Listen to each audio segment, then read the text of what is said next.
Good morning, team. Would somebody give me a sound check, please? Good morning.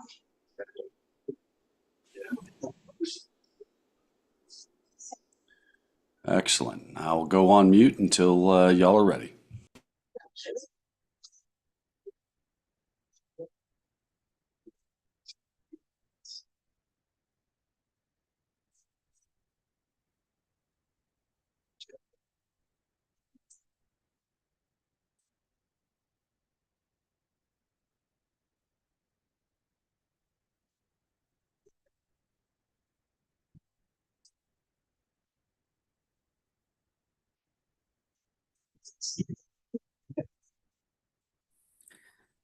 Good morning. Can you hear me?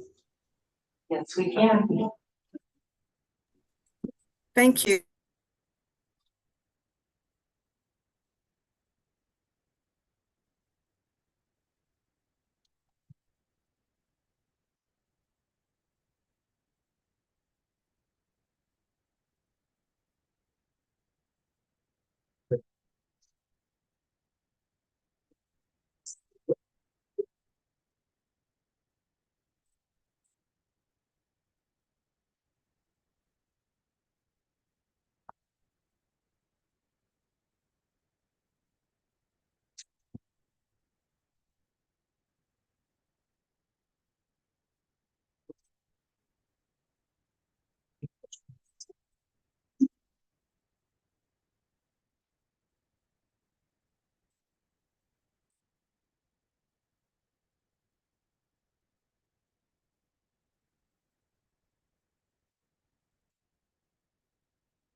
It's now 10:00 a.m. and I recognize that a quorum is present.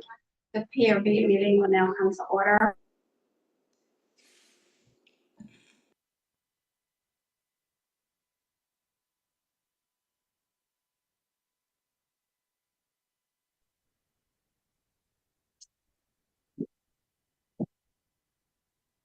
Stephanie Ivy, Present. Keith Brainer, Here. Marcia Rush. Here. Christopher McDonald.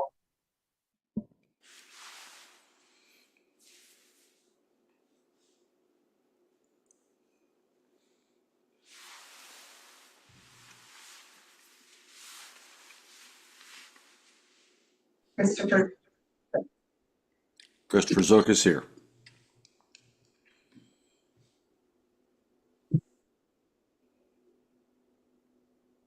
Next, we'll move on to approval.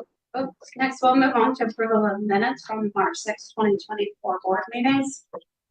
All members have received a copy of the meeting minutes. Are there any corrections to the minutes as circulated?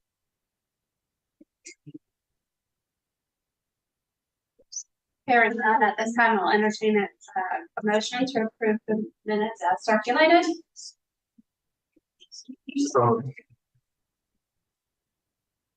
And a second. Second. A motion been made by Mr. Gonzalez, seconded by Ms. Dush to approve the minutes as circulated. All in favor, say aye. Aye.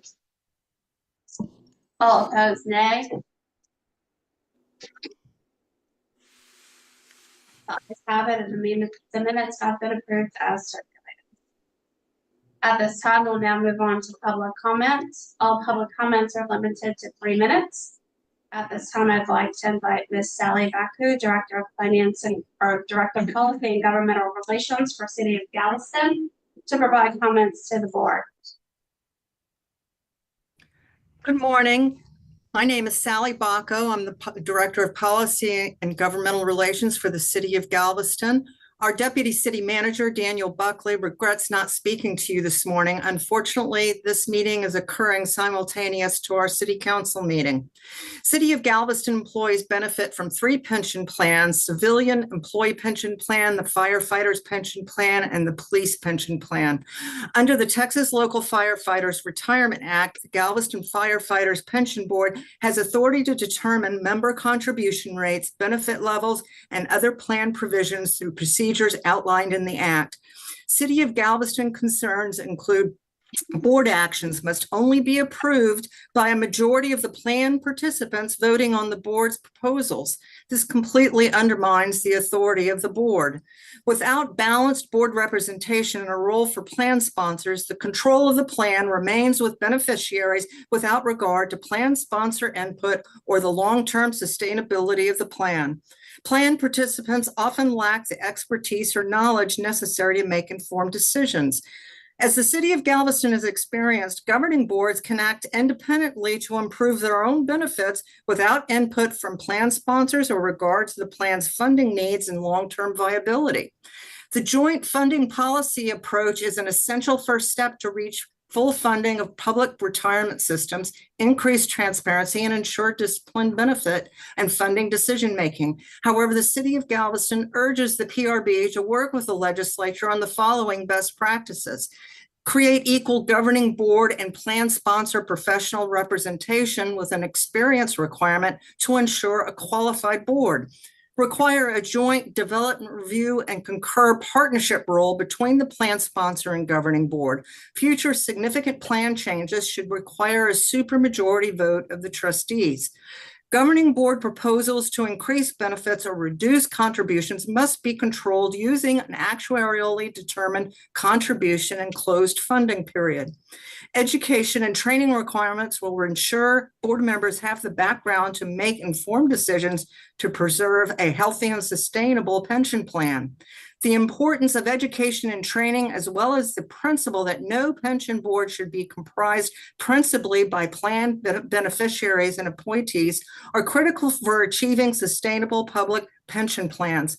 However, compliance absent enforcement is a deficient model. The Texas legislature should grant PRB enforcement authority to ensure timely corrective actions are implemented for sustainable plans and avoid significant drain of taxpayer dollars. Thank you for this opportunity to provide public comment on this important topic. Thank you. I know we have a couple of members, or a couple of people who've signed up for both Midland Fire. We're going to call those comments up when we get to item 8B on today's agenda. So if there's anyone else, either here or virtually, that would like to provide public comment at this time, please come up to the table.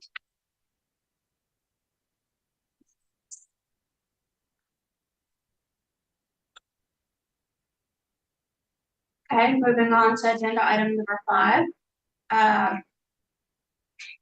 I'll now call on to Mayor Aaronstein to present on items 5 through 7A.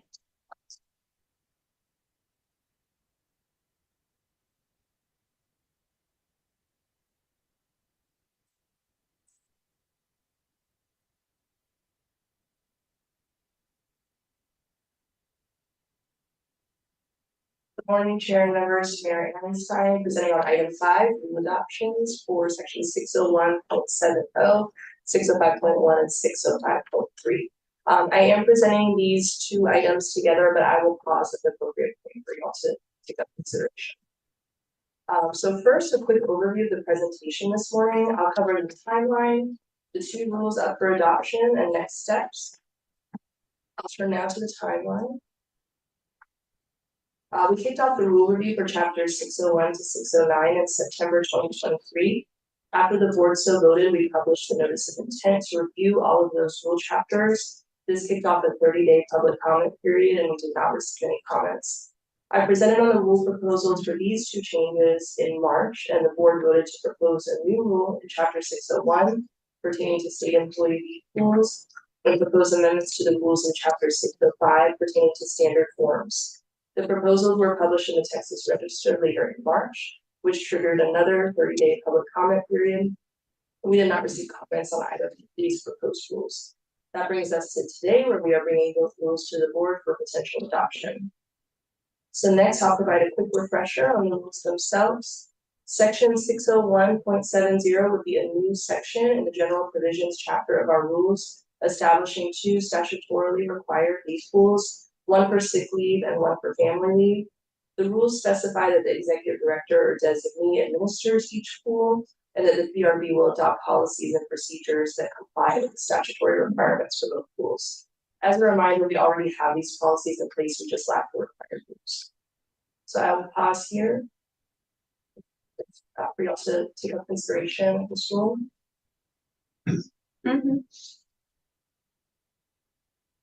Any questions or discussion from the board related to the rules?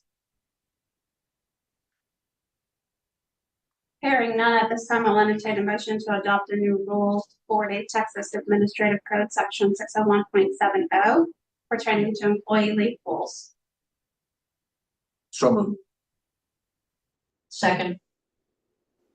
A motion has been made by Mr. Brainerd and seconded by Mrs. Dush to adopt new rule for a Texas Administrative Code Section 601.7 pertaining to employee leave pools. All in favor say aye. Aye. All opposed, nay. The ayes have it, and the new rule has been adopted. Okay, next slide. Chapter 605 pertains to standardized forms pursuant to the statutory requirement that the board adopt a standard form to assist in determining the actuarial soundness and financial condition of each system. The board initially adopted the forms in 2003, and the proposed amendments make several minor changes. In section 605.1, first, we add a reference to the underlying statutory requirement. We split one of the required forms into two separate forms to better reflect the timelines for reporting this information. It's not reported together at the same time currently, so the form is not really serving a purpose in its combined state. We also update the URL to reflect our change to the texas.gov domain. We do have two minor changes to this section as proposed. The proposed rules for the Texas Register do not accurately reflect the changed name of the existing form due to a technical error. The rule will be republished to correct this technical error. We also removed a space between the words web and site to use website in singular word, aligning with PRB style guidelines. For section 605.3, the proposed amendments make the following changes. They add a reference to the new standalone form and correct a typographical error. There are no changes to this rule on adoption. We'll pause here for any questions, consideration before wrapping up with next steps. I guess I just have a question. I mean, if we're gonna republish, we can still adopt the rule today. Yes, it's not a significant change. There was just a minor technical error, so Okay. Any additional questions or discussion from the board? Hearing none, I'll entertain a motion to adopt amendments to 40 Texas Administrative Code Section 605.1 and 605.3 pertaining to standardized forms. So moved. Second. A motion has been made by Mr. Zook and seconded by Mr. Reese to adopt the amendments to 40 Texas Administrative Code Section 605 and 603, Section 605.1 and 605.3 pertaining to standardized forms. All in favor say aye. Aye. All opposed, nay. The ayes have it and the amendments have been adopted. I'll wrap up with next steps. Based on the board's motion to adopt these two rules, the notice will be published in the Texas Register. The rules take effect 20 days after filing with the Secretary of State.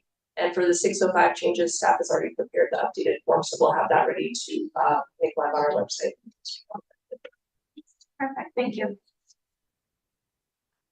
Now I'll turn it over to Mrs. Dush to move us through item 6. I will now call on Jasmine Loomis to join Ms. Ernstein to present on item 6A.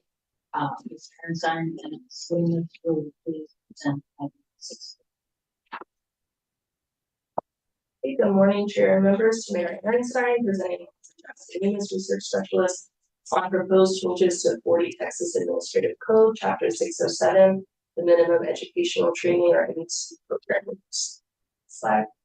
During our presentation, we will discuss background, the goals of the rule revision, timeline, stakeholder engagement, the changes since we presented to the Education Committee in May, the rule recommendations themselves, and the next steps. In the packet, along with these slides, you will find the proposed repeal, the proposed new rule, a red line version that shows the proposed rule changes with the current rule, as well as a side-by-side comparison of current rules and proposed changes, which also summarize the changes. Please note that those last two comparison documents are provided only for ease of reference. Staff are recommending that the existing rules be repealed and proposed as new rules, which we'll talk about at the end of the presentation. Next. First, some background on the program. The legislature passed a bill requiring the PRB to establish a program in 2013 to provide training to trustees and system administrators. The PRB adopted initial rules in 2014 and launched the program in 2015. The rules were last revised in 2019. Next slide. I'll talk next about the goals of the rule revision. Through this process, the agency has sought to increase the clarity of the rules and the various NET requirements, improve compliance with NET requirements, in particular by streamlining the NET cycles and the associated reporting requirements. We'll talk more about these various changes in a bit, but currently each trustee or administrator is on their own unique training cycle, which is burdensome for both PRB staff and systems. Relatedly, the rule changes seek to increase efficiency in tracking and reporting NET compliance for stakeholders and PRB staff. And the rule revision also seeks to strengthen PRB oversight of accredited NET activities to ensure that NET offerings by sponsors are high quality. Finally, we have sought to engage stakeholders throughout the process to consider and address their concerns where appropriate. So I'll talk next about the timeline for the rule review. In September 2023, I presented on the notice of intent to review rules for chapters 601 through 609 of the PRB rules. In September and October, we requested informal input from stakeholders on the current NET rules. I'll talk more about what we learned shortly. And then the notice of intent to review was published in the Register in October. We did not receive any formal comments. In May of this year, we presented proposed draft rules to the Education Committee. And after that meeting, we distributed the draft to stakeholders for informal input. I will talk about the input we received in just a moment. We made revisions to the proposed draft rules based on feedback from the committee and stakeholders, and we are bringing these proposed rules to the full board for consideration today. If the board votes to propose the rules, they will be published in the Register with a 30-day formal comment period, and we anticipate potential final adoption at the September board meeting. So I'll talk now about our stakeholder engagement efforts. We have worked closely with stakeholders as we developed the proposed draft rules. We received a handful of responses to our initial call for informal comment. We held a stakeholder meeting in December with about 20 representatives from a variety of system types. And we also followed up individually with some systems and sponsors to get more information. Next slide. So I'll turn now to this first round of stakeholder input. The stakeholders we heard from really held a variety of viewpoints. So we discussed the feasibility and considerations for how best to streamline the core and continuing education NET cycles. This was kind of a balancing act because for some examples, some systems feel strongly the new trustees and administrators should complete their core training as soon as possible. Others noted that trustees often balance a long list of requirements when they're coming onto the board and need some additional time. So we need to kind of balance those thoughts as well as what's best for the program. We also discussed considerations for reporting, record keeping, and changes to forms, particularly those changes that would allow the PRB to timely capture all the needed information without unnecessarily increasing burden on stakeholders. We also learned more about typical record keeping practices among systems, which helped us consider how changes could affect them. Stakeholders also provided input on unique considerations for in-house training provided by systems for their own trustees and how the current requirements are working for some of those systems. Finally, we discussed the sponsor and course accreditation processes, including how non-accredited sponsors can gain accreditation for a specific NET activity. Some entities have chosen to go the latter route due to the requirements for accreditation as a sponsor. After sending the draft proposed rules to stakeholders in May, we received 3 informal comments. First, I will quickly explain one of the changes that Jasmine's going to go into more detail just so there's some context for this comment. We recommend changing from a 2-year continuing education cycle with a 4-hour requirement to a 1-year cycle with a 2-hour requirement. And we had asked about this change at the stakeholder meeting last December. No one on the call opposed this change, but we did receive a comment after we sent out the draft proposed rules with a preference for a 2-year continuing education cycle. To be clear, as I stated, the number of hours remains the same for each year. So currently we have 4 hours every 2 years. Under the proposed rule, 2 hours every year. And here staff believe that the benefit of having all trustees and administrators on a single uniform cycle outweighs the inconvenience of changing the current requirement. Next, one commenter requested that chartered financial analysts or CFAs be exempt from some or all of the training requirements because of overlap between training topics.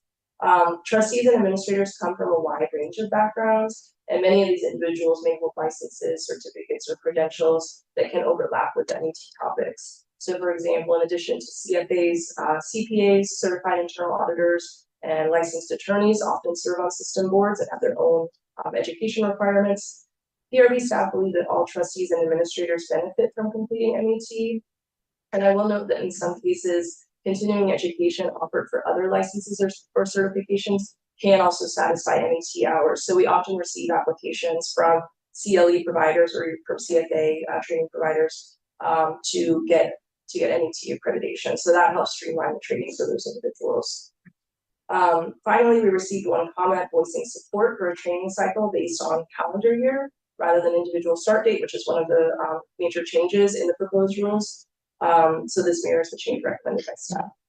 Otherwise, PRB staff do not recommend any changes to the proposed rules based on this input for the reasons explained. So I'll turn it over to Jasmine now to discuss the rule recommendations. Good morning, board members. My name is Jasmine Loomis, and I'm the PRB's research specialist. I'm going to be going over the proposed recommended changes for Chapter 607 rules regarding the MET program. I'm first going to summarize the changes made to the proposed rules since the May Education Committee meeting. The first change is to Section 607.1043A, which changes the phrasing current date, the date of hire for an administrator for clarity. The second change was to Section 607.110D, where we added a specification that carrying over excess MET credit hours to future cycles is prohibited to match current practice and ensure that trustees and administrators complete ongoing training, particularly given the low number of required hours each cycle. The third change was to Section 607.110K and included more detailed transitional language for rule implementation. There are also some minor terminology changes and the correction of typographical errors throughout the rule. With the changes highlighted, I'm now going to move into a breakdown of the proposed rule changes. Next slide. These sections include the MET program's general provisions, including authority, purpose, applicability, and definitions. Staff have no substantive changes for these sections. Next slide. Section 607.104 includes definitions within the MET rules. Staff proposed changes to a few definitions included on the slide, modifying the definitions for first year of service. This recommendation stems from staff's proposal to move core cycles to a calendar year. This change is significant as it will benefit systems, trustees, administrators, and PRB staff by streamlining MET cycles. Currently, each trustee or administrator has their own MET cycles, which causes confusion, creates more work for systems and staff. The definition would use the current definition of first year of service and then establishes a new definition after rule implementation. Currently, the first year of service is a 12-month period beginning on the first day a trustee or administrator is on the board for their date of hire. This definition will remain in effect through December 31st, 2024. The second part of the definition will be used starting January 1st, 2025. And will say that first year of service is the current calendar year if the trustee or administrator started before September 1st. And if they began on or after September 1st, their first year of service is the following calendar year. Staff proposes these cutoff dates for the new calendar year core cycles to treat those who join the board for the end of the year fairly and give them additional time to complete their core requirements. We had to create a cutoff at some point in the year and determine this is the best date to incentivize timely compliance while allowing some flexibility and providing fair treatment to all trustees and administrators. Next slide. Can I ask a question? So the September 1st date, can you walk us through that? I mean, one of the things that I don't want to say concerned, but concerned for lack of a better word, is that you're potentially gone from, a 1-year period through which someone could obtain the certification to say someone who starts August 1st, and now they have 4 months. And so can you kind of walk us through that scenario? Yeah, so we do have later, an idea to create a 3-month extension for those that start later in the year, but not after the September 1st cutoff. So they have more time to complete their core training. And a lot of our trustees, about half of them do start in January. And we do have a low number that start in like July, August area. So we're hoping that that extension can help those 3 trustees that do start close to that cutoff, so they have more time.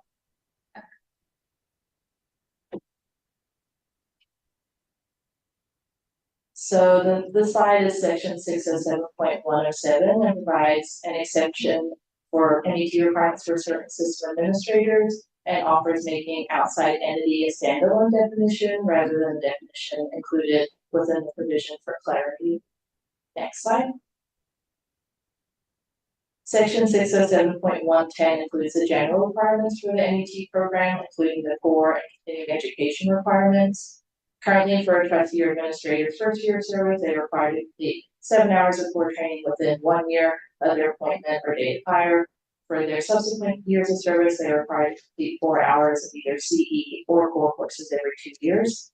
Staff suggest multiple changes to these rules to make NET compliance easier to understand and follow, which will hopefully increase compliance and make tracking compliance easier for PRB staff. First, staff proposes the earlier mentioned change to a calendar year core cycle to streamline NET. To accommodate this change, staff also recommend authorizing the ability for systems to apply for the 3-month extension for certain trustees and administrators to their core requirements. This extension would only be granted in exceptional circumstances, and the request would need to be approved by either the system's board chair, vice chair, or administrator as appropriate. Staff believe this 3-month extension will give trustees and administrators that start in year 2 but close September 1st cutoff some flexibility as they could possibly only have a few months to complete their core training. Second, staff proposes moving CE cycles from a 2-year 4 credit hour requirement to being a one year cycles requiring 2 credit hours, as Karen mentioned earlier. This change will streamline CE cycles for all participants and make compliance easier to track and make record keeping easier for staff. Next slide. So can I stop there for a second too?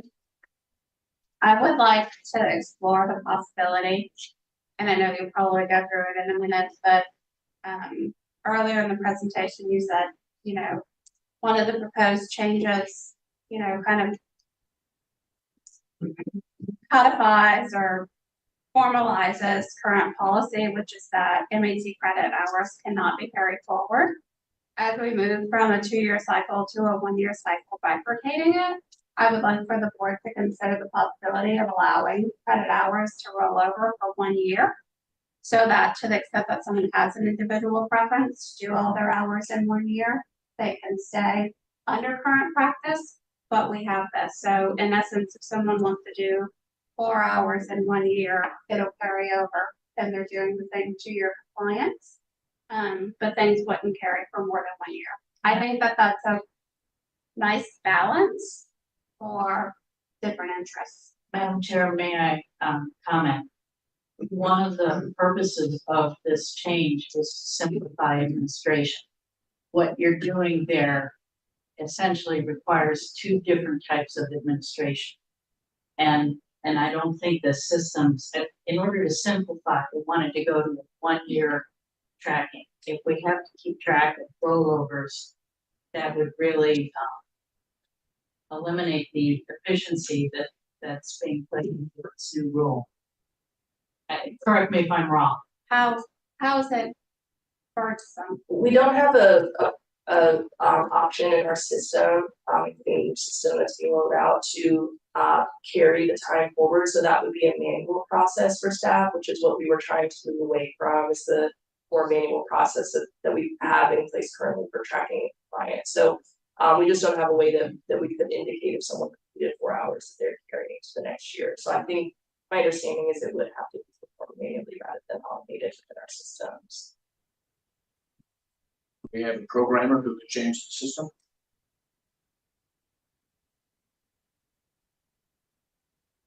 I'm not sure that it would be an easy fix for us, but we could do a bit more.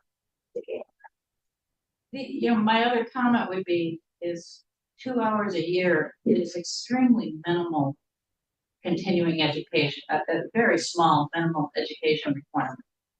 And I just don't see the burden of having to do 2 years each year rather than attending some sort of seminar for 4 hours 1 year and then being able to say you've got 2 years worth of credit. I just personally think 2 hours a year is so minimal that it's not a burden.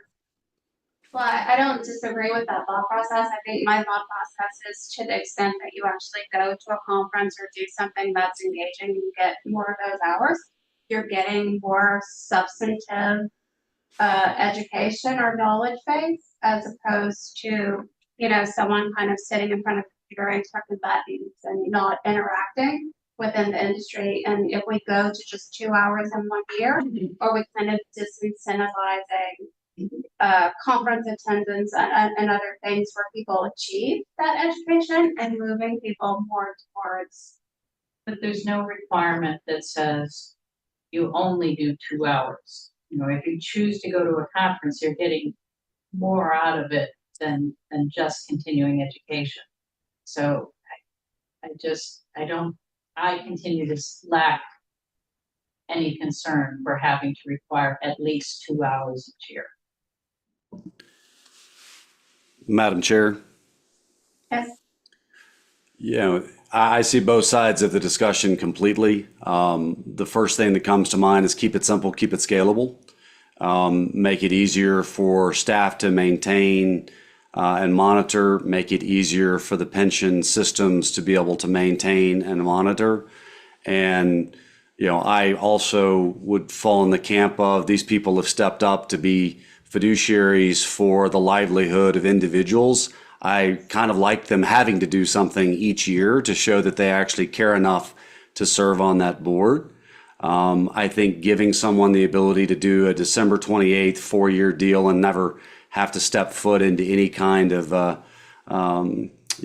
coaching for almost 2 years, that to me kind of moves away from that key priority of making sure that these people stay engaged and that they're continuing to grow in their knowledge base to take care of the individuals. So my sense on it is keep it simple, keep it scalable. I support the Education Committee's position of 2 years each year, and then make sure that people, if they're not willing to do that, then they find somebody to replace them on the board in which they serve. Being a little hard-nosed about it, but this has been a problem. We need these people to care enough to actually learn and grow.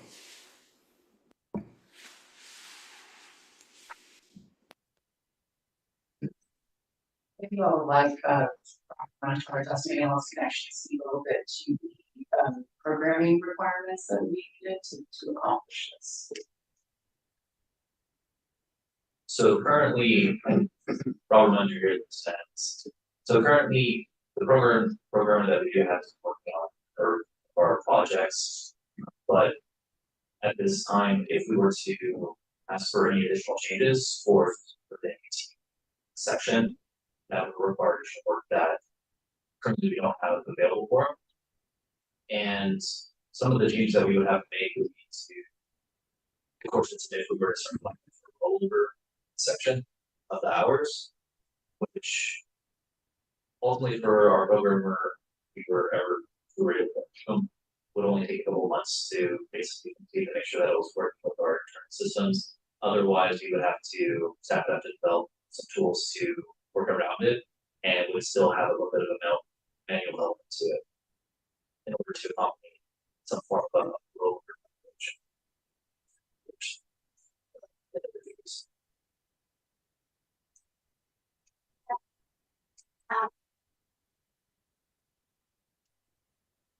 I'm happy to defer to the board. I just thought that was kind of a nice middle of the road accommodation that could be granted based on stakeholder feedback that was provided. So that we kind of have the best of both worlds. But if it's unduly burdensome for staff, or if there's consensus on the board that people really should be doing these 2 hours every year because that's more beneficial, I'm happy to go along with that as well. Is there another mechanism to encourage more engaging content or activities to satisfy the requirement other than 4-hour conference gets you your 2-year compliance? Is there some other way, the annual approach to encourage more engaging content besides the button clicking? I mean, you mean other than the courses on the PRB's MET page, or, because those are available on demand for free for anyone, and many trusted administrators do use those to satisfy their continuing education requirements. They can take them again if they want to. Even the core courses that they think would be helpful to do, for example, actuarial matters again. And we also are working to consider rolling out some more on-demand continuing education about key topics that come up. So that's a staff initiative that we have in place as well. So those are things like videos that people can watch and gain the half hour as well. So for example, Mr. Zook led one on investing maybe last December, which was very well attended, and participants were able to gain some credit for that. Okay, and maybe that's what I'm not saying that what we have isn't useful or engaging, it should be what we require year over year, but that if there are other opportunities to provide new content or engaging activities that get you your 2 hours for compliance, that may get us to a place where there is some change and there's not too much monotony in how an individual gain compliance here. That would be my own.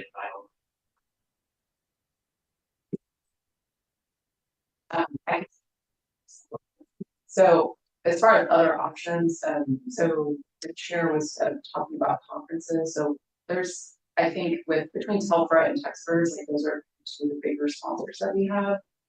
They both have at least 2 big educational events every year, conferences. But within that, they trustees, administrators can gain a lot of other stuff. They even provide, I know that Texas also provides core training as well. They also are bigger sponsors. So in addition, I would also say that we as PRB, we actively go to these conferences and present on educational topics. So we contribute to those in-person events as well. But I guess my overall point is there are quite a few options for folks to meet up, which again would be only 2 hours.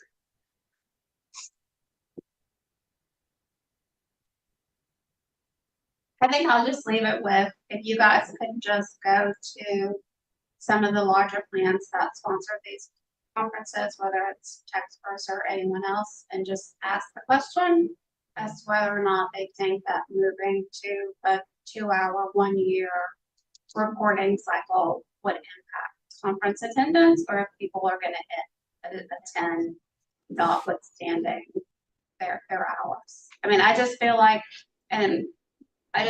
people will go to a conference, right? I mean, 4 hours is half a day. You go to a 1-day conference or a 2-day conference to meet that requirement. But if your annual requirement is only 2 hours, or you even go out of town and or you go to attend a conference for this requirement. If people aren't attending for the CE and they're attending for the conference itself, that's great. I just don't want to disincentivize conference attendance or that community by this change. Yeah, I understand that. My understanding is that one of, I think in addition to the opportunity to gain training, one of the big draws for things like Textverse is the networking opportunity for the systems to get together and share some of their best practices and experience. So like when we attend those conferences, that's definitely what we see. The attendance is pretty robust, and often I believe that at least the basic trustee training is offered on a separate day than the conference itself. So when people are knocking out their core requirements, they're doing that actually before the actual conference begins, and they're still attending those conference sessions to hear from the different systems and actuaries and speakers and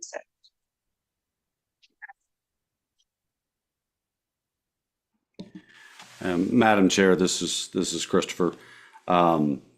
I can say definitively that the Texpers team or anybody else that puts on conferences will want us to do whatever is going to help them maximize their attendance. I think we know that to be a foregone conclusion, and I don't blame them for that. I think that's one of the reasons they put on these conferences, to try to maximize attendance.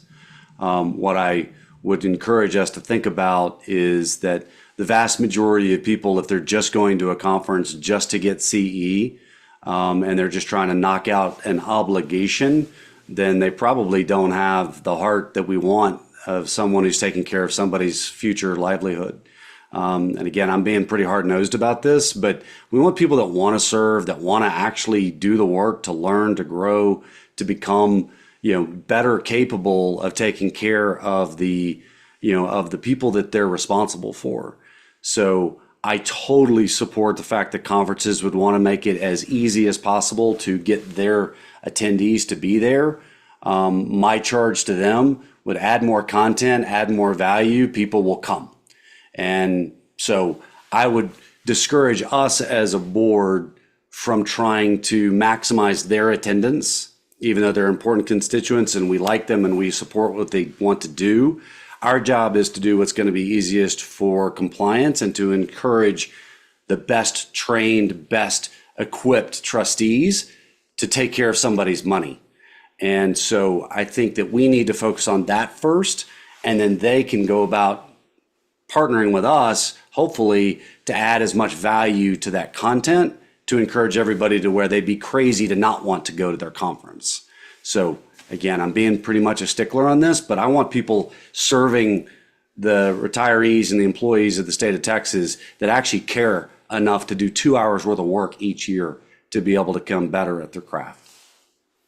Well, I don't disagree, and I mean, maybe some aspects we'll just have to agree to disagree on this, but I also don't want an administrator taking the same 2 PRB online courses year over year to meet their requirement. Like, I want people to go out and be engaged in this community and to learn, and not go through and year over year click the same buttons and receive the same content and not expand their knowledge just to meet the requirement. And at 2 hours a year, I feel like it's such a low amount that we're almost incentivizing people to stay behind the computer and not go out into the community. No, I completely agree with that position. I'm not on the education committee, but if I was, and having a voice here from the board's perspective, 2 hours a year seems too low to me. But at the same time, I don't want to dramatically change things. I agree with you 1,000%. I don't want somebody to sit behind a keyboard and just click. It's something to where perhaps if we begin, the great news about that is we'll see where people are getting their CE.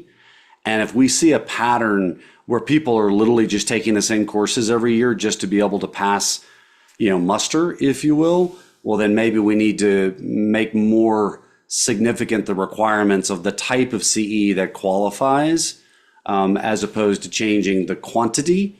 We change the type over time.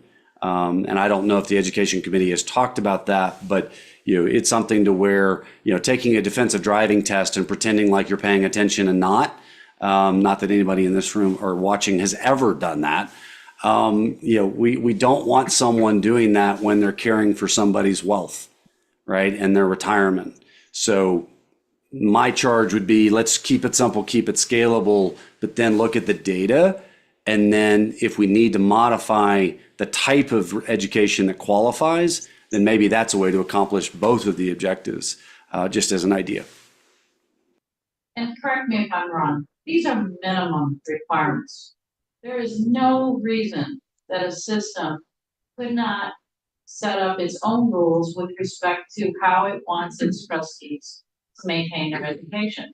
I mean, again, 2 hours is so minimal. As somebody who's got to do 30 hours of continuing education every year just to be a volunteer, I just find that 2 hours is so minimal. I just find that a responsible system would probably want to have rules about the types of education it wants for its trustees.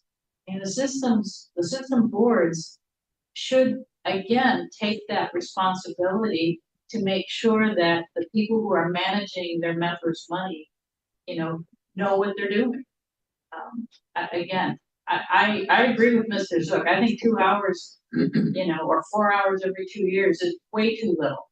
But again, that's a minimum requirement in the law, and at this point, what we're doing is just trying to make sure that we can monitor it properly and see what's going on. Yes, that is correct, it's a minimum. We are aware of some systems that put in place more stringent requirements than just the MT requirements, but that's not, required.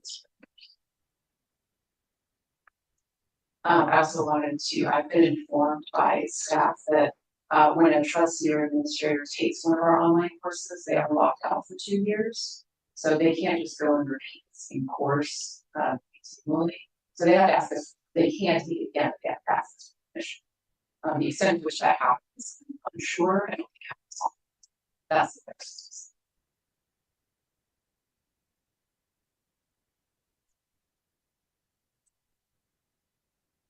So on this slide, we discussed the prohibiting carryover that we've been talking about, as one of the proposed rules. We also proposed striking a provision that exempts trustees from completing their CE requirements the year in which their term expires. This provision is no longer needed with the 1-year CE cycles. And trustees and administrators can serve on multiple retirement system boards and satisfy the NET requirements for all systems by completing one set of requirements. To better track compliance for these trustees and administrators, staff suggests incorporating a requirement on the PRB 150 form for board changes that notifies staff that the trustee or administrator is on another board. Next slide.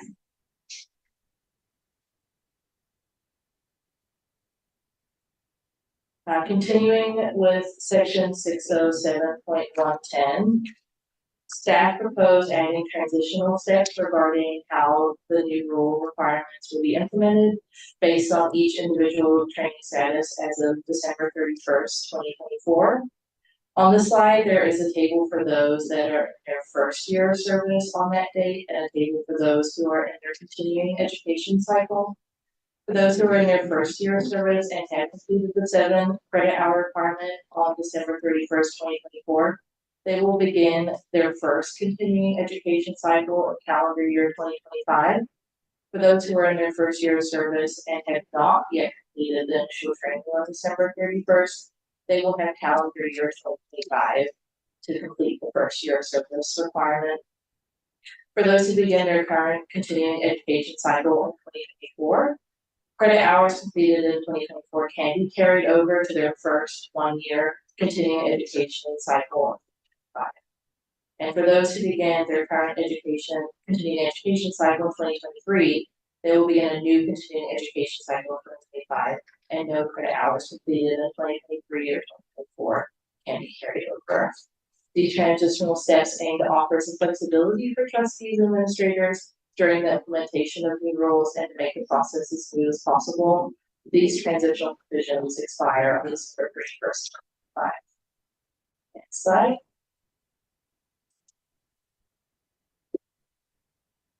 This slide covers requirements for reappointed and re-elected trustees and rehired system administrators, and staff includes extending the period they can be off the board before repeating the core requirements from 2 years to 5 years. This simplifies compliance and accommodates boards with longer term lengths. Next slide.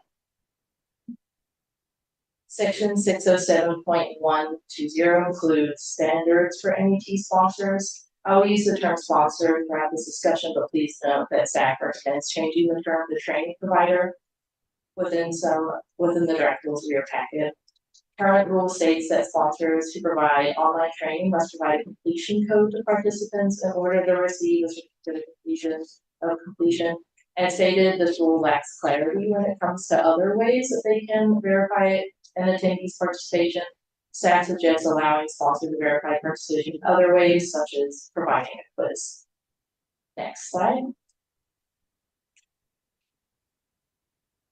This slide discusses NET credit hour computation for sponsors, and staff suggests adding simple instructions for computing credit hours for other digital media activities, such as text-based courses or courses using multiple media formats. Next slide.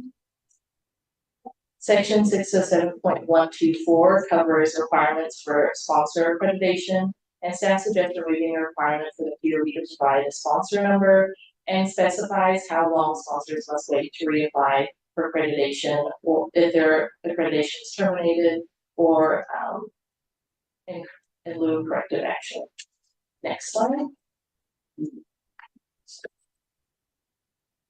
Section 607.126 covers the ongoing obligations for accredited sponsors, including record keeping requirements and providing information to the PRB for audits. Staff proposed 2 changes, one implementing a 5-year record keeping requirement for course evaluations to match other record keeping requirements, and requiring sponsors accredited with CORE to send course participation information to the PRB within 30 days of the course date. The latter suggestion aims to increase compliance. Next slide.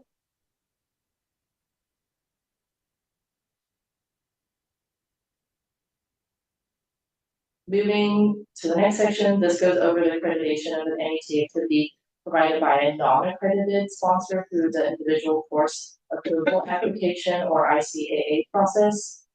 Staff propose allowing ICAAs to be submitted after the activity was completed to match current practice. Staff also recommend expanding the time an unchanged course approved through an ICAA may be repeated without needing to submit a new application. Currently, the time is 12 months, but staff are suggesting expanding it to 36 months to increase efficiency for PRB staff, sponsors, and systems. Section 607.130 covers in-house training, in-house training sponsors requirements, and staff suggests exempting systems from certain sponsor requirements as information is usually available elsewhere. One of these exemptions includes exempting trustees and administrators from having to register attendance for the NET activity, as this information is usually found in meeting minutes if it's needed. Next slide. Section 607.140 goes over reporting requirements for retirement systems. PRB staff have proposed changes to reporting deadlines and some requirements to NET forms. First, staff proposed moving the annual reporting deadline for the PRB 2000 form or NET activity form from its current date of September 1st to April 1st. The change will match the movement to a calendar year cycle and works along with other reporting timelines we have. Second, staff are proposing adding the same April 1st deadline to the PRB 150 form for board changes, as it currently does not have an annual due date and is due to us within 30 days of the change to the board. This addition would keep staff up to date regularly on board composition and increase compliance. Another recommendation is to add a requirement for the PRB to report non-compliance annually, similar to what is currently included in our biannual report.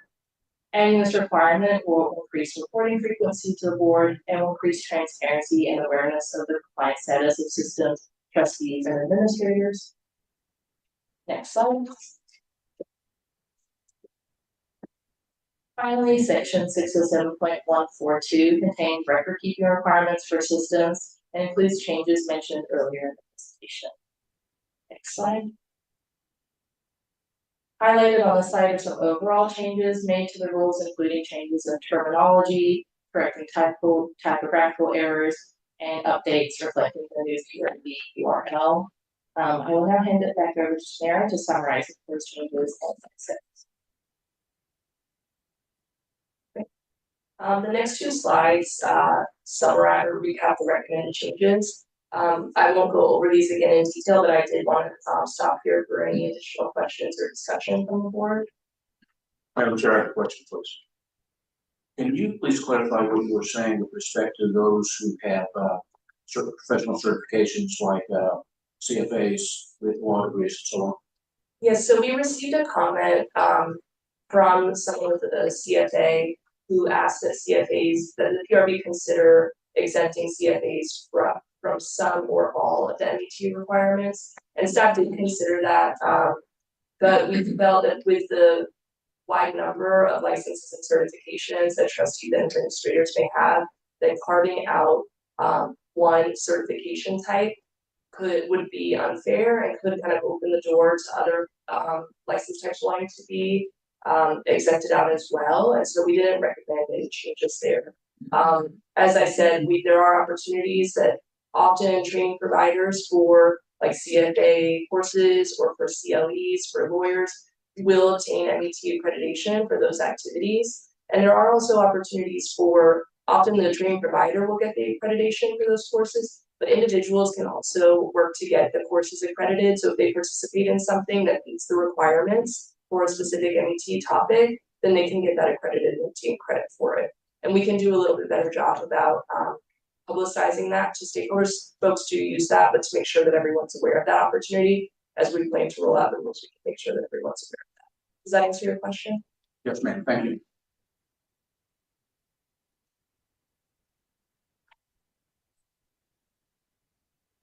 Right, if there's no other discussion, I can move on to next steps. All right, so the board votes today to propose the rules. The next steps are to publish the proposed repeal of existing chapter 607 rules, and then separately propose new rules in chapter 607 in the Texas Register. The purpose of this approach is to allow for ease of review by publishing clean rules. But we are going to continue to provide those reference materials that we created that are in the packet with the red line version, the comparison documents if that's easier. For stakeholders as well. We'll make that available on our website. Packet already is. We'll make sure it's easily accessible on our statute and rules page as well. Publication in the Texas Register kicks off the standard rulemaking process, so there will be a 30-day formal public comment period. PRB staff also work to publicize awareness of this in our emails so that everyone is aware of the opportunity to provide comment. And we anticipate potential final adoption at the September 25th board meeting. We are also already working to begin preparing materials for implementation of the new rule changes due to the extent of the rules, which we plan to present and distribute to stakeholders following final adoption of the rules. We're working on the plan for that. Of course, it depends on the final content of the rules, but we just want to get started because there's a lot to do with updating forms and requirements and all of that. So that concludes our presentation. We're glad to answer any questions. Are there any further questions or any discussion from the board? I have a question back to our earlier discussion. I assume that because of the schedule and the fact that we're repealing and replacing, severing the change from 2-year cycle to annual cycle and the number of hours is not feasible at this time. Is that a correct assumption? If the board wanted to direct us to make that change, we could certainly work to do that before we propose the rules. If that is set in motion, which is absolutely okay. So if you do want to make any changes, staff will make sure to implement those before we propose the rules. We receive motions. So in lieu of that, is it worth asking staff to research a change in the number of hours required for continuing ed from 2 to say 4 on an annual basis? As a longer term research item or as part of The longer term research item. Operational applications, programming the system, feedback from stakeholders, or what that might look like to give the higher number of hours for the clients on for continuing ed. Absolutely, we could definitely do that. And for discussion, I'm not saying we have to, but given the conversation earlier, I think it's useful to hear what it might look like to go from 2 to 4 hours. But you wouldn't want that incorporated into this set of rule changes? No, just as a longer term research. And the next time we have an opportunity to work with rules, I assume we change it from 2 to 4 hours in one or place. Any existing rule after this repeal and replace is adopted. I like that idea. I mean, I think if, if we move from 2 years, 2 hours a year to 4 hours a year on an annual basis, a lot of my concerns with carryover and a lot of that goes away because I feel like it has a little bit more substance to the requirement on an annual basis.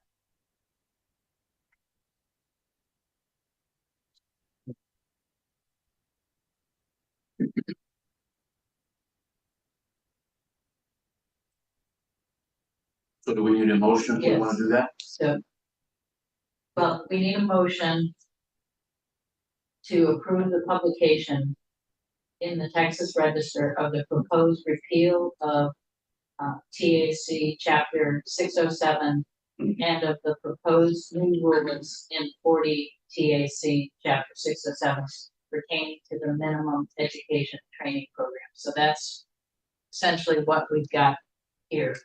And then I think we can just ask that the staff begin to do some research on and no motion on that. So again, I would like a motion to approve the publication in the Texas Register of the proposed repeal TAC Chapter 607 and of the proposed new rules in 40 TAC Chapter 607 pertaining to minimum education So moved. training. Second, Second. all in favor? Aye. A motion was made by Ms. Levy and seconded by Mr. Reese. And the motion passed. And now, I now turn it over to Mr. Zook for item 7.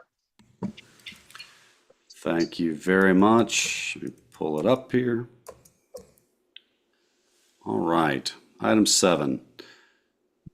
I'll now call on Robert Munter to join Ms. Erdenstein to present items 7B through D. Good morning, Chair and members. Mayor Aaron, I'm presenting on item 7A, proposed rules on investment expense reporting. Next slide. I'll talk today about the timeline, stakeholder engagement and input, present the rule proposal, and a summary of recommended changes, and finally next steps. First, the timeline, as I mentioned before, I presented on the intent to review rules at the September 2023 board meeting, the published in the Texas Register in October. We did not receive any formal comments during the 30-day public comment period. We did request informal input from stakeholders on the current investment expense reporting rules in late 2023, and I'll discuss the informal input that we received shortly. We presented draft proposed rules to the investment committee in May, and we sent those to stakeholders for informal comment after the meeting. I'll also talk about those comments in just a moment. So today I'm going to present staff's proposed changes to the rules. And the board they vote to approve publication of the proposed rules in the Texas Register. We anticipate potential final adoption by the board in September. Next slide. So I'll talk now about stakeholder engagement and input. As I mentioned just a moment ago, we received 2 comments in response to our request for informal input on the current rules in late 2023. First, one system had some requests to provide greater clarity on the definition of direct and indirect fees and commissions and fees netted from returns. PRB staff agreed with most of those concerns, which are reflected in the proposed rule. Another system said that the PRB's effort to work with stakeholders to initially adopt the investment expense reporting rules resulted in clear, useful rules, and they did not want to see any changes. This comment specifically requested that the PRB not require deaggregated fee information within the various asset classes. Next slide. So in May 2024, we sent out the draft proposed rules presented at the investment committee meeting for stakeholder input. We received 2 comments. First, one system asked that we clarify that brokerage commissions only need to be reported as such and paid directly by the system. So for example, brokerage commissions paid within a commingled fund, such as a mutual fund or other investment, are normally aggregated into an administration fee or underreported fee that systems already report. As an example, required reporting brokerage commissions would be reported by the system if they are trading equity shares directly. And we did make a change reflecting that concern. So as you see on the slide in that sub-bullet, we noted that those would be paid directly by the public retirement system. Next, another system had similar concerns based on their interpretation that all of the various fees identified in the rules, including those not typically directly applicable to a specific investment, such as the system's investment consultant service fee, would also apply directly to investments such as commingled funds. For such investments, similar to the previous comment, various fees such as investment consultant service fees would only be reported if paid directly by the system, and investments that normally aggregate expenses like this into an administration fee would only need to report that administration fee.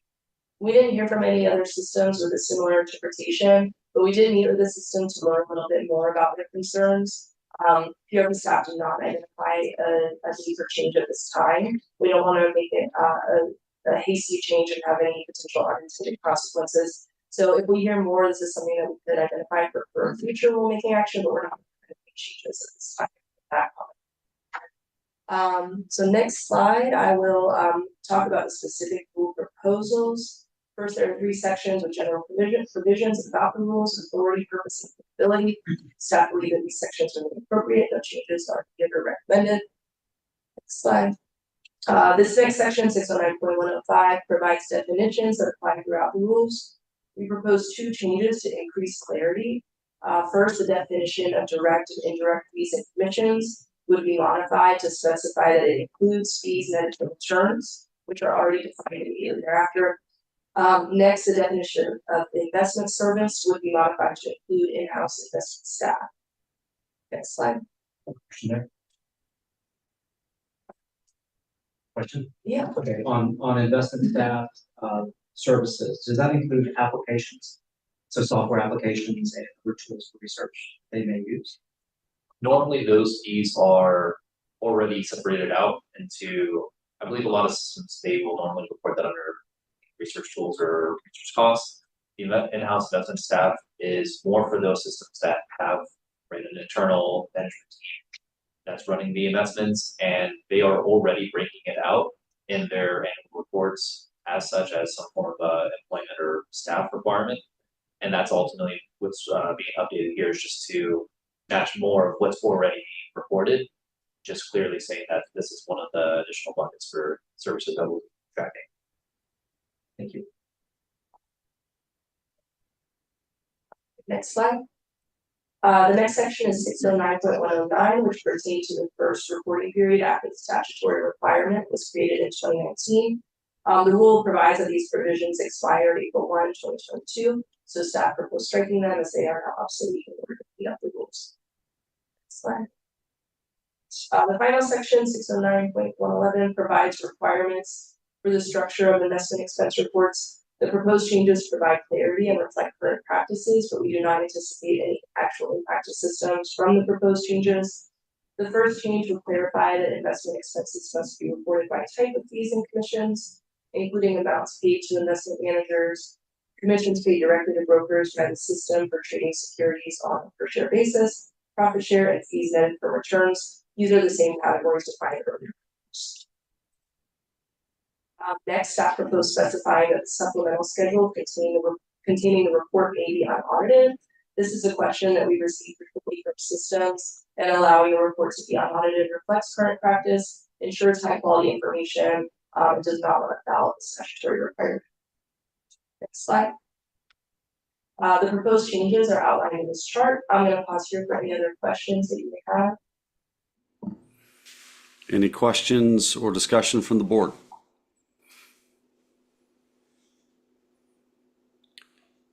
There hearing none, I will entertain a motion to approve the publication in the Texas Register of the proposed repeal of 40 Texas Administration Code Section 609.109 and of the proposed amendments to 40 Texas Administration Code Section 609.105 and 609.111 pertaining to investment expense reporting. Motion. Second. Okay, I heard a motion and a second. I can't say from here who said what, but let the record show who it came from. And then to restate the motion is to approve the publication in the Texas Register of the proposed repeal of the 40 Texas Administration Code Section 609.109 and of the proposed amendments to 40 Texas Administration Code Section 609.105 and 609.111 pertaining to investment expense reporting. All in favor say aye. Aye. Any opposed say nay. The ayes have it, and the publication of the proposed repeal and amendments are approved. Thank you, Ms. Ehrenstein and Mr. Munter. And if you'll now present on items 7B through 7D, please. First again, Robert Munter. So I'll be covering items 7B through 7D. And for this with our long meeting, some parts I will summarize a little bit here. just help us out. But at any point, if there's any questions, comments, concerns, please feel free to stop me and I'll be happy to answer questions. So for first item 7B, this is covering the investment data report. This section is really just an update from the last time that it was presented to the full board. It did go through the investment committee again after a few other minor changes that were made, and additionally some further improvements were made to the tables based on the request from the committee as well as from the board previously. Mainly these updates so far have just been some changes to the color coding for the tables, as well as adding a summary sheet and doing some changes to the ordering of points for the columns and the investment returns and expenses sections. Right now, there haven't been any other major changes to this table.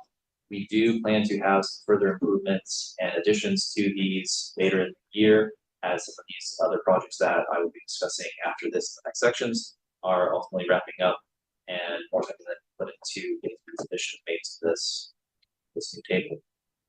But so again, we're just providing this quick update that changes that have been made through the investment committee have been completed. And unless there's any questions, I will on to item 7C. Actually, Mr. Monter, if you would please, if we have the ability to show the investment data returns and expense report with the new color coding, I'd love to highlight the reason for the change for the board's benefit. Can we do that? Sorry to make you play PowerPoint gymnastics, but I think it's very important for the board to understand the reasons.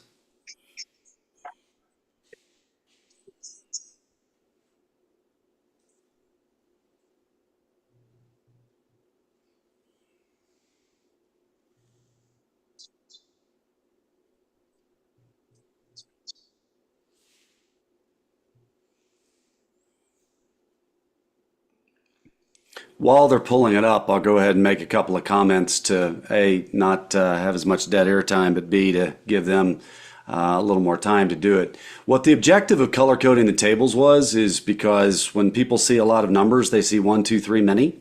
And the objective was to highlight what matters to people. And in the industry, we have a very simple saying, red bad, green good. And so we wanted to be able to show which systems across the state of Texas are doing a really good job and highlight those systems and give them kudos for delivering very strong results for their constituents. We also wanted to highlight those that were not doing a good job. And again, not being too hard-nosed, but the reality of those in the investment professional world, it's to deliver results. And those who are not delivering results need to explain why. And in this particular case, we felt like it was incredibly important to show over a long period of time which systems are doing a good job compared to their own self-selected benchmark, which is their actuarial assumption. So if they make an assumption that they're going to generate a 7% return over a 10-year period of time, they need to be able to deliver on that. And their city, county, sponsor, whoever it may be, should be able to look very quickly at our report and see if their team is doing a good job. And if the consultant who's helping them is doing a good job, they should be rewarded for doing so. And if they're not doing a good job, then maybe that consultant needs to be replaced. But we wanted to make it very clear to everybody, very easily, of exactly who's doing what. And so as you see at the top there, green good, and then we get into pink, and we were generous to be able to transition it a little bit. And then we get into red. Now, what you're going to see in the summary tab in just a second is there's a lot more red on here than green, and that's not good. So go ahead and scroll back up to the, I'm not trying to shame anybody, but I do want to point out what the system actually, what the slide shows. So as an example, Dallas police has been in the news a great deal. Why have they been in the news a great deal? It's because if you look in the far right-hand column there, for the last decade, 10 years, they have underperformed their self-selected benchmark by 4.5% annually, 450 basis points annually, compounded over a decade. That's bad. That creates a lot of problems. Obviously, they're doing a really good job now trying to get everybody on the same page, trying to fix it. But we need to fix the investment results as well. And I will give kudos up at the top, if you'll scroll back up for me, is you'll see the greens, they're doing a great job. They're adding a lot of value for their systems. They're adding a lot of great value for their sponsors. So at the very top here, not because I'm from Houston, it just happens to be because they're at the very top, the Houston Muni pension system.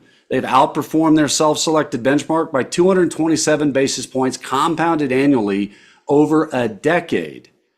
Anybody can have a bad year. Anybody can have a bad quarter, and there can even be bad 3-year rolling periods.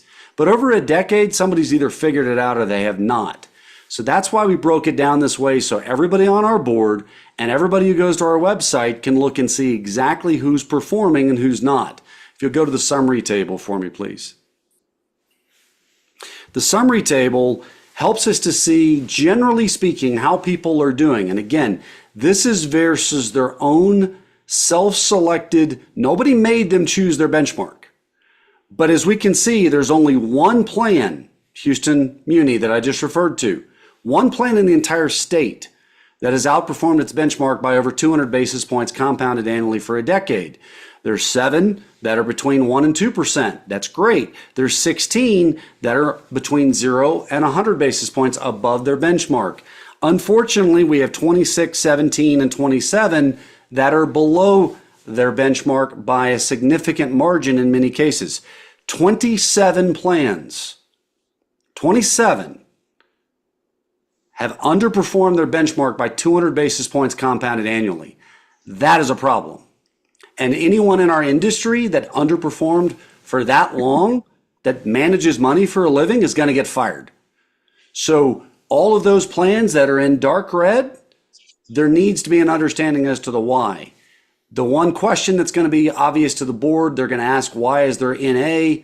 It's because the plan has not been around for a decade, or they're no longer actively investing the capital, et cetera. So that gets you to the 100 plans. So 27% of all the plans in the state of Texas have underperformed by 200 basis points annually. We also then, which again, that's terrible. We have to fix that. At the bottom left, the investment expense report shows we're doing a really good job as a state, generally speaking, keeping expenses down. And where their expenses are good, are high, their performance better justify those higher expenses. And on the right-hand side, it's just a summary of the investment return assumptions. It's very similar to what we see in the actuarial reports, but it's just here for us to be able to see, how many we have at each level in order to make this column on the table on the left a little more meaningful. So Mr. Munter or I are happy to answer any questions. I want to commend the staff for outstanding work in making this something that we all can understand with literally a quick glance. Mr. Cook, thank you for those comments. I appreciate you highlighting how to read this report. I will add also that of the plans with 750 or higher assumption, only 2 had outperformed over that 10-year basis. So I think it speaks volumes to the other side of this, which is not just investment performance, but how they set their standards. So the assumptions being high sets a bogey that from this schedule looks impossible to beat in most cases. Mr. Zook, as an actuary, I'd like to make some slightly different comments. I commend what is here, and I think it's perhaps the best way to report this, because what I'm going to talk about is probably impossible to report in a summarized way. But as an actuary, when we're setting a investment return assumption, it's really a forward-looking assumption based on the capital markets as of the date of evaluation. It's not really looking back, it's looking forward. So if we're saying that somebody's assumption is 7% today, it's because they expect over a long period of time to earn 7% over the future based on the capital market in effect at this point in time. Looking back, to me, what's important is, did the fund, the various asset classes within the fund earn what their benchmarks are? Because we can't really control what the market is in a particular year. All we want to know is that you're at least doing as well as a benchmark, or if you're paying for specialty services, that you're beating that benchmark. And so, you know, again, if I was looking at this, I would really like to see whether or not these funds met their benchmarks. Now, we could go into a whole discussion about whether or not funds set appropriate benchmarks, you know, to make themselves look good or whatever. But again, I do believe that the information that's presented here does tell a story. It does say that a lot of times actuarial assumptions have been set unrealistically based on what the current capital market is as of the date of evaluation. So I agree that this is good to look at, but again, I want to keep stressing that the actuarial assumption is not a so-called target. It should be a long-term expectation of what the future is going to bring. But then a fund should be setting, you know, asset class benchmarks and measuring itself against those benchmarks. Now, please correct me if I've got a misunderstanding here. No, I think you're spot on, and I'll provide a little bit of context to maybe explain for the audience something that I think is really important for them to understand. So, your point about how it's this report is backward looking, the actuarial assumption is designed to be forward looking. The one thing that we have in our favor here as far as analyzing this data is there's virtually nobody on this entire table of 100 plans that has been increasing their actuarial assumption. It's quite the contrary. Over the last decade, because interest rates were coming down as much as they were into the last 18, 24 months, people were basically bringing down their assumptions. So they actually had the benefit of lowering their bogey, to use Mr. Gonzalez's term, lowering their bogey, as they were going along through the decade, and they still were not able to perform. Now, if plans begin to, because interest rates are higher today, do begin to increase their actuarial assumptions, then we'll have to adapt to that and to be able to hopefully look and say, at what would be referred to as time slice data of, okay, while they were at a 7% assumption, they did X, and while they were at 8%, they did Y. We can certainly look into that if people start increasing their actuarial assumptions. What I hope this table will show is before anybody starts raising their actuarial assumptions, we ought to start delivering results at least meeting our current actuarial assumptions. Your point about benchmark data is 1,000% accurate, and that would be much more ideal. It's not really our ability as a PRB. That's more the consultant's job. And then the actual, going back to the point about education, it's critical that the trustees of these plans be able to evaluate how they're doing versus their appropriate benchmark, and to be sure the appropriate benchmark has been selected. Because benchmark selection is an art in some degrees, and people can try to make it fit whatever they want it to fit. So the trustees need to understand the difference. So I agree with all of your points. It is a forward-looking metric. This, obviously, the only thing we have to work on is a backward-looking performance. And I think when we all become more educated as a board and as a constituents and as trustees, then we're going to be able to use this information to know who's winning and who's not, and figure out how to continue to drive everybody to excellence. So thank you for your comments. And one follow-up, because I am on another board discussing capital market situations. Even though we are potentially in an increasing interest rate environment, there is still a lot of market concern, in my understanding, just because the equity markets are not reflecting so many of the potential problems, whether they're geopolitical, just a variety of issues, that just because we have, perhaps an outlook that says interest rates are going to bounce up a little bit, doesn't mean equity performance is going to bounce up as well. And again, I think it's just very important to have a good consultant who's going to give you good information about capital market situation at a point in time. Mr. Philbin. Keith Brainerd, I'd like to make an observation. First, I want to thank you and your committee and staff for the color coding. I think it's great. It's very helpful. I also want to point out what is really an obvious correlation, and that is the color coding, and the fund size. You will find predominantly smaller funds are in the red, larger funds are in the green. And the simple fact of the matter is that smaller funds struggle. They don't have access to the resources. They don't have the economy of scale that's needed to generate the investment return that larger funds generate.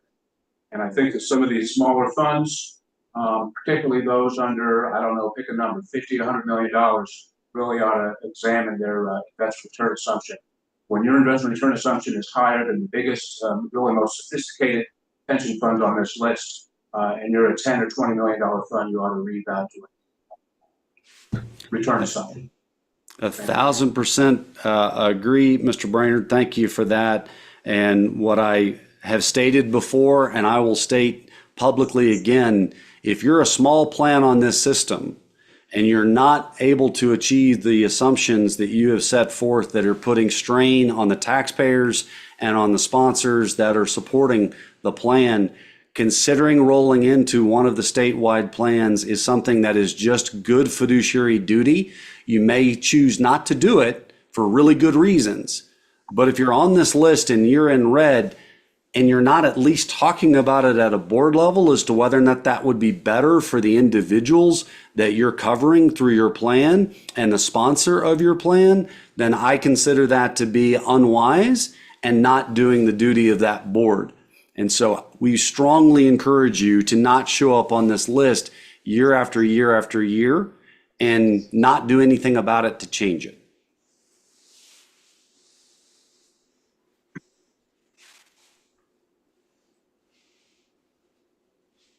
Any other comments on this before we move back to Mr. Munter?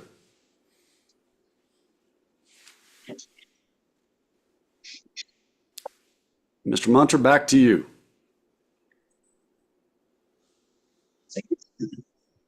So then we will be continuing on to the next section, which is item 7C. This is going to be concerning the investment practice performance evaluations, and I'll be providing an update regarding where we are in this process. So first, next slide here.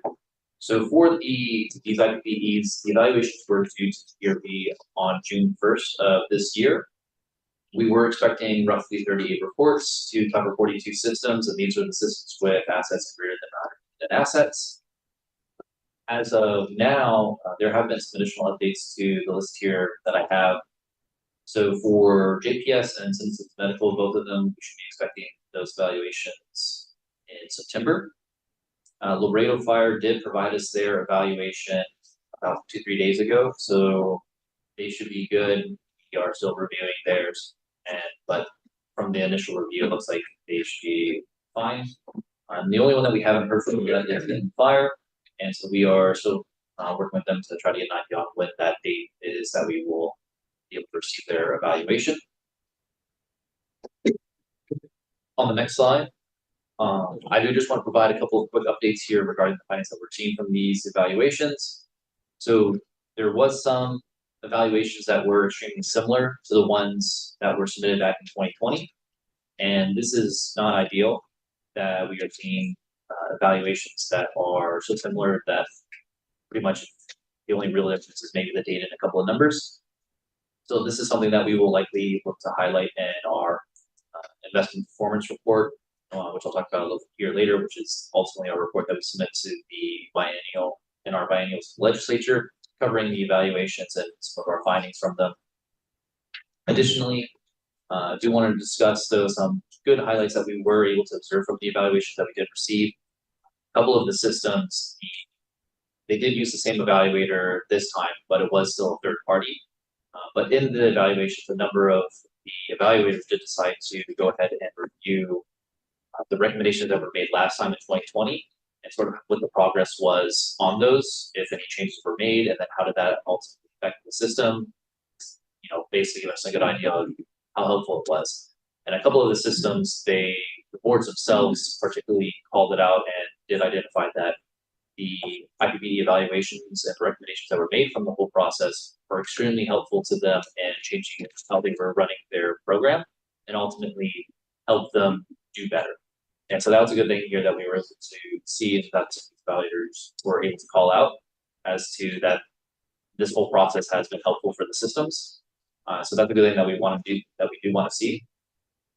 And then additionally, right now what we do have, and we've calculated that there's been about 161 recommendations across all the evaluations from evaluators recommending some form of change. And this isn't, and because some of the evaluators, they did have recommendations that were basically keep doing what you're doing. And so we removed those out because keep doing what you're doing isn't necessarily a recommendation for us. But it's good to see that there were a number of good recommendations that were being made for potential changes that can help improve the systems. So what we will be looking to do, and this is the requirements that we at the PRB need to complete for the statute, we are required to compile and summarize the information that we have received from the evaluations. And last time what we ended up doing, and which we will do again, is 3 things. The first one is an evaluation summary of each of the reports that we received. The second one is the IPR that I mentioned, which is the investment performance report. And so that'll be a summary of all the findings and basically highlights what are the most important things that we've observed from these evaluations. And the third one is a summarized recommendation list, which is where we will take all the recommendations and then categorize them and put them together to a nice easy way to see generally what are the areas that the evaluators are recommending systems approval on. So in addition to the reports that we need to do, we do have 2 preliminary recommended updates for the legislature that we will be at a later meeting potentially asking for board approval and the suggestions here. And really right now for these recommendations, all we're really trying to focus on is providing clarity.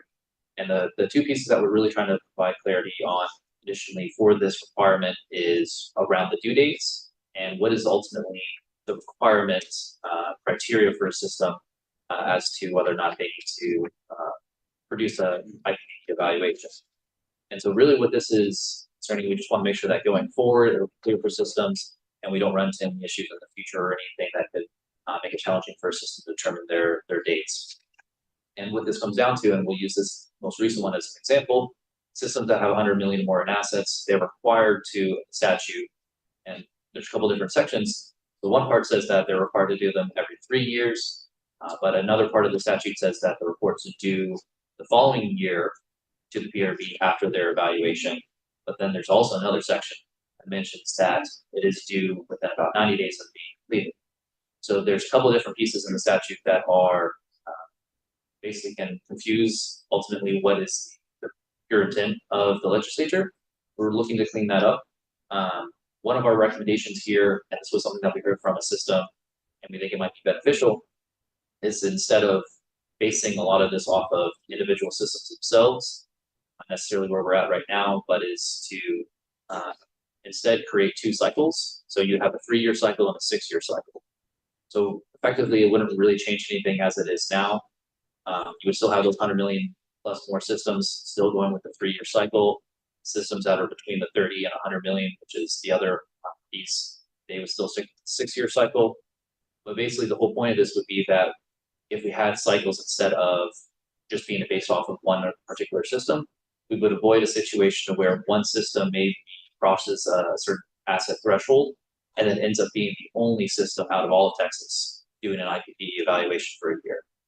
And so instead, it would basically help keep all the systems, depending upon their asset size, within a certain time period, making it easier for them to know when their evaluations are going to be happening because everyone else will be doing it. And it'll be easier for us to basically keep them on that same track. And so we won't get into a situation where we have to particularly keep track of one system just because of the way everything fell time-wise. On the next slide, this will be our second recommendation, and kind of goes hand in hand with this. One of the things that we also do want to clarify is that the actual asset requirements and what happens in a situation where, say, a system crosses that asset threshold. Ultimately, we don't want to have a situation to where potentially a system may see as an opportunity to avoid doing an evaluation. But I do have a table here for an example of what we would sort of ultimately want to avoid, and just provide extra clarity on. And this is just a potential solution There may be others. We will be asking for feedback later from systems. But ultimately, if we had to say a system last year that was below the 100 million, they would be expected to do an evaluation and report to us in another 3 or so years. But if they crossed over that threshold, came up to the 100 million, they would be technically expected to then do it every 3 years. But then what happens in a situation where then the next year, they then fall right back down even before they submitted their evaluation? We get into the situation where there's not any real clarity here in the statute as to what is the final say. And so our recommendation is simply that we would propose that the assets are what initially puts you into the requirement. So if the system crosses, say, that threshold from below 100 million to above that 100 million, they would then be required to do that report every 3 years. Once they've crossed that threshold, any type of justification to lower it would go start to look at the total pension liability. So your assets push you into the requirement, but your liabilities keep you in that requirement. And so that would be ultimately the idea there. And if we were to be doing the cycles as well, that would sort of make it go hand in hand. And there might be some need for some rules around what happens in between those weird time periods to where you're not exactly at the evaluation stamp time point. And how does that all work out? But that would probably be something that we would look for the legislature to maybe add some sections to where we might be able to do in rules if the legislature did update based off of these recommendations. So at this point, I'm going to pause you just for a second in case there's any questions or comments that anyone has about this, the recommendations that we do have. Any questions? Just a suggestion, instead of bringing liabilities into it, what if we just said if the fund has surpassed the threshold since the last reporting period? So if you went over 100 million, then drop back down between 2020 and 2024, then you would qualify for the threshold. We don't have to debate it, just an idea. That's definitely something we can consider. Because we will be asking systems for feedback on this as to obviously what's their opinion on it. I think the end goal is just if we have maybe something simple like that, whatever's the easiest for systems to understand, making sure that it's clear what the due date is and what happens during these situations is ultimately just a goal here. So we can definitely look at that. That's an option. I have a question. Sure. And you may not know the answer, but I just want to make sure that we're setting ourselves up for success. I definitely understand the desire to put everyone on the same reporting cycle when they're not on a cycle right now, but just administratively, right? Are the outside consultants, do the outside consultants have the capacity to do all of these reports and have all of these reports due at the same time? So I can't necessarily to them particularly, but Right. I mean, last time in 2020 was a full range of systems, and there was a pretty small time period there. From what I've heard from systems, this roughly takes 3 months at the quickest, if it's probably more of a priority. So I think in general, it's probably somewhere between 3 and 6 months to complete these sort of evaluations. For the systems, if they have this level of notice, we've even had systems for this round submit an evaluation back in towards the end of 2022, and then all through 2023, and then even up to now. So I think there's a pretty large breadth of options there for systems to now provide this to us that, I think it is something that they should be able to do. I don't think that this would necessarily overwhelm any one particular consultant that is working with any of the systems.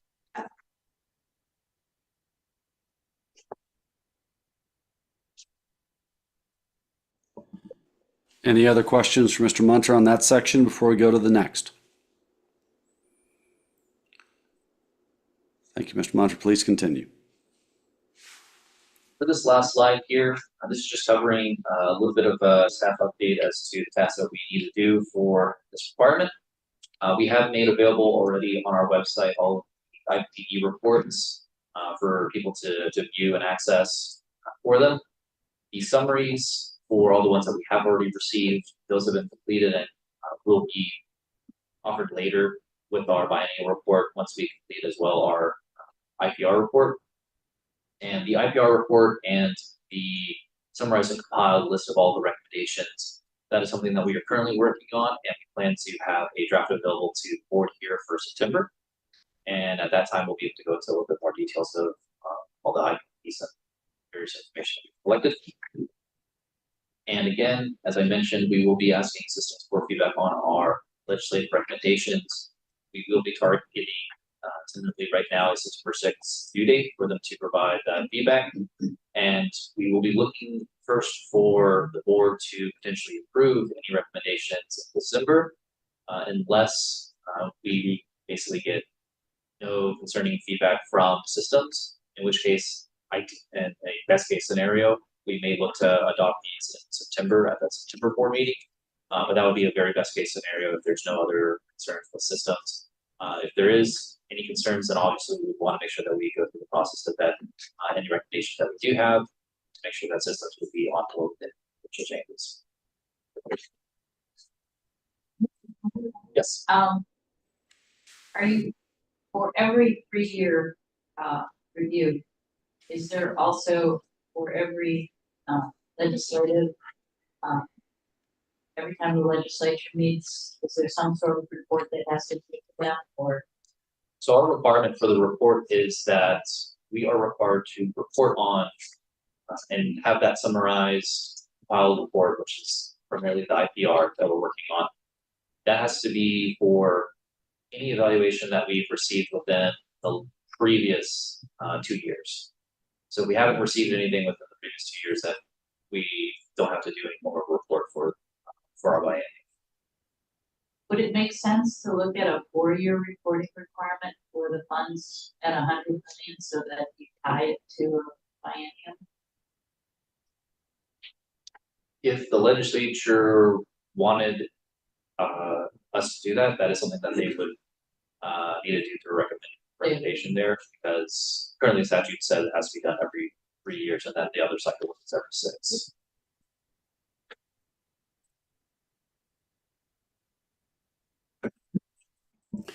Then with that, we can continue on to item 7D. This is covering the investment policy statement guidelines, guidance, and tools. For the first slide here, just providing a real brief overview of generally what we've done.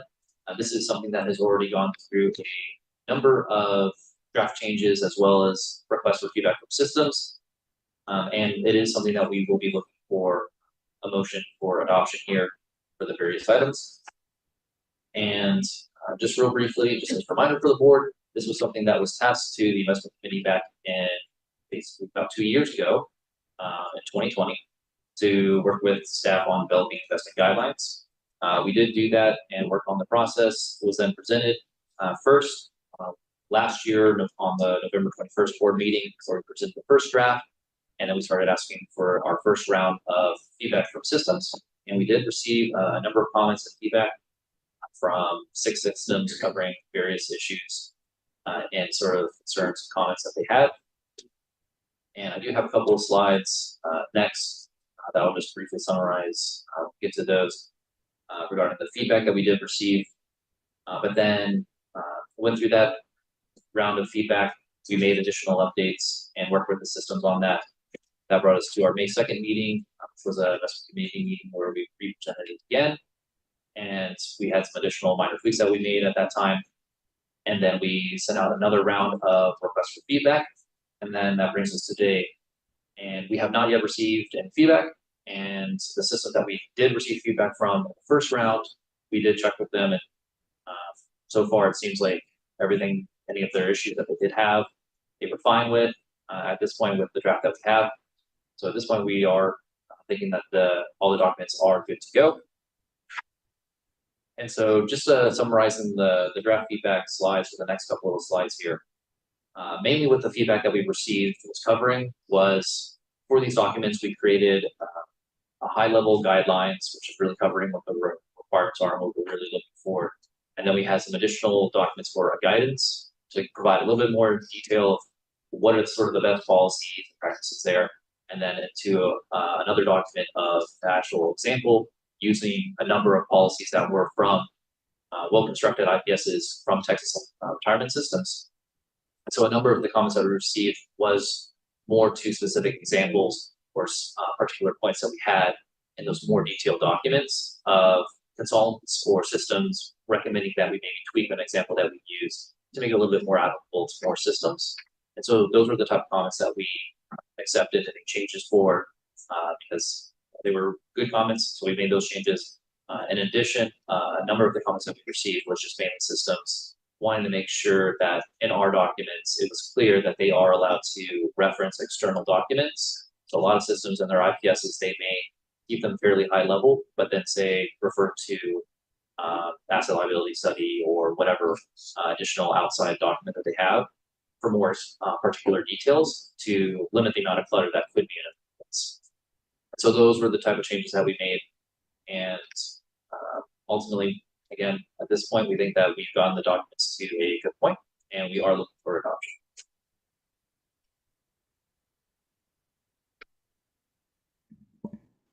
Any questions from the board?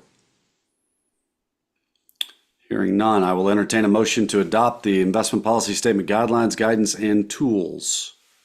Motion. Second. Thank you. A motion was made and seconded, and to restate the motion, we're going to vote to adopt the investment policy statement guidelines, guidance, and tools as presented. All in favor say aye.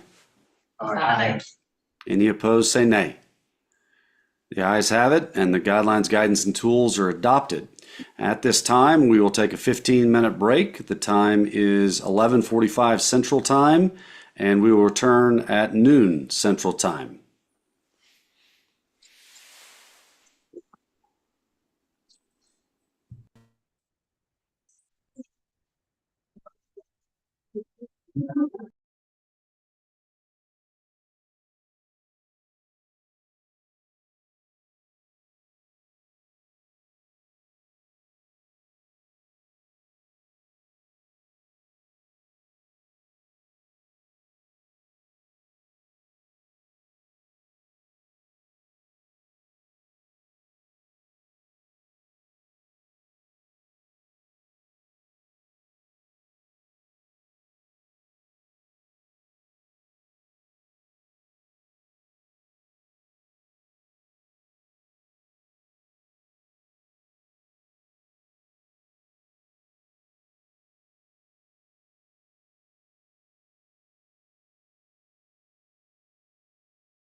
The time is now 1 p.m. Central, 1 p.m. Eastern, 12 Central Time, and we'll resume session, and I will pass the ball to Mr. Brainerd to introduce item number 8.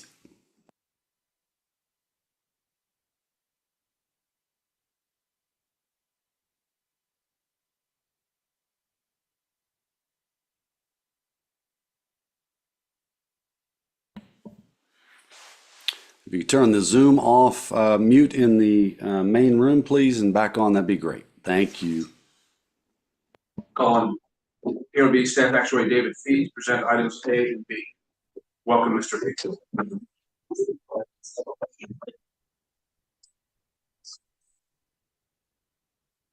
David Fee, the staff actuary here, presented by MBA, the actual evaluation report, and item B, the research report. So we're going to go over similar slides to past presentations. Most are the same.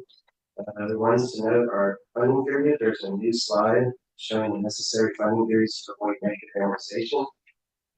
And for employer normal costs, even be presented with additional detail.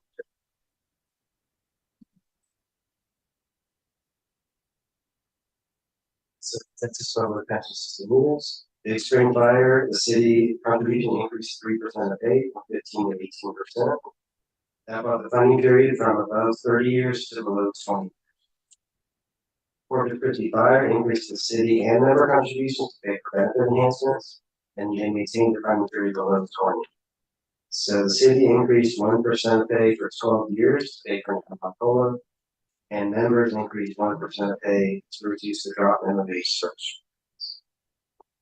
Galveston employees increased city contributions to pay for benefit enhancements, namely in the funding period for 10. So they increased the benefit multiplier from 2.55% of pay per year service to 2.65%, and the city increased from 12.15% of pay to 13.35%. With a funding period of 72, Marshall Fire is no longer adhering to their legacy FSRP, and they are now subject to a 30-year FSRP.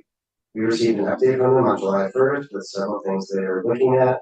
One thing they've already agreed to is the city will now pay employer contributions for vacant firefighter positions. And this is similar to something Galveston firefighters do, and that really helps stabilize contributions. Midland Fire approved their 12/31/2023 actual evaluation, and both the city and the members have been waiting for that evaluation so that they can study benefit changes. I believe both the city and a member of the board are here today. We're on Zoom. So one potential option that's been discussed is the city may contribute around $47 million. Then to reach a 30-year funding period, the members would probably need to shave around 5% off the employer normal cost. So that's the spread between the normal cost and what the members contribute. So that might look at like a 5% reduction in normal cost, or it could be a combination, say a 3% reduction in normal cost and a 2% increase. David, I'd like to make a comment at this point. It's my understanding that some comments I made at the actuarial meeting may have been misunderstood. Some may have interpreted my comments to say that I didn't believe that Midland should look at benefit decreases. And I would like to clarify. I think what I was addressing at that time was if in fact Midland made benefit changes for future hires. I just have a concern when future hires are being asked to pay for more than their share of the benefits that they're earning. I really do not think it's my place to say how Midland gets to its FSRP goals, whether that includes benefit decreases or contribution increases. But I just wanted to make myself clear. Does that clarify, I think, some concerns that were raised after the actuarial meeting? I think that does, and we'll be sure to reflect that in the minutes. Appreciate the clarification discussion. Thank you. Thank you, David. Northwest Texas Hospital, they completed a claims termination by purchasing annuities from an insurance company. Odessa Fire's payroll increased from 17.6 million to 21.9 million. That helped bring the funding period down from 29 years to below 23.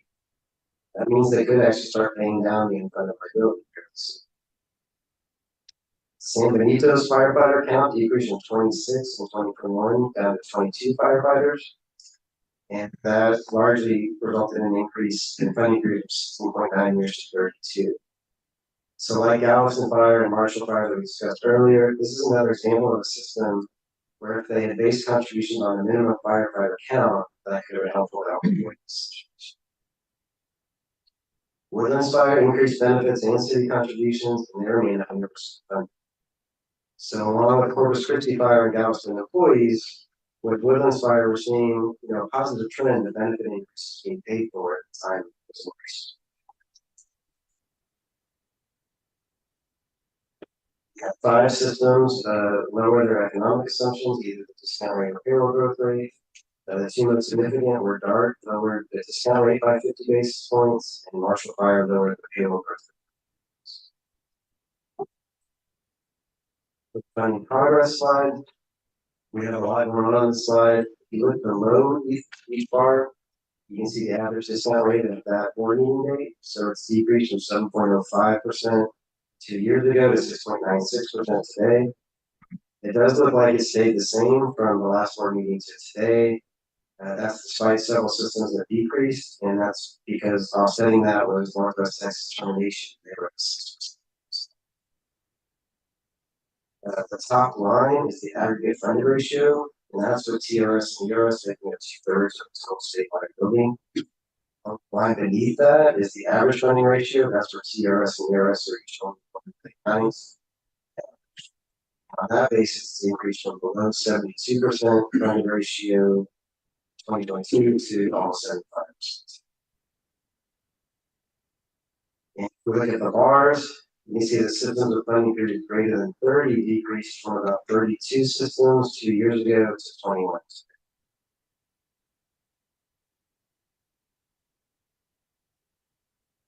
Next slide, systems overview of the type. We really haven't had a lot of movement on this slide, other than we did drop the system count by 1 due to Northwest Texas. Expected return on assets. You can see median software expected return continues to be 25 basis points higher than statewide or municipal systems. You look at the intent systems, they look quite a bit lower, but that does include frozen plans. But we were only showing active plans. 2/3 of the 10 ones would either be at 6.75 or 7%.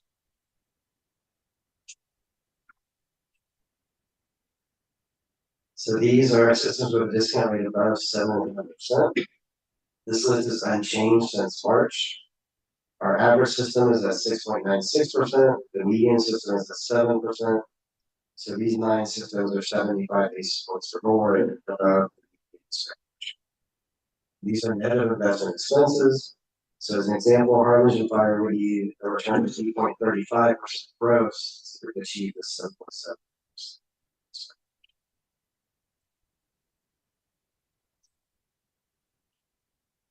And I know I ask this question every time, but do any of the actuarial reports include a qualification from the actuary based on these high assumed rates? Yes, I know that some of our actuarial reports do have that. I forget which ones I believe on this slide. Pass on for one example. Okay, thank you. For expected payroll growth rate, most Texas public pension systems assume inflation of around 2.5%. So we tend to see larger misses on this assumption, persistent decimal payroll growth rates of 3% or higher. In the graph, you can see that roughly half of TELFRA and a quarter of municipal systems are.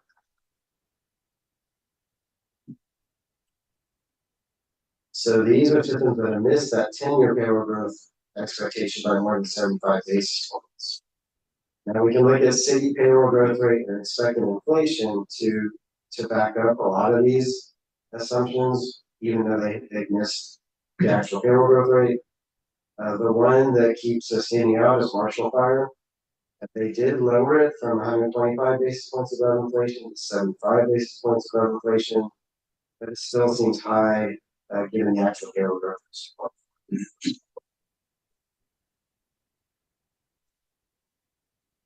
Next slide is a new one. It's the funding period to avoid negative amortization. So this chart shows the funding period after which the unfunded liability would be expected to decrease.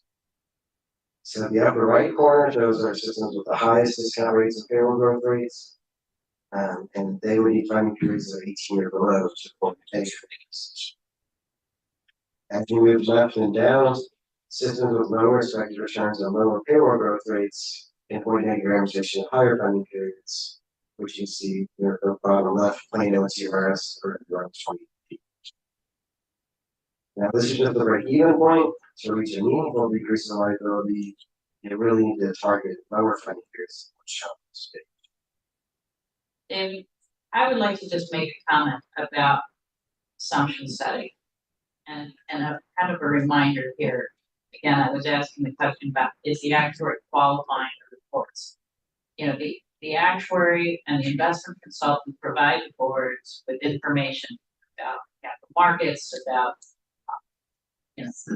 reasonable, realms of reasonable assumptions, but it is up to the board. They set the assumptions. However, the actuary must, in order to correspond to an actuarial standard of practice, they must specify if they feel that the assumptions are unreasonable. That's why I keep asking about, if the actuary is qualifying their actuarial report. Again, I really have a concern that, as we talked about earlier today, that some groups some boards are setting assumptions that are just, unrealistic considering the current capital market outlook. And again, we would like to see a point where we actually see meaningful reductions in unfunded liabilities. And David on this chart has pointed out, what the funding period would have to be, not 30 years, but 18 or 20 before we start seeing a reduction in the unfunded liability. And if we're really going to make some progress here, I really think we need to start aiming for, 15 to 20 year amortizations. And I know that's not going to win me any friends, but again, what we're really trying to do is say we got to shore up the funding in these plans, and we'll keep kind of beating this to death as we go through this and we look at funded ratios and whatever. But I just want to point out that it's in nobody's interest really to set unrealistic actuarial assumptions. That's my sole thought. Thank you, Ms. Duff. I appreciate your comments. I share your comments wholeheartedly. And I'd like to ask staff, if you would, when you get a chance, to provide us with a listing of consulting actuary for each plan in the state. I think it would be interesting to compare the consulting actuary with the assumptions that those actuaries are signing off on. Please. Thank you. Please proceed.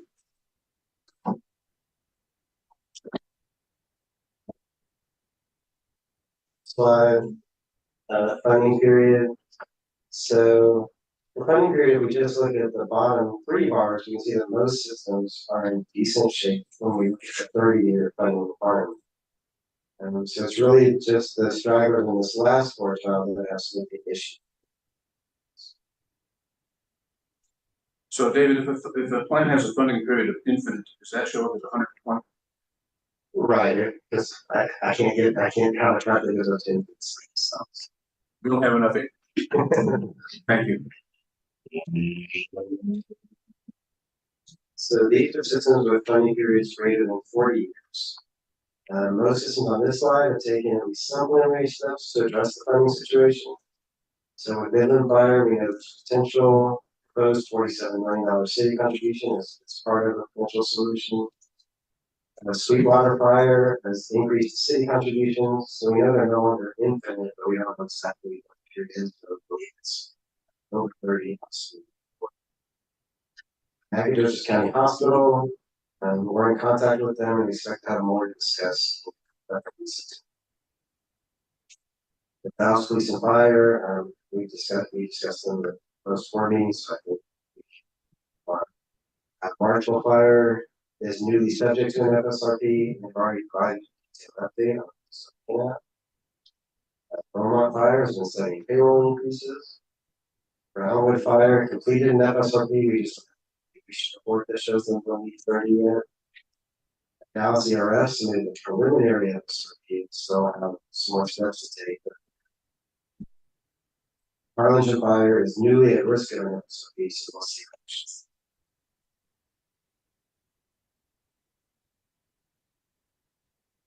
So these are systems with funding periods less than 40 years, but still have a ways to go to avoid acquisition. So these systems have significant gaps between their contributions and the interest on those contributions. But they were on the previous list of systems with funding periods over 40 years. They all fall into 3 categories. Some have higher payroll growth rates that delays paying off the income liability until the future. Some have lower tiers for benefits for new hires. That lowers the future normal cost and interest, but it doesn't really lower current normal cost and interest. And then we have one system that has adopted an ABC, but they're in a transition period. So once they're fully paying off that ABC, soon they can drop off the space. Funded ratio. The blue quartiles on this page are representing for itself for municipal systems with funded ratios below 50 and 60%. So these are systems with funded ratios less than 50%. So systems on this slide have a total funded ratio under 50%, or a retiree funded ratio under 100%. And remember the contributions come in as a percentage of pay while the members are 40%. So it's imperative then that each member's liability be 100% funded by the time they retire. We do have a new top listing on the slide, which is Marshall Fire with the lowest funded ratio of 33.7. They do not have the lowest retiree funded ratio, that belongs to Odessa Fire at 51.2.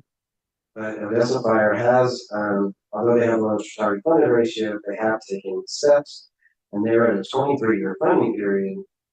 And from the previous slide we went over, it's at 22 years, 1 year, from now if things go as expected, but they expect to get over that hump.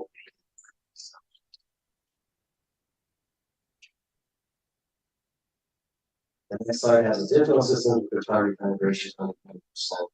So these systems have a better overall funded ratio than the previous slide, but still haven't yet fully funded retirement. David, could you restate, what the situation at Marshall is?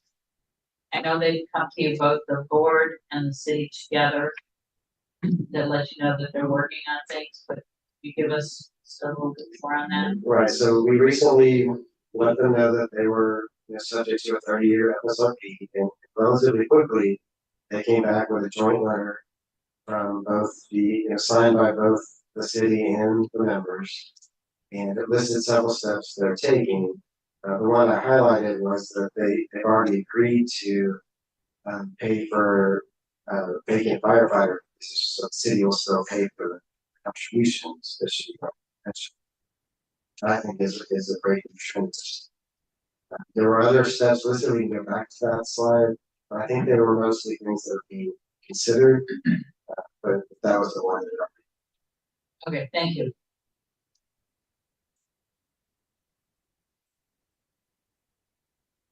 So systems with the fund exhaustion year. So based on current contribution levels, assets are projected to be completed prior to paying all promised benefits. Systems are required in their financial disclosures to disclose the depletion date as well as the blended discount rate using municipal bond rates after the depletion date. 3 systems disclose that blended rate but did not disclose the depletion date. So for those 3 systems, we displayed 2099 as placeholder, but it's very likely that some are considered sooner. We did confirm that, for example, in Nacogdoches County Hospital District, the actual number is 2039, so 15 years. Again,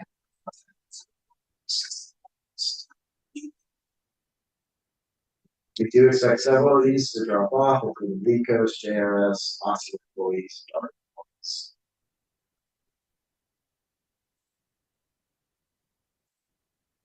So fund liabilities as a percentage of payroll, the higher this number is, the less of it then the contribution increase will make. So two systems have the same unfunded liability, but one has twice the payroll, then a 1% increase in contribution percentage will have a much better effect for the system. So we'll concentrate on the highest quartile of telephone municipal systems on the next slide. Those are the ones that show.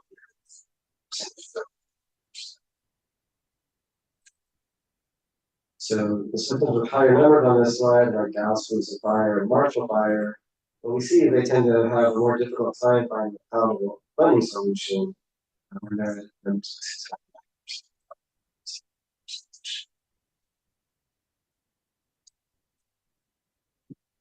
So employer normal costs, we're showing more detail on these slides than in the past.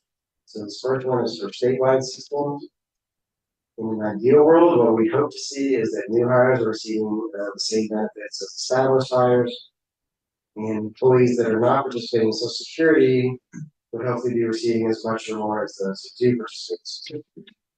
So for this first one, if you look at the first two columns, if you look at that diamond, it does increase from those with Social Security to those without Social Security. So that's the direction we generally like to see. But if you look at the first and third columns, you can see that there's a few systems that drastically decrease for new hires versus established hires. For statewide, that's mainly due to cash balance formulas.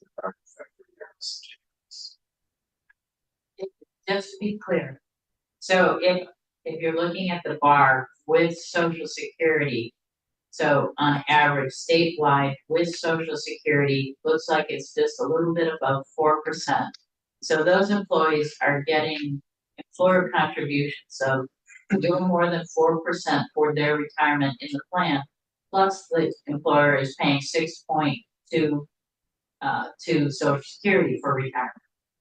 The ones in statewide without Social Security, on average, they're getting a little bit less than 6% of pay to the plan, but nothing going to Social Security. So we're kind of comparing on average, 10% of pay to retirement for statewide with Social Security to 6% of pay without Social Security.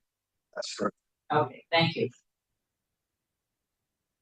When we look at telco systems, it's a little bit more of a mixed bag. So we look at those first two columns, we look at that median diamond, it goes down from the first column, which is the opposite of what we hope to see. But if we look at that lowest quartile, it does go up from the first column to the second column. So for the systems with the lowest net benefits, they do get significantly more for those without Social Security benefits. If we go from the second column to the fourth column, and especially if we look at that bottom quartile, you see that for the system with the smaller benefit, net benefits, new hires tend to get squeezed a little more. So again, really highlighting a diversity in the type of retirement programs being provided for firefighters throughout the state. Those with Social Security on average are getting about a 10% benefit. And those from the employer, not counting what they're contributing. And those without Social Security on average only getting something less than 4%. Yes, Social Security doesn't work quite as nicely as our other pension formulas because it varies by your level of compensation. So I hate to put specific percentages for what the members are getting, Right. but in general. Yeah.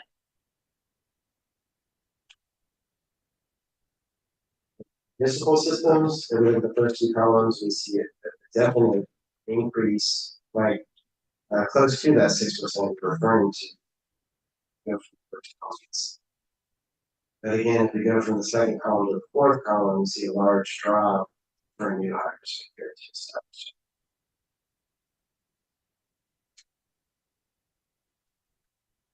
And then if we look at A10 systems, these, if we go from the first column to the second column, we see a significant decrease, so they're going in the opposite direction.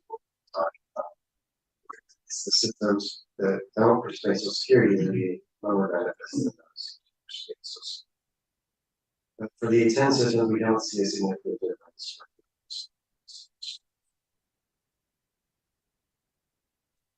So these are systems with employer normal costs less than 1%. So again, we're talking about the spread between what the members are getting. So we show the numbers in two ways. One is for systems expected return that varies by system, and next we show it as 7% for each system. So the top two on this slide, El Paso Police and Texas City Fire, they would be the most concerning because you could basically say the employees aren't really getting much benefit, and even when it's normalized, and neither system participates in Social Security. So essentially, in this case, employees, members are paying either the full cost of their own benefit, or they're paying for their full costs and helping to pay down the unfunded liabilities of benefits. Yes, it appears Texas City firefighters pay more than just their own.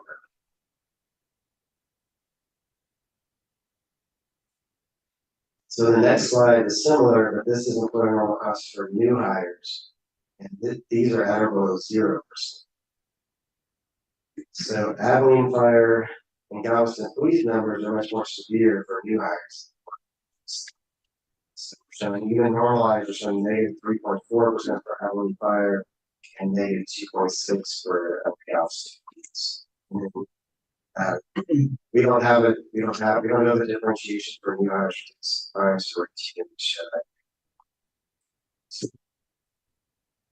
And we have two other systems, Beaumont Fire and Marshall Fire, that were not on the previous list.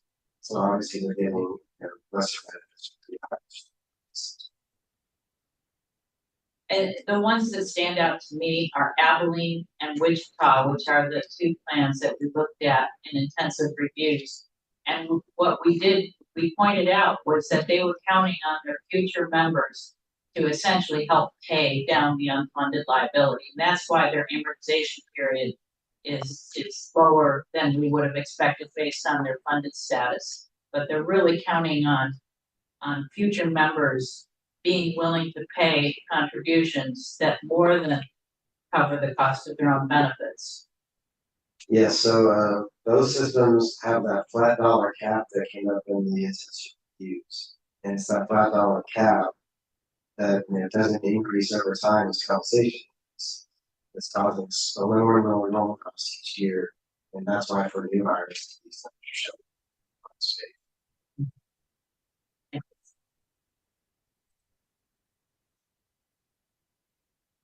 So require percent recommended contribution. There really hasn't been a lot of movement on this slide. So discussion. Next slide.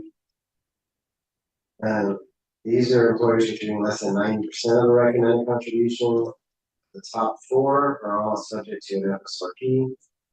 And Fort Worth ERF is on a legacy FSRP. And then all the rest have already taken steps, I would say, and would be expected to drop off once again. And David, when you say recommended contribution, that's a normal cost plus 30-year amortization of the unfunded, right? In some cases, they actually have a recommended contribution that's below 30 years, but yes, never more. Okay, thank you. Members, before we move on to the FSRP section, I just want to make an observation. This board's primary responsibility is to monitor the actuarial soundness of the pension. And most of these slides David has just walked us through don't necessarily pertain to the actuarial soundness, they pertain to benefit adequacy. But in these cases, benefit adequacy is impaired, if not imperiled, because the actuarial soundness is imperiled. And so this is sort of the second derivative of what we're supposed to be looking at. This is really perfectly consistent with our task. That is to say that most of these plans that we're looking at are in danger of providing adequate benefits because their actuarial soundness is in danger. Questions on this information that David has shared?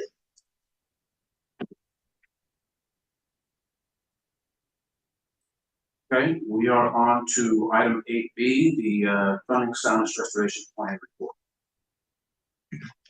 Alright, so, I'm just gonna focus on the FSRP status changes slide today. So at the top, we had, 3 changes to systems immediately subject to a 30-year FSRP. We added Marshall Fire as we discussed, and we removed Atlanta Fire and Brownwood Fire. So in addition to Marshall, what we'll have left is Midland Fire, Sweetwater Fire, Beaumont Fire, two houses. Systems at risk of 30-year FSRP, we added Harlingen Fire and San Benito Fire and removed Austin. And for systems with periods above 30 years but not considered at risk, we're Bixby Fire and Paris Fire companies. So and the rest of these are just offsetting for New Marshall Fire, the legacy FSRPs, and we had.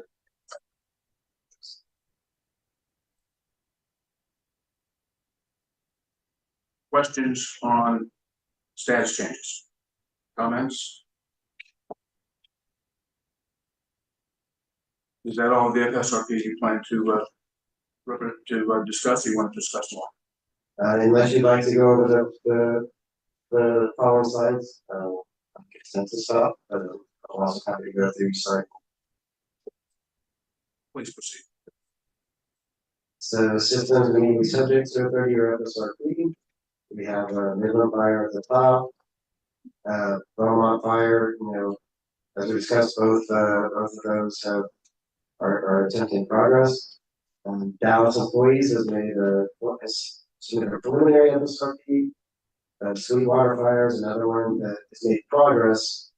We know that city increased contributions.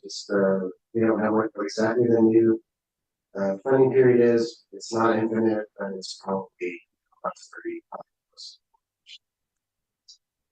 House Police and Fire we discussed, and then Marshall Fires.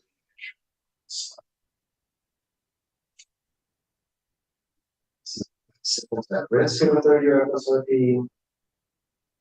These are systems that are not yet subject to it, but if Austin Fires say have a funding period about 30 in both the 2023 and 2024 actual evaluation reports, then they would be a skip. Another example is if Greenville Fire had a funding period about 30 in the 2024 evaluation report, they would be skip. So because it takes consecutive evaluations of two or three, these are not yet.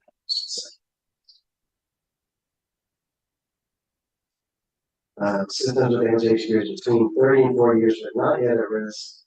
Both these systems completed FSRPs early, so they're due in 2025. They completed them early.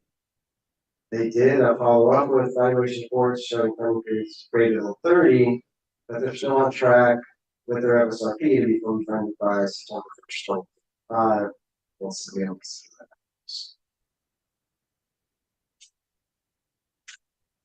And we still have 3 legacy FSRPs remaining. That's Plainview Fire, Fort Worth Employees, and Wichita Falls. They're all well below their former 40-year threshold that was in place prior to the new rules. Wichita Falls has the earliest target date of 2026. So after 2026, Wichita Falls will be subject to the same 30-year requirement. Next, the usual system that have already completed the FSRP requirement.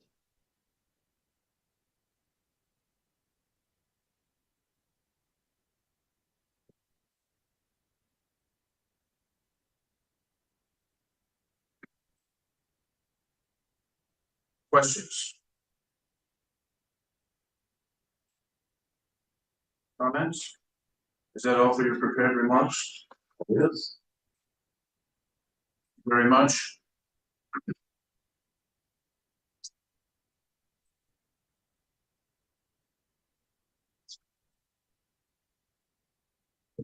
I'll pause here to call up representatives of the city of Midland,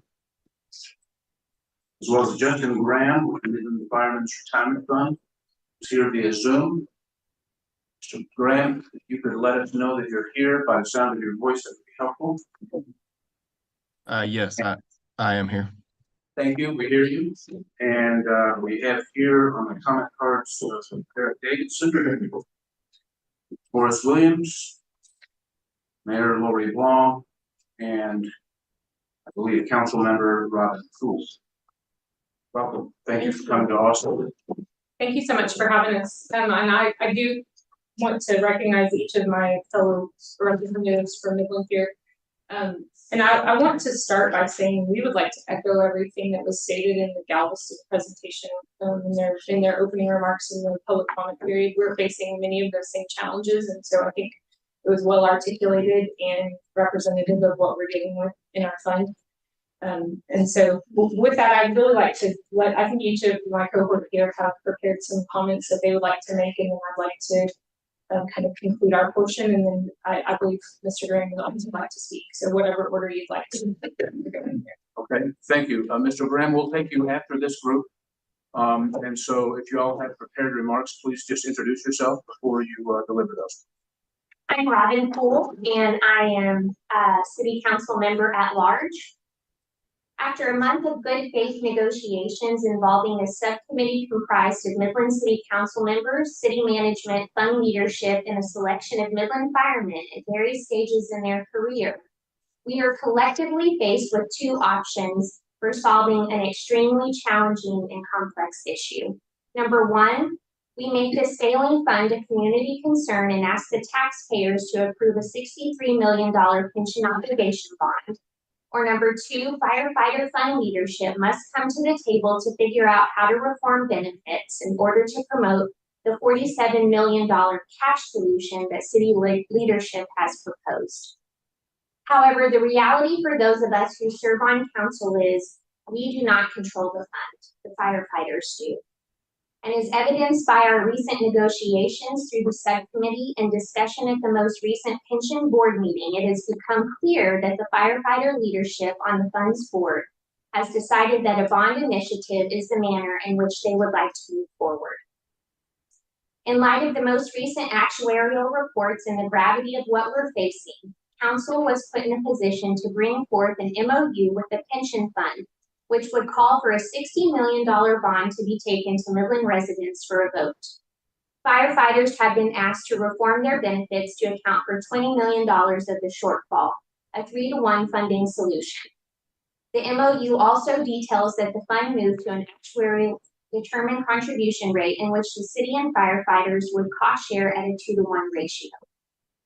Although I have been clear in our negotiations as well as publicly that I do not personally agree with the bond initiative, historically there was clearly self-serving behavior behind some of the investment decisions made, which have compromised the fund and the retirement of some very hard-working firemen.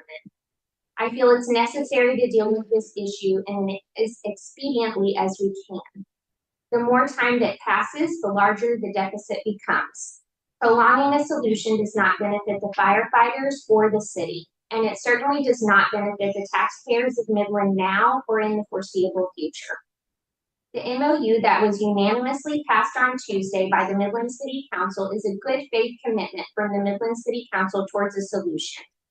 My hope is that upon its passage, fund leadership will not delay in working with their actuary to determine which reforms they will bring forward to the fire department for a vote.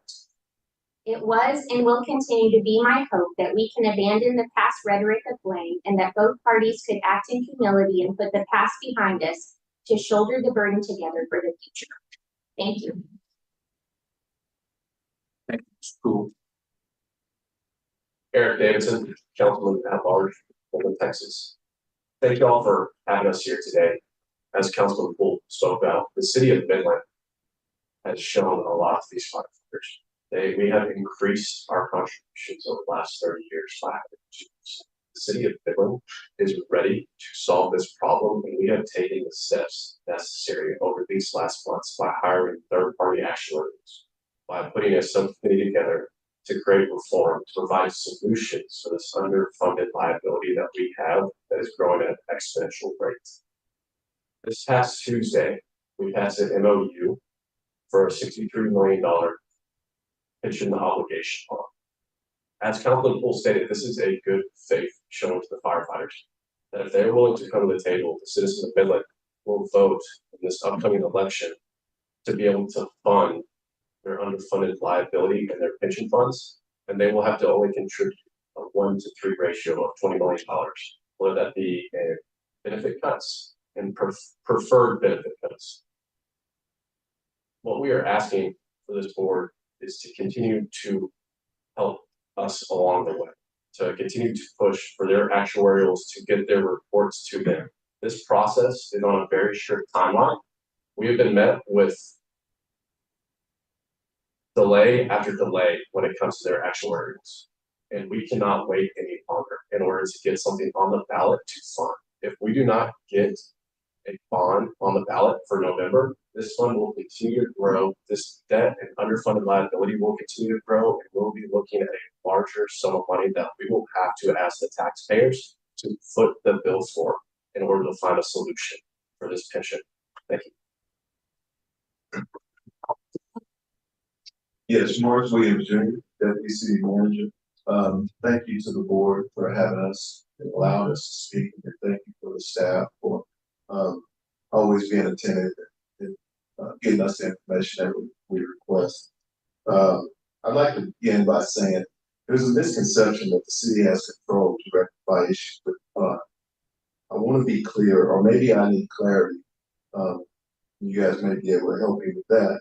That we have very limited control to the impact of the benefits outside of increasing the city's contribution and actively participating in the fund meetings and communication, which I really believe that our mayor, our current mayor, and this council has done a good job being very attentive, being very keyed in to what's going on with everything with this fund.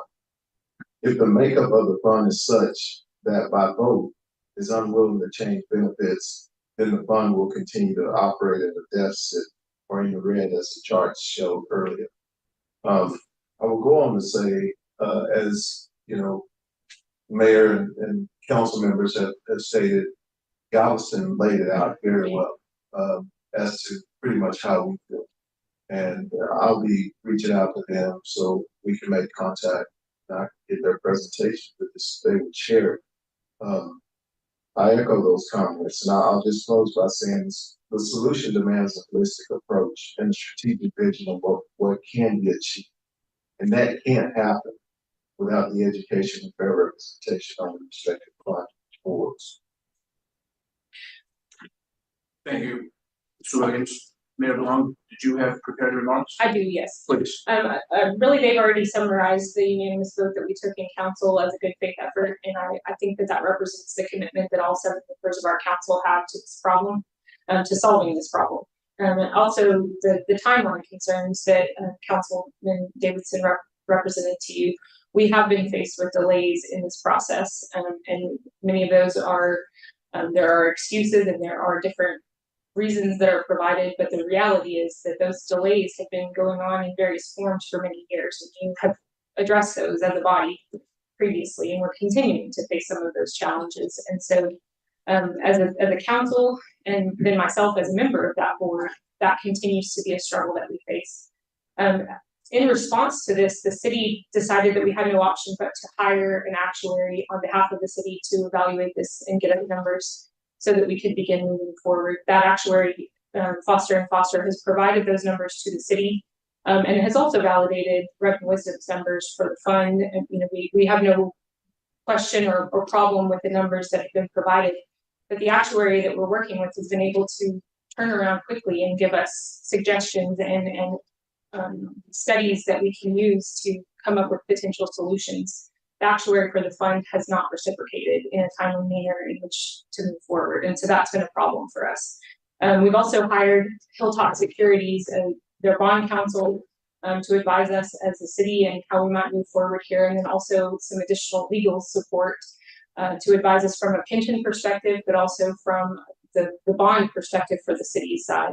And so we believe that holistic approach to this allows us as a city to move forward effectively and appropriately in coming to a solution that will work for all. We also, our local attorney team and our local finance department is deeply engaged with this almost on a daily basis throughout the time since we've had those actual reviews back. So this is an all hands on deck approach from our city, and we believe that the necessary next step is for the firefighters to meet us partway in benefit changes. But as they've stated, there's a timeline on that. We have a deadline of August 19th if we are to put that bond on the ballot in Midland, Texas. And so we need the firefighters and the fund, most importantly, the fund board to act quickly so that we can move forward with that. We also, as has been referenced, the $47 million is really the total sum of money that the city can allocate to this problem without taking it to the ballot. We don't have additional money that we have stashed away somewhere that we could allocate to this. And so if we are to offer the $47 million, we need there to be reciprocal changes to benefits to meet us partway. And in all of these conversations that we've had, the firefighters have consistently been unwilling to make sufficient changes to make that $47 million viable. And so the bond is not anybody at this table, that's not our first choice, but we don't feel like we've been left with an option with the cash that we have on hand. And so as we're moving forward, we also believe that 25-year amortization period is I guess, depending on how you look at it, the lowest or the highest. We're not willing to go to more than a 25-year amortization period. We believe 25 years is and you referenced that, Ms. Desch, that this is a concern for us. To even consider anything greater than that is really not sufficient for our city council. So with that, I think that we ask for your support in this, and we thank you for the way that you've been diligent in bringing this to the attention of the city. We're engaged in this, and in my role as the mayor of Midland, but also in my role as a board member of this fund, the solvency of the fund is of utmost importance, and we want to get that done timely, quickly, and efficiently. And we thank you for your help with that. And we're available for any questions that you have for us. Thank you very much. Before we take questions, let's ask Mr. Graham. Mr. Graham, do you have prepared remarks you'd like to share with the board? Yes, I do. First off, I'd like to thank the Pension Review Board and the staff for working with us. I'd like to thank the city for coming to the table and finally discussing this with us. I would like to address some of the things. I'm not going to go out and put any blame on anybody for this timeline. So this committee that came together just a few weeks ago. And so realistically, this timeline that has been put on us for us to expect consultants to jump through hoops to get these timelines, we have requested that be done, but we can only request that of our consultants. And so we have been at the table, and we have been asking the city to come to the table for more than 2 years. Since I've been on this board, I have requested in multiple meetings that we have these conversations about funding this. And so this has been going on for years and years and years, and to put this timeline on the table where we potentially would have a lack of due diligence on the even the potential MOU, that's not reasonable to ask. So we have had these committee meetings, and the pension fund board has yet to be in negotiations with the city on this MOU. They use this subcommittee group to do this. And even then, the discussions were still taking place when the MOU was taken and then taken to council for a vote. So this MOU that was provided to council was not even a finished product. And we want to discuss that we think that there's potential legal ramifications even included in this MOU that need to be investigated. And so we do want to move forward with this, and we do want to get it done as quickly as possible, but we also have to do our due diligence, and we do have to make sure that as a fund board, we are acting in the most responsible manner for the membership and for the city. Thank you all. Thank you, Mr. Grant.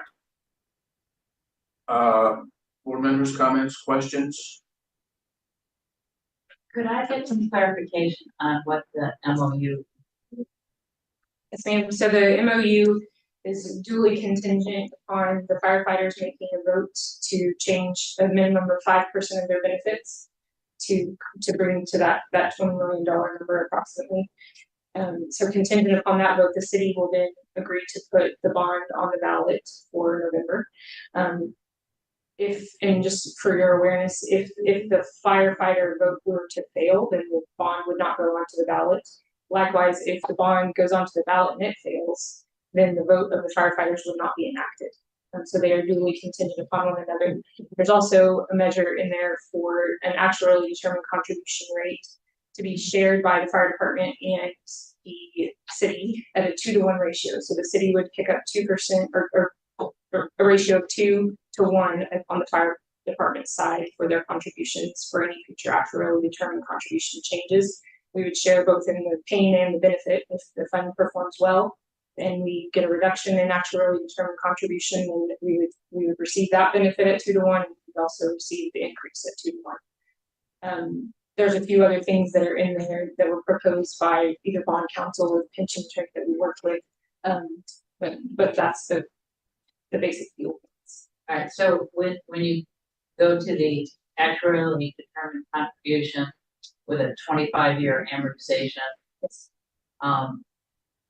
then at that point, the firefighters pay 1/3 of that ABC and the city pays 2/3. So to be clear, we would, right now we're at, the firefighters are contributing 14%, the city's contributing 24.2%. The 2-to-1 ratio would be on the increases and decreases. We would not level set to 2-to-1 ratio on what is already being contributed. So all of these numbers are predicated on our current contribution going forward. And again, you're asking for the fire, you put up a bond for 63 million, and I would assume that those proceeds will go into the fund. So you're correct. I assume there's some fees, so something close to 63 million would go into the fund. Yes, and we can get you dialed in numbers from our bond council if you'd like. Yeah, and what you want is the present value of the firefighter benefits to be reduced by $20 million. And you're saying it has to be done with benefit cuts. Could it be done by them increasing their 14% now? That is something that's been negotiated. Our council unanimously, after conversation with the actuary that we're working with and with our city staff, we believe that it would place a disproportionate harm to new firefighters. And if we were to allow them, if that were part of this conversation, and so we would like for those to be in benefit changes, not in increased contributions. We also believe it creates a tight, well, really, I've already stated it. We believe that's a disproportionate harm to young firefighters. Because I think the normal cost for this plan, David, remind me, it's about 25% of pay. I know it's high. I believe the employer normal cost is somewhere in the 12% range. We said I'm putting in 14 for the firefighters and 24.2. Yes. So my The total normal cost is around. I would say 26 would be my best guess. Yeah. All right, and so the reason for wanting benefit cuts is that you don't want firefighters to pay more than 14% pay unless the ADC creeps up and. Yes, ma'am.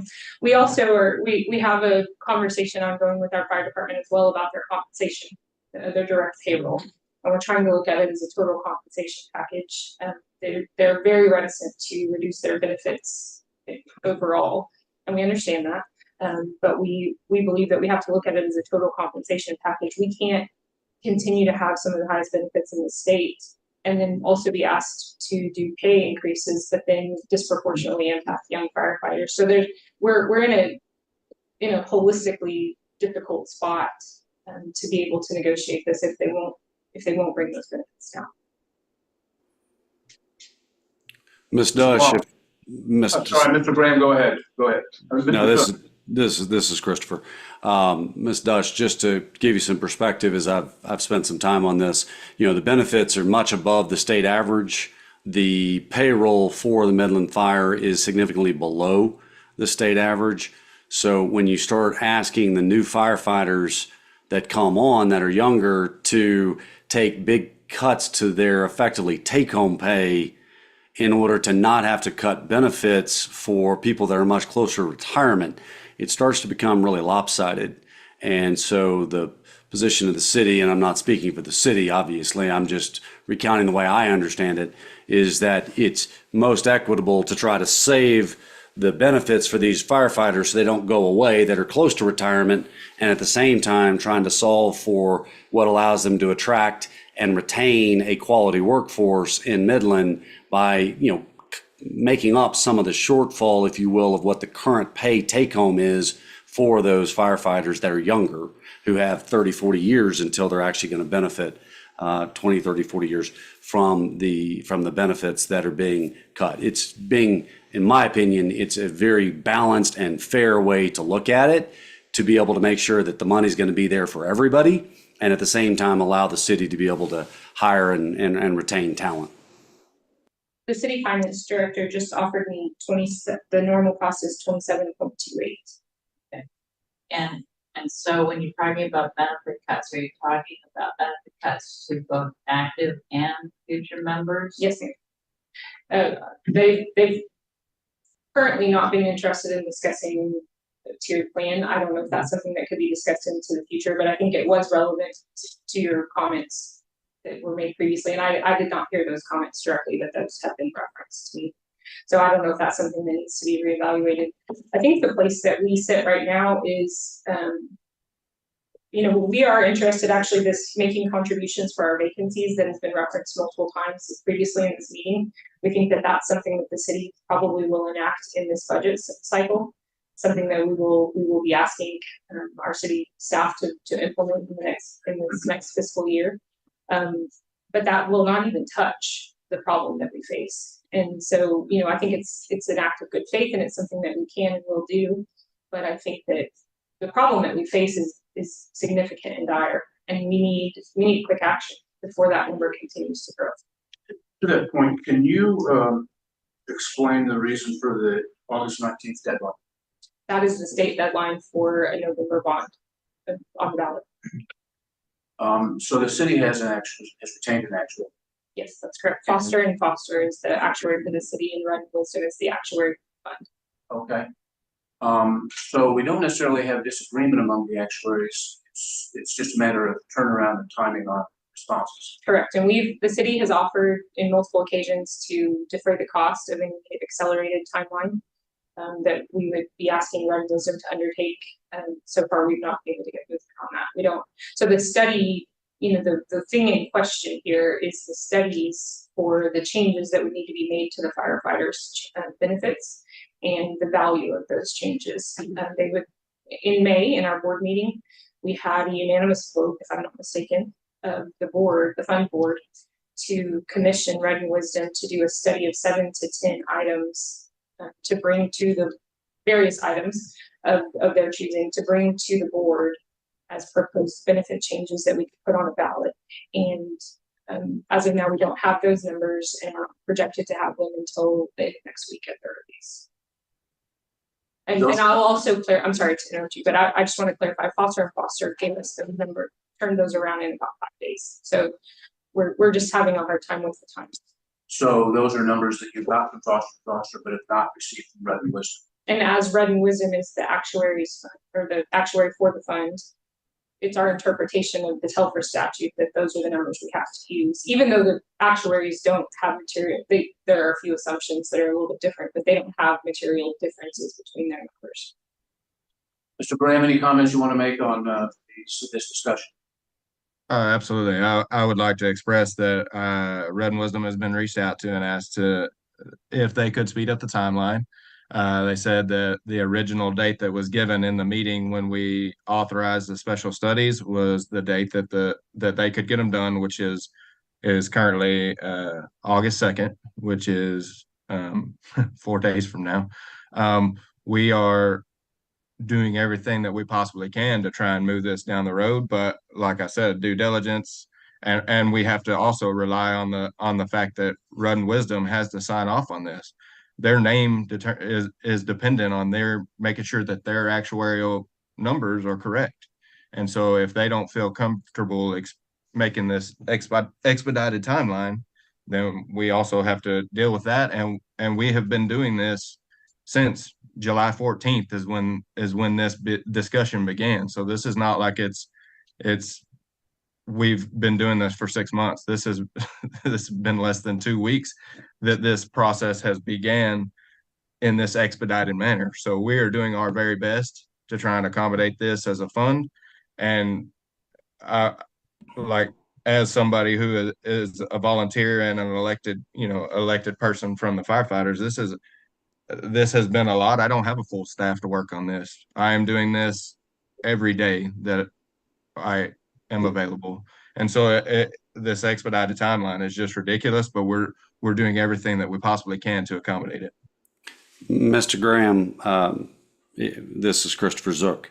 I just want to make sure that for the benefit of everybody, that they hear what I understand as a recap, and I'd love it if you could tell me if I'm misinterpreting something. So the original proposal from the city was to put cash into the plan from the city's coffers, somewhere around $48 million. And that was the solution that the city put forth. That was rejected by the by the plan, as not what was the solution that was desired. Thereby, the only solution would be to do a pension bond at approximately $63 million. That was then viewed, at least conceptually, as acceptable to the board of the plan. That then necessitated the timeline of August 19th, because that's state law and nobody has that choice unless it was going to be put off an entire year. Is that fact pattern correct, or am I missing something? That fact pattern for this current situation is pretty correct. So originally in May of last year, or prior to May of last year, the bond was going to be pursued, and then the city stated they did not want a bond. So then we came back to the table. They said we have $47 million. We said, okay, well, we will look at changes and we will study things. We'll try and figure out what the best situation that we can come to is. We did studies and we passed a solution that was, that the bond amount would have been 80.5 or around $81 million last year. And we studied what to cut. We took the overtime and changed the highest 60-month calculations, which was the original amount would have been 105 million needed, and we cut 25 million off of that. Then you move down the road and we said, okay, come to the table. And then on July 14th, like I said, this is when this timeline began of putting this at, we have to have all these things done within a 2-week period. And we are doing our very best to get that done, while just because it's Midland's emergency doesn't make it the rest of the world's emergency. I guess it's a good point. No, I think that's a really good recap, and I think it's helpful for all of the board and the staff to hear the timeline. And the hardest part about this situation is that we have a state law requirement for August 19th that is the date that nobody can move. And then obviously, if we don't hit that date, if a bond is the only path forward, then we got to wait an entire year, which creates the problem. So I'm very, very empathetic to the board, to the city, and everybody else. What is always frustrating for me is that if we all got in one room and sat there for literally until, what's the old saying? You lock the doors and you don't come out until you got a deal. My guess is we could probably get that done. It sounds like we're pretty close and everybody's in agreement. We just got to dot the I's, cross the T's, make sure that it meets all the standards, get it on the ballot. To your point of Rhett and Wisdom, they're paid to do a job, and I have great respect for them, but they'll get it done if you tell them that you need them to get it done. That's their job, and you're right. Your issue is not necessarily their issue, but they're in the service business. They need to serve you. You're the customer. That's number one. Number two, I fully appreciate your point about diligence. And the reality is, if it goes on the ballot as of the 19th, and between that and November, if something comes out in diligence that's like, oh my gosh, this is a non-starter, well then if everybody comes out and says, well, this was a bad idea, I would say very confidently the people of Midland would listen to a unified voice of the city and the fire department. And obviously, having dealt with this in Houston many times, I know how powerful it is when the firefighters show up at the polls. So I know that the firefighters can make this win or lose. That is a given. So my point would be, let's not let perfect be the enemy of progress and good. I would love to have everybody on the same page by August 19th, but we have been messing with this thing now since it was messed up by other people. Let's fix it and let's get on down the road. And I believe that that can be done by August 19th. And I will personally offer to help in any way I can during that period of time. Mr. Bill, thanks for those comments. Very clear, cogent, yes. Yeah. Ms. Levy. So 2 questions. First, do you all know yet if there's community support for the bond? Have there been any polls or surveys or any early communications? I would say we have anecdotal evidence that it would be difficult. Mostly because the general sentiment seems to be that 20%, or I'm sorry, 5% changes is not sufficient to warrant that. I think that there is the community, and that's hard to know, right? We don't have a poll, we don't have anything statistical to rely upon. We're basing that on conversations and public comments and relationships in the community. And our council is well connected to the community, obviously. So of the 7 of us, I think we would all agree that it will be a heavy lift for only 5% of benefit changes when we can demonstrate that we're the highest state of the telecom. Okay, and then second question, is it possible to move the contingency for the bond from the election call date to the actual bond issuance, such that the city would agree to put the bond on the ballot by the state fall deadline, but then have within the bond documents a contingency that the bonds cannot be issued until benefit changes are implemented? My understanding, I would need to vet that with our bond counsel and with the pension counsel that we've retained. So I'm hesitant to answer that question, but my understanding is no, we can't issue a bond for something that we don't have the preset conditions for, is what I've been advised. So we can double check that. If you would, I think that'd be valuable information. The bond covenants had that contingency, and so we're just effectively moving back the date of the firefighter agreement. Other comments or questions from the board? I'll comment just because I'm close to a lot in the Midland community. You know, one of the things that is an uphill battle here, which is why I personally was hoping that the firefighters were going to accept the cash infusion, is Midland issued a massive bond last election for schools, and one of the largest that I'm aware of, period, in the state. And so I know that the citizens of Midland are very kind of tired of the bond process. That doesn't mean it can't win. And if the firefighters show up at the polls and the city council really rallies around it, I think it can pass, but it's going to require a big campaign. But certainly, if we don't do the August 19th, we don't even have the choice to try to go win win over the city of Midland people. Thank you, Mr. Zook. I would close by saying that we are the Pension Review Board. What we do is review. We don't have enforcement authority. We can coax, we can encourage, we can serve as a sounding board. We can provide expertise. But that's about all that we can do. And we appreciate you coming to Austin. Mr. Graham, we appreciate you being here virtually. And Justin, Mr. Graham, was there something else you wanted to say? Oh, I just wanted to specify that the firefighters did not say that we didn't want the cash solution. The firefighters said that like we have to be able to sell whatever changes are available, like that we have to go out and sell this to the membership. We told them that the 5% that we could do, which would put us at more than what the contribution arrangement is between the city and the firefighters currently, or when this began, the 40-60 contribution arrangement that was there, that would be us covering more than that 40%. And we said that we were more than willing to go sell that 40% contribution arrangement and say, if we're going to do this across the board, let's do this in a 40-60 manner so that we can, like, it's easily justified. And that would, and so we told the city, we don't care. You come up with the money, however you come up with the money, and we'll come up with the changes, however we come up with the changes. But don't try and narrow it down for us to where we can't get to a solution, because we want to come to a solution. Thank you. We stand here ready to do what we can. Please let us know how we can help. We appreciate it. Thanks very much.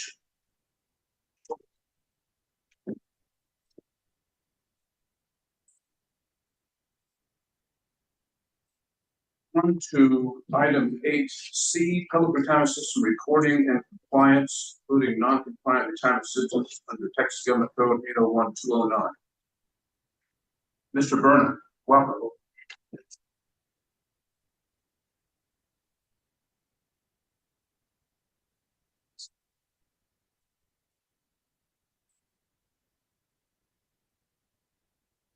Good afternoon, members, and thank you. I am Brian Burnham, Analytical Services Manager for the Pension Review Board, and I'm presenting on critical system reporting and compliance. Next, please.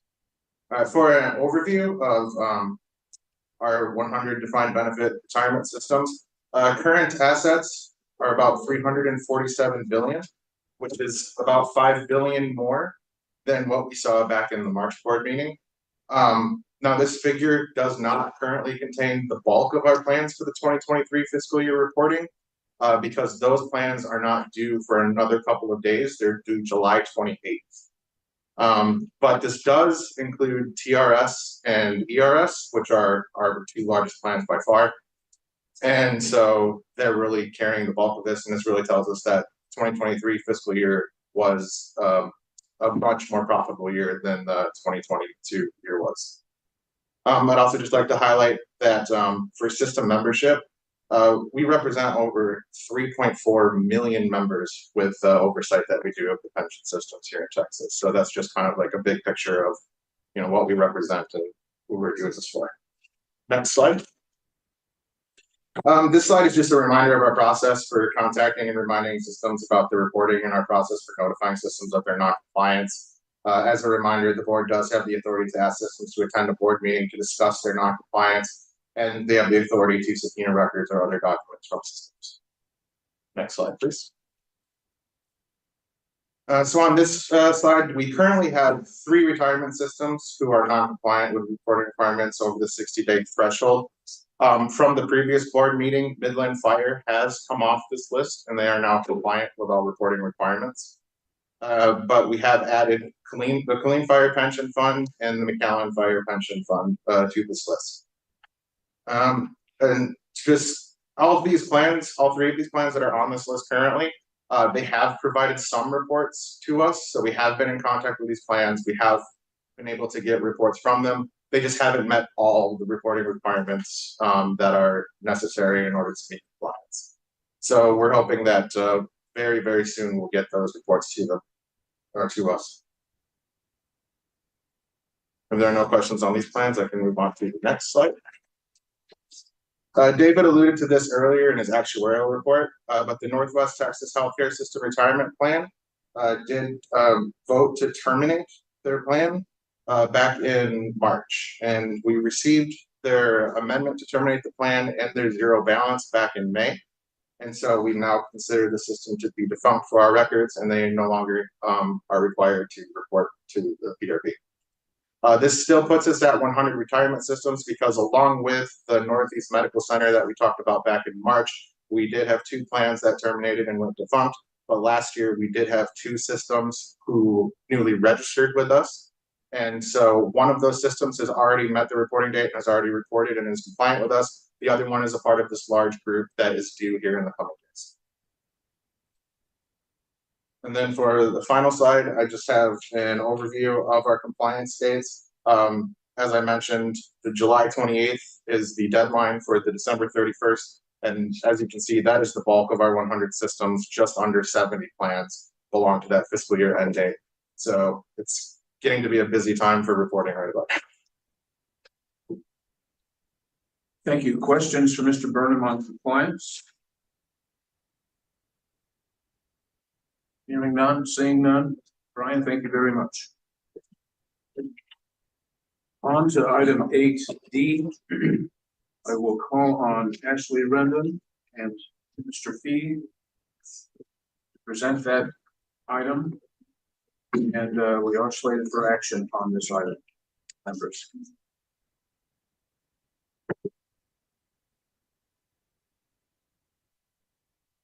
Members, Ashley Rendon, Deputy Director. I'll be providing you with an update on these 2 projects under item 8D, which we've been working on for about a year now. We believe the final drafts are ready today for your consideration, so they are an action item for your approval.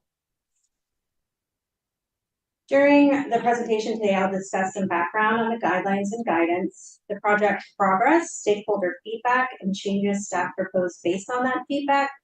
Then we'll review the changes to the documents from the original to the present version and review the project timeline.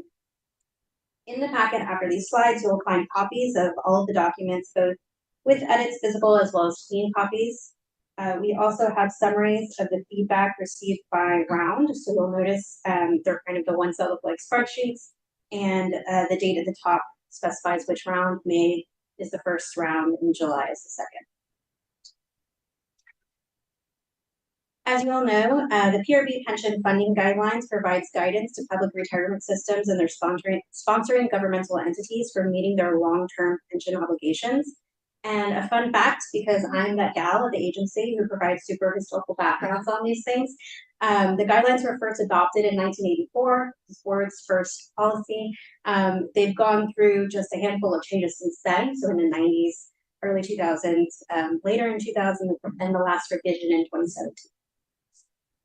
Texas public retirement systems and their sponsors are required by law to jointly develop and adopt a funding policy.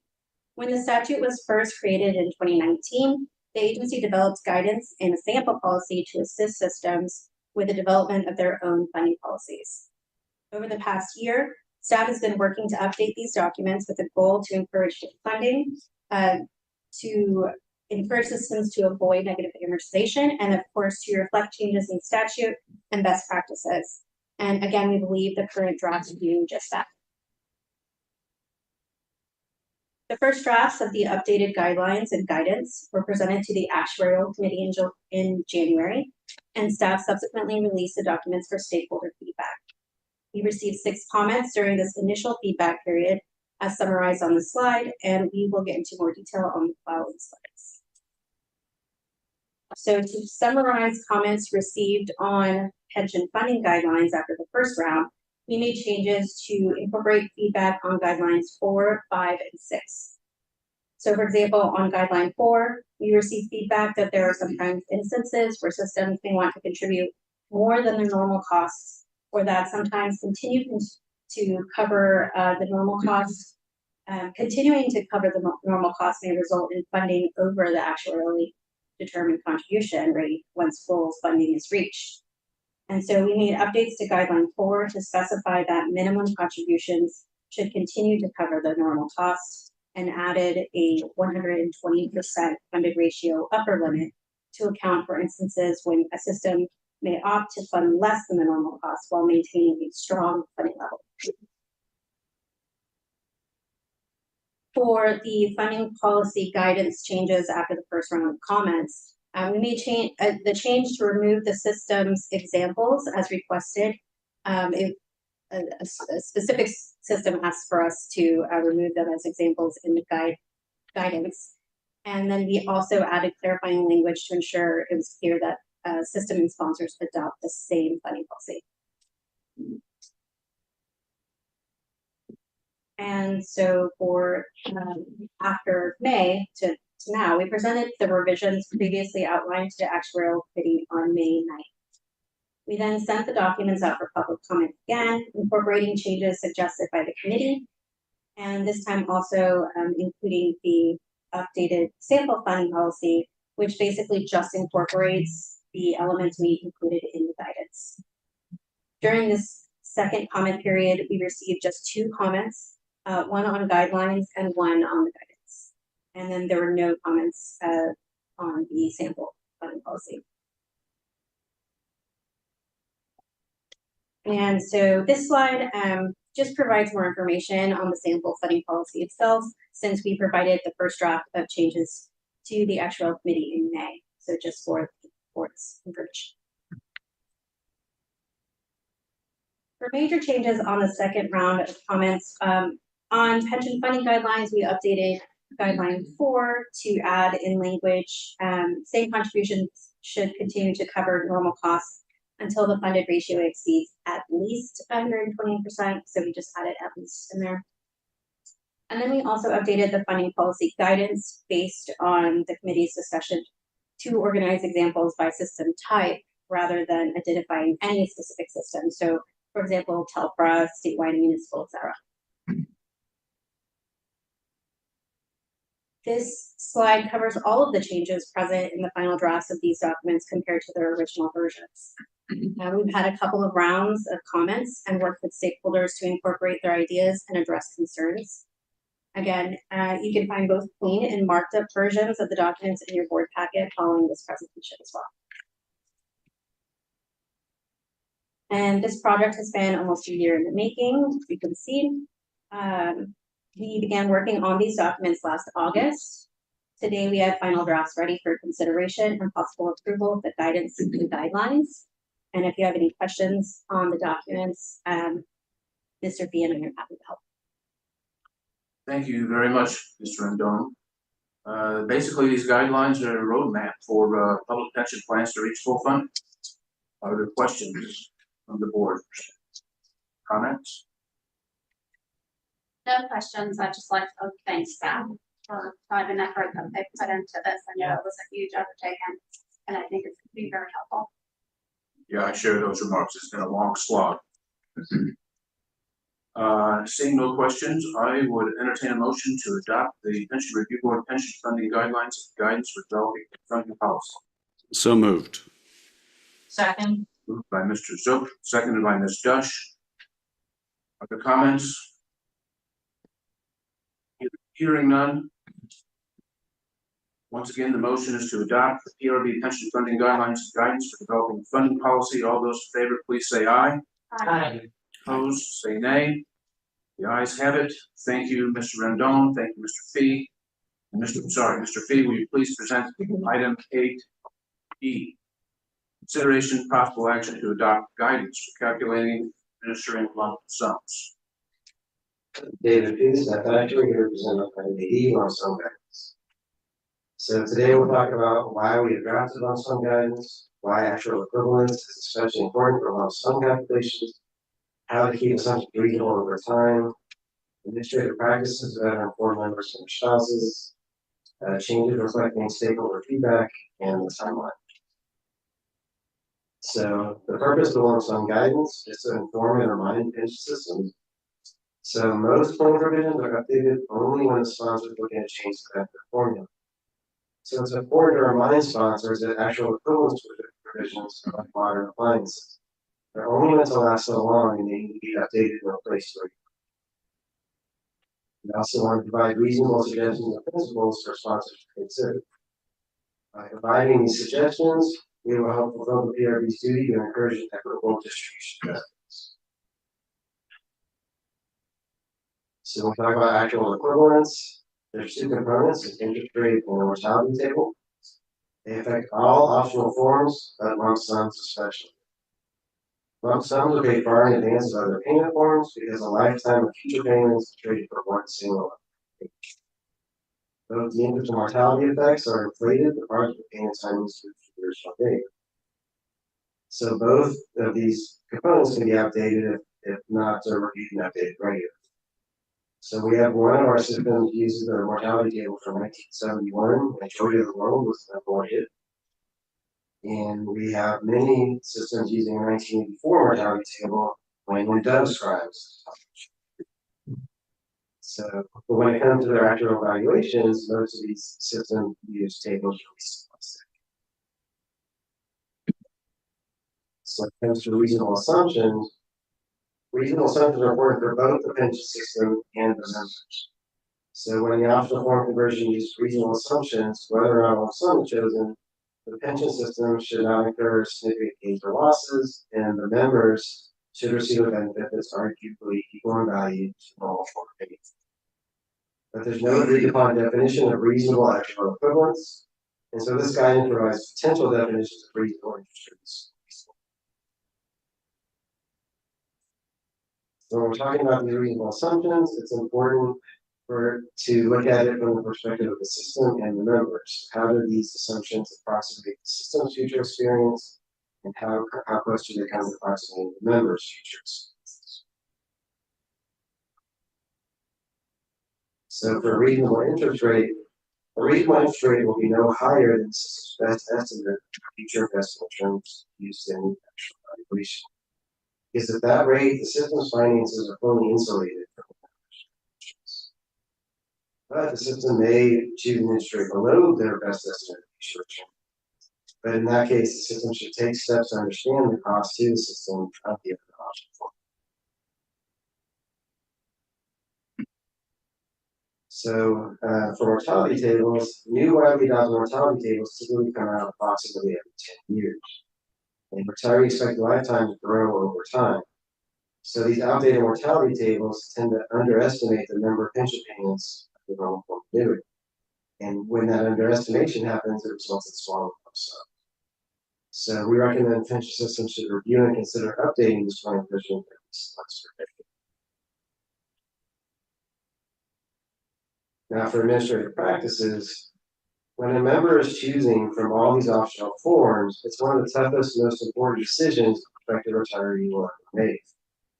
There's a normal form that covers their spouse, there's a larger monthly annuity that does not cover their spouse, or there's a much larger single lump sum payment. And so that decision is greatly impacted by the information received by the member and their spouse. And the information we're focusing on is exposure rates, values, spouse rates. So when we talk about relative values, the system should consider including some or all of these in their optional forms of election paperwork. The interest rate and mortality assumptions used to calculate the options, a statement that the various options may not be of equal value, and the relative value of each option with the assumption. Look at spouse approval. For any payment form that does not include payments that continue to the spouse after the member's death, the best practice is to require the spouse's signature for acknowledgement and approval of the member's choice. If not required, the spouse will never be informed they are not covered after the per Texas Administrative Code, ERS requires spousal consent for such payment forms, as do most of the systems that offer sums. So what we're recommending is, we're not recommending changes to what most systems are already doing in ERS. What we're recommending is that a few systems that have not caught up, go ahead and catch up to their peers and do it. So after sending the draft guidance out for feedback, we incorporated several suggestions. One was mine where we added the word significant before gains or losses, as they suggested. We also allowed for the possibility that a paying sponsor may not want the lump sums to be equivalent value to the other payment forms. This guidance we drafted is obviously most helpful for the sponsors that are interested in offering equal value across all of our options. We allowed for the possibility that actual equivalence could be expressed as a table of factors rather than just as an interest rate mortality table. So instead of saying they use UP 1984 mortality table and an 8% interest rate, what they might say is that at age 65, you multiply the monthly annuity by 100, that's your lump sum. Usually those factors are based on a mortality table and interest rate, but they're not expressed. We also incorporated potentially automatic interest rate mortality updates. So a plan document, rather than saying the interest rate is 8%, could instead be written so that the interest rate is set equal to valuation interest rate. Update over the change funding valuation interest rate, then also interest rate change. We also allow for relative values using more conservative assumptions than the system's funding valuation assumptions, which we want specific. So looking at the timeline, in May we presented the initial draft to the actuarial committee. We sent that draft lump sum guidance to stakeholders for comment on May 20th. Over the next month, we received suggestions from 2 stakeholders, and today we're presenting the updated lump sum guidance for possibly. Thank you. So members, just a little context. This is an issue that touches on only a handful of public pension systems in the state. But there are important issues here of fairness and transparency, and those are issues that we are trying with this guidance to promote. Are there questions, comments for Mr. Fee? Hearing none, we are slated for action. I would entertain a motion to adopt the guidance for calculating and administering lump sums. So moved. Second. Moved by Ms. Dush, second by Mr. Reeds. Further comments? Hearing none. Once again, the motion is to adopt guidance for calculating and administering lump sums. All in favor, please say aye. Aye. Opposed, say nay. The ayes have it. Thank you for all your work on this, Mr. Fee. And finally, item 8F. Mr. Fee, no, Ms. Rendon, here to present item 8F, update on Telford governance project. Welcome again. You have the floor. Good afternoon, members. Ashley Rendon, Deputy Director, and I'll be taking you through item 8F regarding the Telford governance project. During today's presentation, I'll provide some background information on the project and provide an update on its current status. We'll review the proposed legislative recommendations and stakeholder feedback and give the board an opportunity to discuss the potential recommendations and possibly begin to narrow down options or provide further direction for staff to make necessary modifications before the next board meeting in September. There's no action item on this today. The presentation also provides a quick summary of guidance and technical assistance recommendations following the discussion items. We will then end with the project timeline and next steps. The foundations for this project have been a few years in the making, with a formal kickoff last year. As you may remember, in 2020, the board directed staff to study retirement system governance. We looked specifically into contribution and benefit decisions, as well as board member qualifications. And then in 2022, the House Pensions, Investments, and Financial Services Committee had an interim charge to review TELFRA governance. In the spring of 2023, we worked with some graduate students from the UT LBJ School of Public Affairs, and they completed a policy research project focusing specifically on TELFRA governance. The agency also utilized a stakeholder work group made up of system and sponsor representatives. The work group allowed us to see how various governance issues are impacting them and help narrow down the focus into what topics could use further refinement and clarification. We had 3 meetings with the work group at the end of 2023, covering internal governance issues, system and sponsor relations, and also the system and PRB relationship. These discussions were extremely beneficial to the agency, and they really helped us focus in on key areas where potential legislative recommendations may be helpful, or where we may be able to provide further assistance to the system in the form of either additional training or technical assistance, guidance. Also, while working on this project, we considered how the more stringent FSRP requirements would begin to take full effect beginning next year, which may increase the need for additional guidance and education from the PRB as well. We introduced and discussed the first iteration of the potential governance issues and recommendations document to the Actuarial Committee at the beginning of this year. That document was then released for public comment between February and March, and we received 7 comments during that time from stakeholders. And so while the document was out for comments, we introduced the draft to the full board on March 6th. We were then invited to attend and speak on this topic at the TELFRA peer review in May. TELFRA peer review is a training conference that discusses various issues related to TELFRA funds and also provides MET continuing education credit. We felt we had really good conversations with the trustees during the conference, and our presentation was held as an open discussion, which primarily focused on the potential legislative recommendations rather than the guidance in continuing education proposals. The sentiment was similar to what we received via written comments in terms of which recommendations caused concern amongst stakeholders. We presented updated recommendations to the Actuarial Committee at the May 9th meeting, and again released the recommendations for stakeholder feedback afterwards and incorporating committee feedback. We only received 1 written response during the second round, but we also hosted 6 individual meetings with a variety of stakeholders, including system, sponsor, and consultant representatives. We will discuss this feedback in more depth in a moment. And today we're presenting updated options for potential legislative recommendations for discussion. And so just to note, some of the options we present may be adopted in tandem with other options presented within the same section.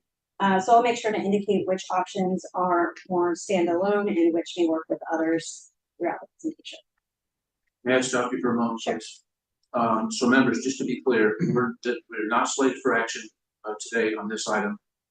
As you can tell, this proposal has been through many processes, many stakeholders for many months. Now we're bringing it to the full board for your input and feedback, and then we will come back in September, right, for a vote on this, and then what we'll be voting on then is recommendations of this board to the legislature for possible changes to the statute.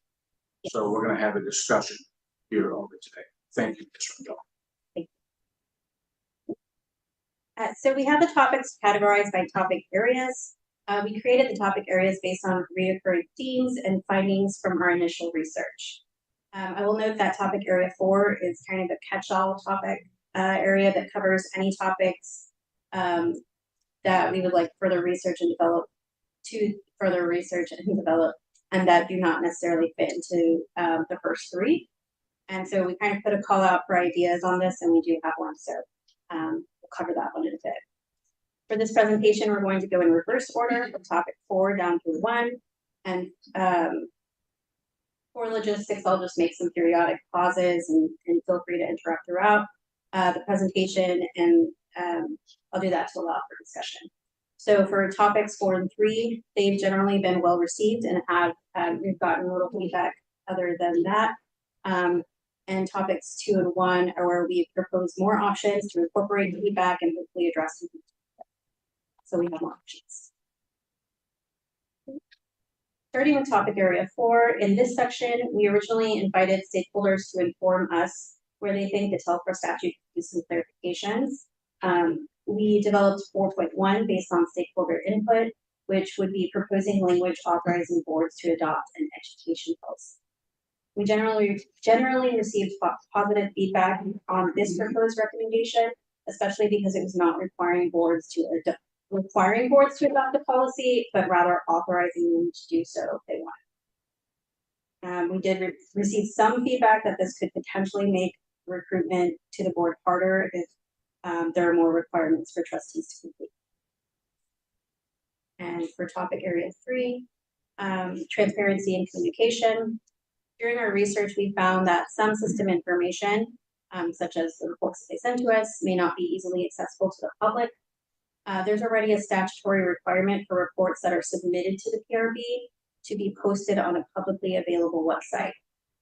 However, we heard feedback that it could be difficult for systems to maintain a website on their own and expensive to outsource. We had only one potential legislative recommendation under this topic area, and there have been no modifications to this option from when we originally presented. And we received positive feedback on this option as well, and some of the sponsors we received the input from noted that this wouldn't be difficult for them to implement, and also several sponsors already do this. They have a place on their website where they have system information. Ashley, is the legislative recommendation the one that's shown here, 3.1, requires sponsors to make system reports available on the website? Yes. Anybody have objections to that? Requiring that of the retirement system. Thank you. I would also just going to specify that we're talking about the legislative recommendations, but at the end of the presentation, there's also a chart that has the non-legislative recommendations, and more of the guidance. So it's kind of a comprehensive set. But what we're focused on legislative recommendations, so that are more tests. Thank you for clarifying. All right, and I can pause here. I'm already paused, but I can pause here to allow for discussion on options 4.1 and 3.1. So item 4, there already is an education requirement for trustees. Item 4 would be sort of a super education opportunity. Is that right? Correct. So we know of some systems that do have an education policy requiring above what the MET requirements are. And the reason you're putting it here is because some systems, if it's not in the law, think they can't do it, or. Right, so it kind of puts it there so that they know that it's an option. Everybody okay with that?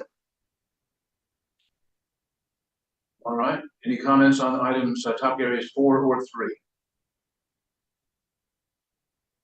Okay. On to 2. All right, moving to topic area 2, board structure and membership. As a reminder, the Telford board structure is set in statute. We did include a 1-pager on this in your materials. I believe it might be in your pocket of your binder. So as a reminder, it's a 7-member board. 3 members are active firefighters elected by active firefighters. 2 members are from the sponsor. 1 is the mayor or their designee. The other is the CFO of the or the employee responsible for finance for that sponsor or their designee. And then there are 2 citizen trustees who reside in Texas and are not employees of the sponsor or officers. The citizen members are elected by the 5 other board members. And while there's not a set process for determining who the citizen member will be, several boards have their own processes for identifying potential. So we found that there are some Telford systems that are struggling to fill their citizen seats, and there is no guidance for systems regarding what qualifications they should look for when trying to fill their seats. Moreover, filling citizen seats with individuals with relevant and helpful expertise, such as financial or legal expertise, can also be difficult, especially for smaller Telford systems. This is a topic area where we have several options up for consideration. Some of these options could potentially work together. Some would only be able to exist independently. Additionally, many of these options are either new from the previous options we presented at the last board meeting or have been modified based on stakeholder feedback. And the option 2.1 groupings focus on board structure.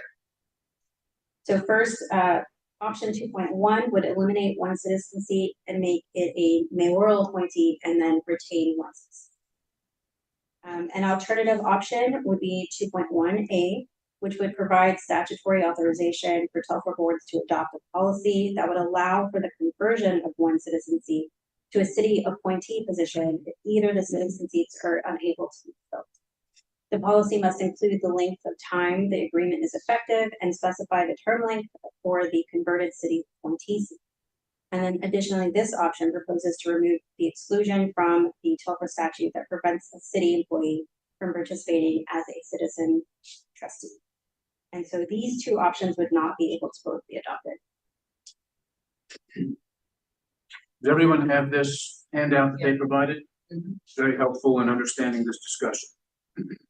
Right now, we've got 7 members, 3 active firefighters, the mayor or the mayor's designee, which, as I understand it, can be anybody the mayor chooses to appoint, the city CFO or similar officer, and then 2 citizen members. Again, we're not voting here. I'll throw out my thought though, which is I think that we would be better served by reducing the number of citizen members from 2 to 1 and adding moving that member to the mayor's category so that the mayor may appoint a city council member. So it would be 3 active firefighters, 3 from the city, that being the mayor, the mayor's designee, the CFO, and then a member of the council appointed by the mayor with 1 citizen member.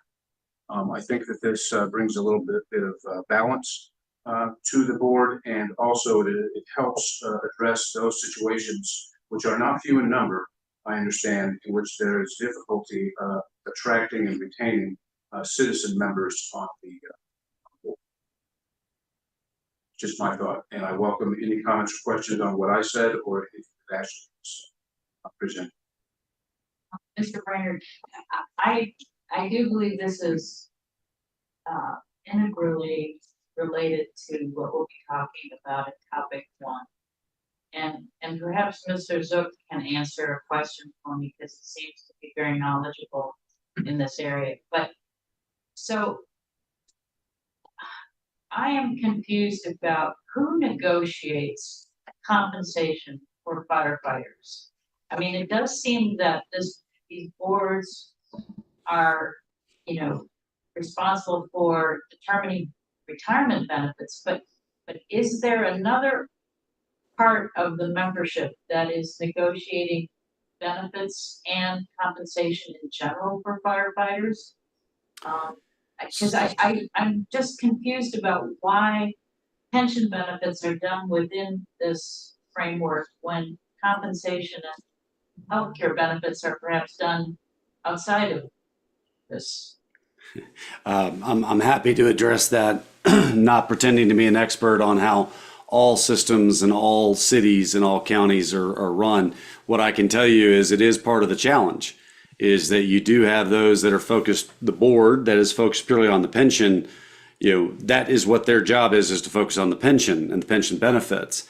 But at the same time, it's so closely correlated and tied to what happens with compensation, which is not negotiated by that pension board. But you have tremendous overlap because, you know, in most situations, you have a union that is negotiating with the city. And so the membership has crossover significant tied as to the board structure here. So you have people that are sitting in both seats, negotiating with the city, who is also sitting in both seats, negotiating comp over here and pension benefits over here, and try and tie the two together. It's really messy in some situations because of that, because there's, you know, sometimes contradictory groups that the pension board may really want one thing, but they can't get support from the membership for the changes that would need to happen with compensation. It's really, really challenging. And that is why this, you know, to Mr. Brainerd's point, you know, I can tell you that a lot of the Telfer systems, I think, my opinion, would really resist having a 3-3-1 because of the fact that that would give much more power to the city than it would be to the firefighters for the firefighters' pension. And so I'm not saying it's a bad idea. I'm just saying that is potentially something that's going to be conflict. That's one of the reasons I believe, and I certainly wasn't around when it was created, that it was designed to be with two citizens who would be able to be the arbitrator that would decide if one side is not being negotiating in proper good faith, if you will. They would be the arbitrator. So I think that's the original design. But it is a real problem, to Mr. Brainer's point, when you can't get people to serve, then you have to figure out who it's going to be, or it sits empty, which can also create some imbalance of the votes on the board as well. Did I answer your question? Yeah, I think so, and it still is very confusing to me, and I see the difficulty here. And so, you know, for example, if when we're discussing item number 1, we come up with a solution that really integrates benefit discussions with the plan sponsor and essentially make sure that there's agreement there, then I'm much more comfortable with, you know, kind of like the 2.1A. But if we can't really get some definitive way of getting the systems to work with the plan sponsors on benefits, then I would lean more to 2.1 to try to level out the power struggle there. I don't know if that makes sense, but it does, in my opinion, and that is where, you know, what is the number one key priority? Is the key priority for us to make sure that unfilled seats are handled, or is it to balance out the voting power of that? And obviously, the legislature will have to make their own decision on this. But one thing I can say, in either case, we should be able to solve for what happens for the unfilled seats. And so if I was ranking priority, it would be number 1, topic area number 1, and your holistic comment. And then number 2 is, what do we do with these unfilled seats? Because we need to be able to fill them. Because even in 2.1, you could have a situation where you don't have a citizen who's willing to step up, and so it ends up staying vacant anyway.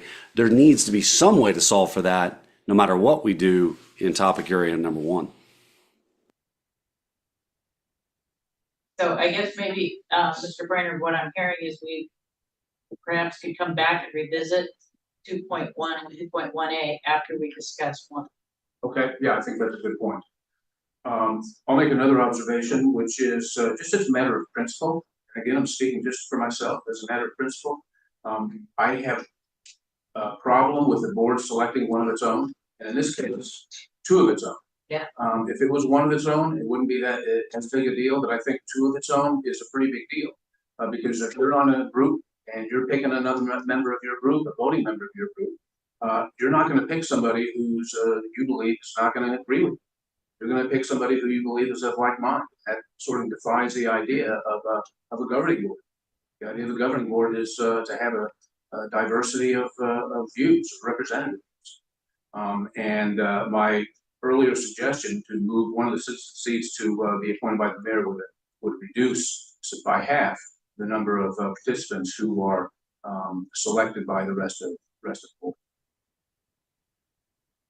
So before we move on for this, just a couple of, I think, my personal independent thoughts, and I think I agree with Mr. Brainerd about, you know, the 2.1. What we have, and I don't think we've gotten to 2.1B, but in the bottom of 2.1B, there's a requirement that the citizen seat provision can't be filled by a retired member of the plan.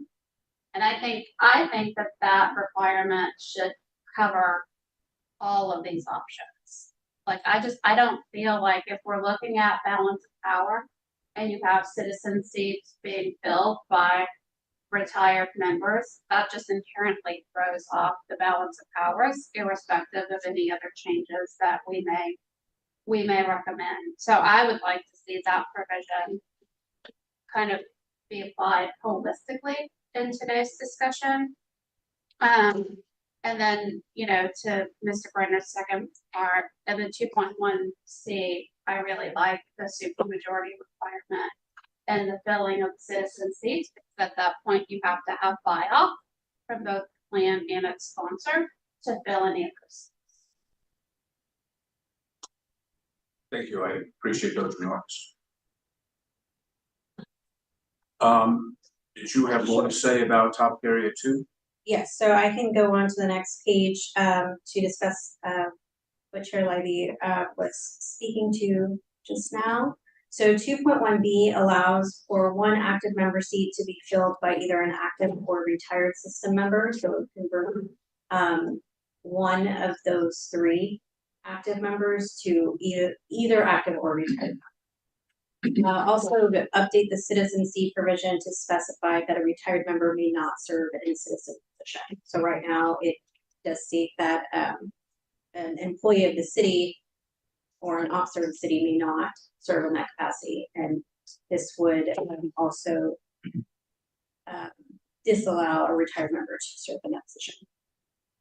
This could also address concerns about the balance between system and sponsor representation, and would allow boards that already have retired trustees potentially be able to keep those trustees, since the concern expressed to us was that by eliminating retired members from citizen seat positions, valuable trustees may also be lost. And then 2.1C is based on discussion from the actuarial committee and would require the citizen seats to be elected by a 2/3 supermajority vote of the system board. And so as a reminder, statute right now requires a citizen position to be elected by a majority vote of the other 5 members. And so the rationale here is that a supermajority would ensure agreement between the members who elect the citizen members. Members, I want to introduce an issue here, if you would indulge for a moment.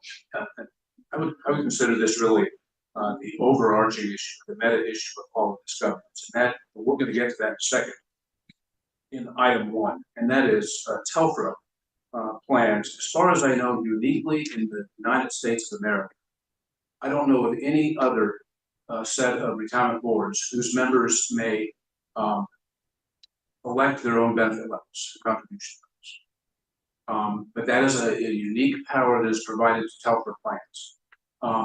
If they did not have that authority, I wouldn't have any problem with firefighters having a majority on these boards.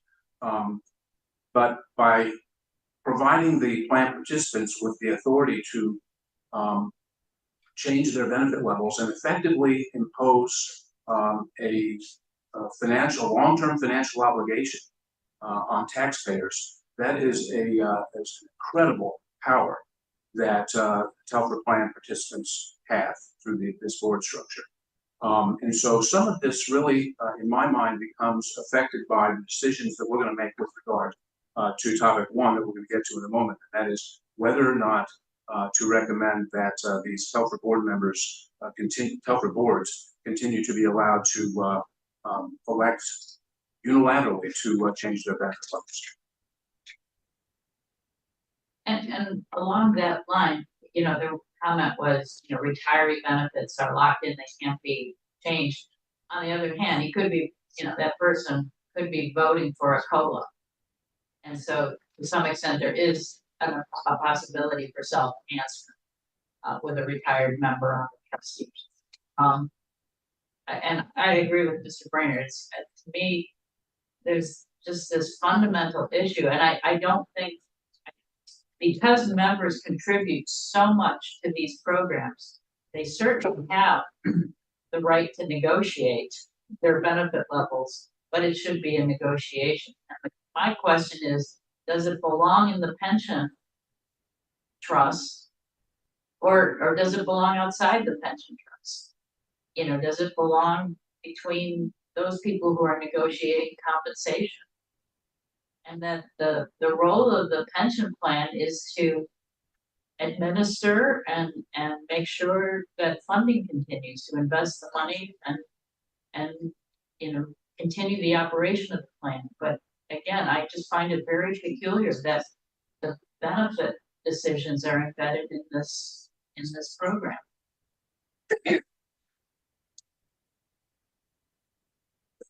Ms. Rendell. Yes, and I just wanted to add that these 2.1B and 2.1C may be adopted in conjunction with each other, or either 2.1 or 2.1A. All right, and on to the feedback. Generally speaking, options that provided flexibility to boards received more positive feedback.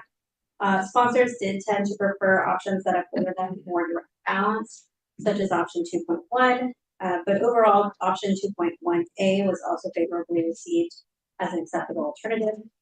We received feedback that it could be beneficial to plans who are struggling to fill their citizen seat positions.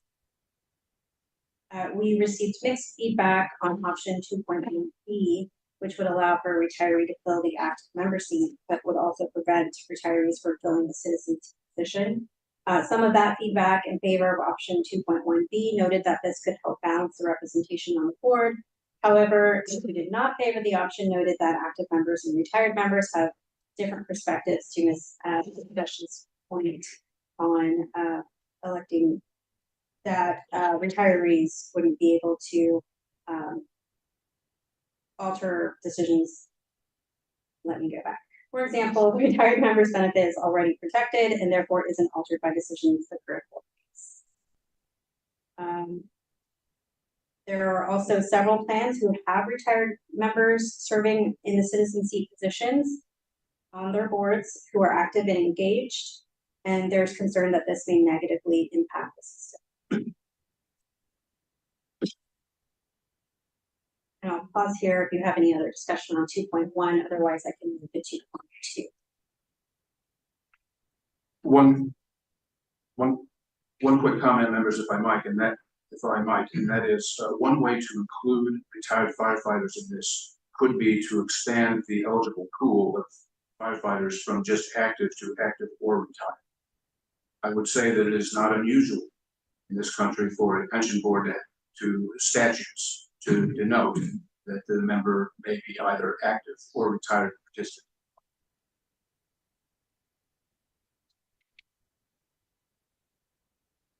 That would still be part of the first three. That would be the three. That's right. 3 plan participants, active or retired. And that's a way for retired participants, to the extent they wish to play a role in this.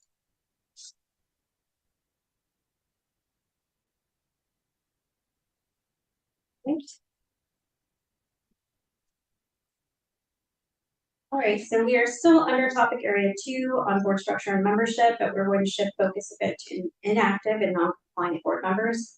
And so this, by this I mean trustees who do not attend meetings or trustees who are not up to date on their minimum educational training requirements.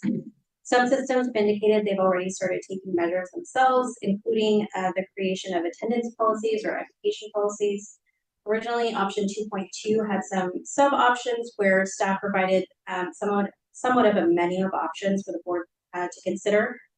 But to make formatting more consistent with the rest of the document, we've broken the options out to 2.2 and 2.2a. So option 2.2 would authorize each board to adopt a policy for removing inactive or non-compliant board members. This would not be required, nor would it specify what any policy should entail. Each board would be able to customize the policy based on their own needs.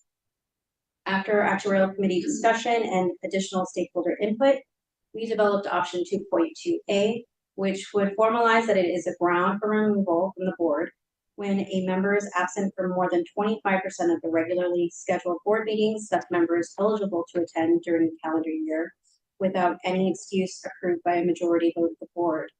And it would also provide statutory authorization for boards to adopt a policy for addressing board members' non-compliance with NET requirements. And options 2.2 and 2.2a would be mutually exclusive and could not be adopted together. We are also presenting another option 2.3 that would define who a mayor or CFO could designate as their representative on the board. Option 2.3 would propose to specify in statute that the mayor may appoint a designee from city council or city staff if the mayor determines that they are unable to actively participate on the board. Also, the CFO of the sponsoring entity or the individual acting in that capacity may appoint a designee from city council or city staff who has a financial background if the CFO is unable to actively participate on the board. And just to note that right now there's no, it's not specified in statute who they should, or who they may designate. It's just that they have a designee. So it can be anybody. And then option 2.3 could be adopted with any other options. So members focusing on 2.2a, the proposal there is to establish a threshold. You have to make at least 1/4 of your meetings over the course of the calendar year, or you may no longer serve on the board. Is that a fair characterization? Yes. Also, it would authorize boards to deny participation of a board member, throw a board member off if they don't meet a threshold that the board designates with regard to the educational requirements. Is that right? Yes. Comments, suggestions on that? That is all new. That would be new. Would a board have the ability to set more stringent attendance policy than 25%? Well, what's proposed here is 25%. We can, we could change our recommendation from 25% to up to the board, higher number, lower number.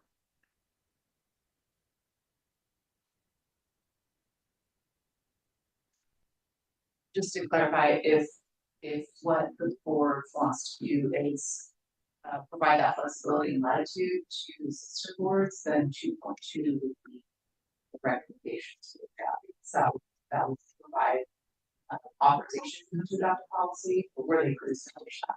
Well, I would like to see 75% attendance as a minimum, but then, permit a system to say they have to need 80% if they want it. But again, I'm good with 25%. I was just saying, is there some flexibility? We could do both. We could say no more than 25% that lasts if the board so decides. Yeah. So can I ask a question? Please. Okay. Removal. When it comes to the city's seat positions, we talk about if it has to be the mayor, the CFO, or their designees, and one of those persons are removed or say non-attendance. That wouldn't preclude the mayor from designating someone else. right? We're not like creating some type of permanent vacancy on the board. I agree with that, and I think that these standards, don't apply to ex officio.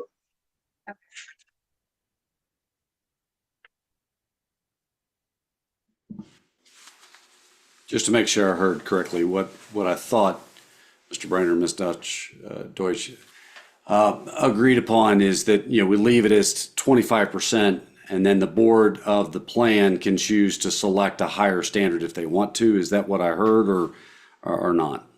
That's what I understood, Mr. Sutton. What I understood. Great, thank you.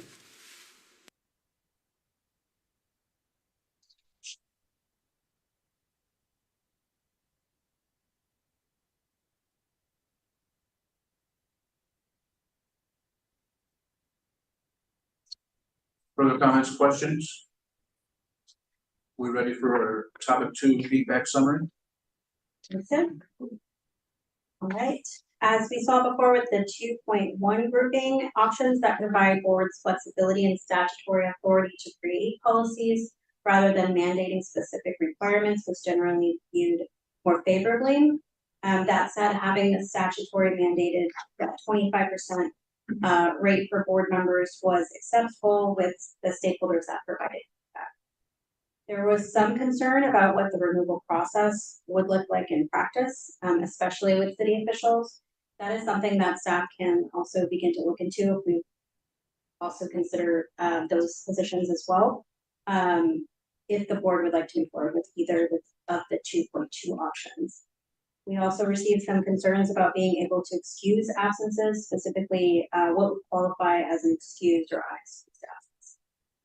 On option 2.3, we received feedback that high-level city staff or city council members may make for a good mayoral designee, but that it may be harder to find a city council member specifically who could serve as the CFO designee. But we did overall receive favorable feedback on option 2.3. Some stakeholders also noted that any mayoral appointee would be representing the sponsor's interests, even if that appointee was not directly a city staff or city council. So we can pause here for any discussion. Quick question to clarify Mr. Brainer's response to the chair's question. So the removal would only apply to the active firefighter slots, and citizen slots, not the 2 city slots. It would be what you all are comfortable with as far as who it would apply to. With the way that is written now, we did receive feedback based on any removal at all. Members of all kinds of members. I don't think that we can propose legislating the removal of the mayor, and I think that the mayor as an elected official is accountable to the voters. These others are accountable to the rest of their board. Likewise, the CFO is accountable to the mayor.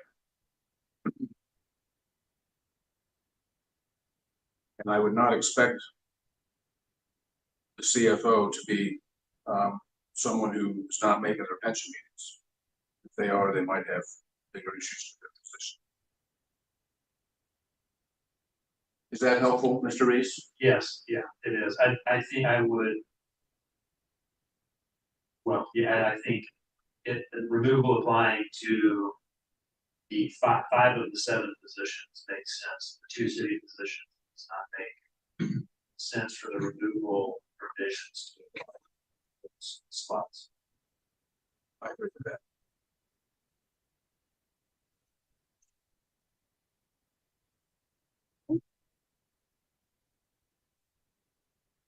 There's no other discussion. I can move on to topic area 1. System funding and decision-making practices. As a reminder, TELCR systems must adhere to certain operational and funding guidelines set in statute, including minimum contribution rates. While sponsoring entities control their employer contribution levels, typically through city budget processes, changes to benefits and member contributions occur through board-initiated action rather than a statutory change or a change to a city charter, as is common with many non-TELCR systems. Prior to a benefit or contribution change being finalized, the changes must first be approved by the system's actuary, as well as by a majority vote of participating members of the system. We originally had only one legislative recommendation in this section, option 1.1. But after receiving multiple rounds of stakeholder feedback, we've expanded that into a few different alternative options. So option 1.1 has been modified a bit from its original version as a result of stakeholder feedback requesting clarification. And so it currently reads as requiring the governing body of the sponsoring entity to approve ballot options prior to a member vote. This would essentially give the sponsor a veto power over any potential ballot options presented by the board. Option 1.1A was a suggestion from a stakeholder after the first comment period, and it would require the system to provide a notice comment period to the sponsor of key plan changes preceding a member vote, and then any comments would be made publicly available to members before a vote in coordination between the system and sponsoring entity. And we've modified this option since its first draft to place a time limit on the comment period of 60 days.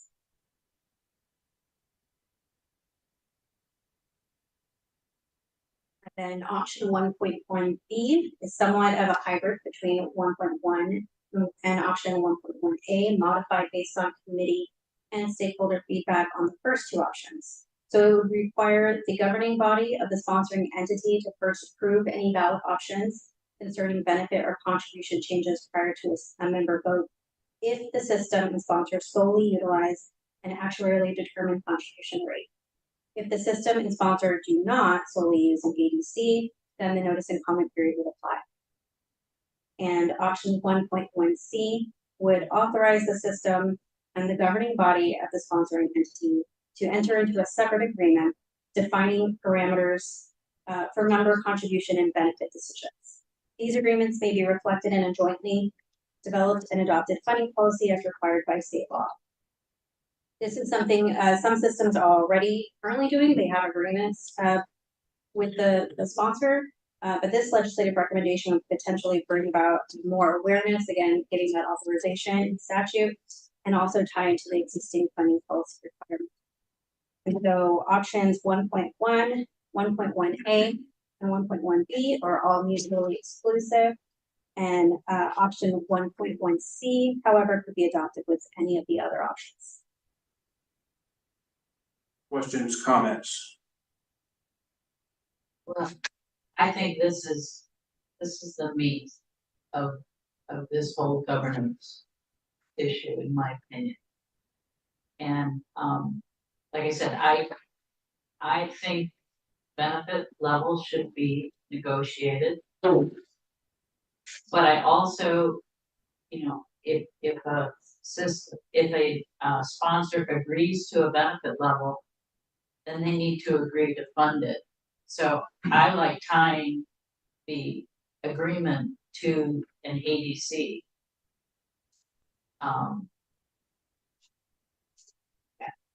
So that's kind of if I had a preference, that's what I would have everywhere. Is that a preference for item 1.1B, Ms. Judge? I think it is. I'm not, because the second sentence there says if they don't use an ADC, then they just get noticed. I'm not keen on that, because then, just providing notice and comments, it's still allowing the system to choose to update benefits. So I'm in agreement with the first sentence, but not necessarily with the second and third sentence. But if the system doesn't agree to an ADC, then I don't necessarily have a strong feeling. But if they're willing to agree to an ADC, then I think they've got a right, absolute right to negotiate the benefit. So is it possible to tell the city that they, the council, the city must approve any benefit changes to benefit levels if they adopt an ADC? So that's an inducement to the city to adopt an ADC.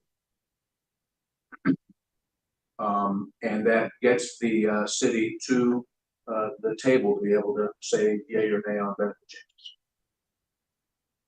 And is that by itself sufficient? Is a statutory change like that sufficient? Cities that elect to pay the ADC must agree to benefit changes before those benefit changes can be approved. That's sufficient.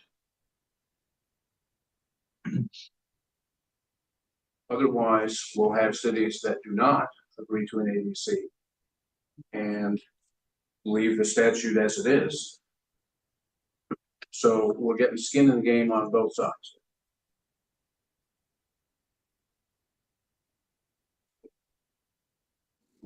Mr. Brainerd, Mr. sorry for the interruption. I support your statements entirely. Unfortunately, I have an immovable obligation that just started at 2:15 Central, so I'm going to drop and leave it in y'all's very capable hands. Thank you, everybody, for your efforts.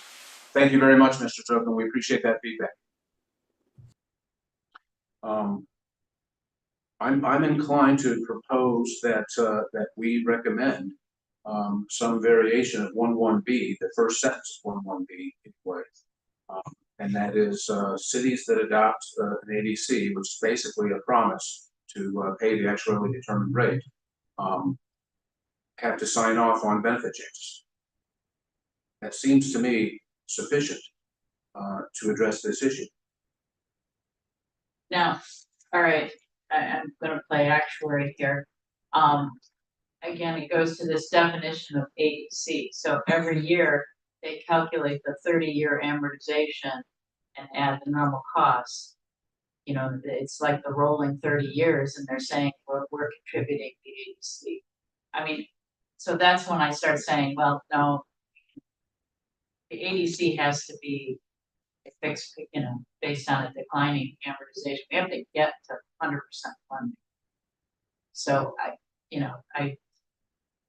have a little problem with just using the term ADC. So you're saying that the ADC can be manipulated, it's potentially squishy? Yeah. Okay, well, what if we combine that with a couple of other thoughts? One is that if the legislature were to make the changes this board may recommend regarding the composition of the governing body, for one, and or two, require a supermajority vote on the part of the governing body,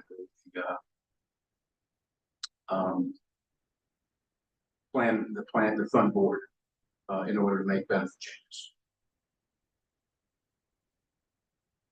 So you're less likely to have a squishy ADC, right, if you've got a different composition of the board, and secondly, you're more likely to get buy-in if you require a supermajority rather than supermajority being 5 to 7 rather than 4 to 7. or how about the mayor or his designee and the CFO or the designee must always vote affirmative on benefit changes.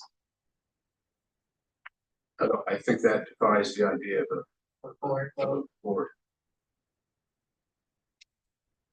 I like the idea as opposed to going into 1.1B or, I mean, this all kind of seems overly complicated.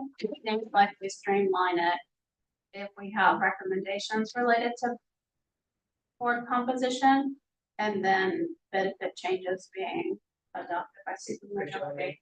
Yeah, that might be it. It feels easier.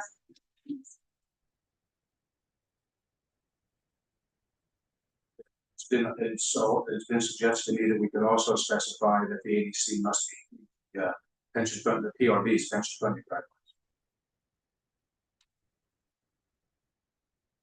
That's a way to get around the squishy ADC concept.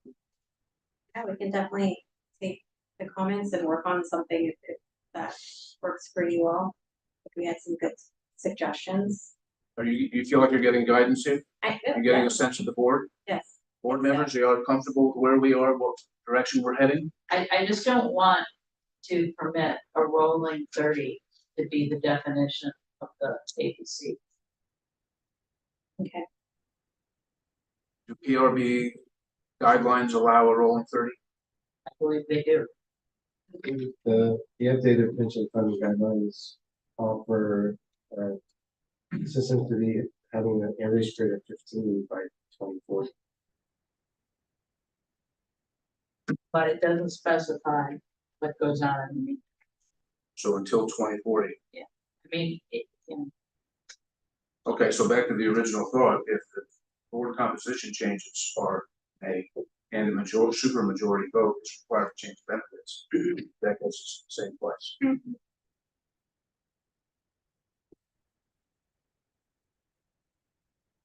Without, and I think that addresses what was planned concerns that, you know, by having governing body approval, you're effectively giving city council a veto over everything.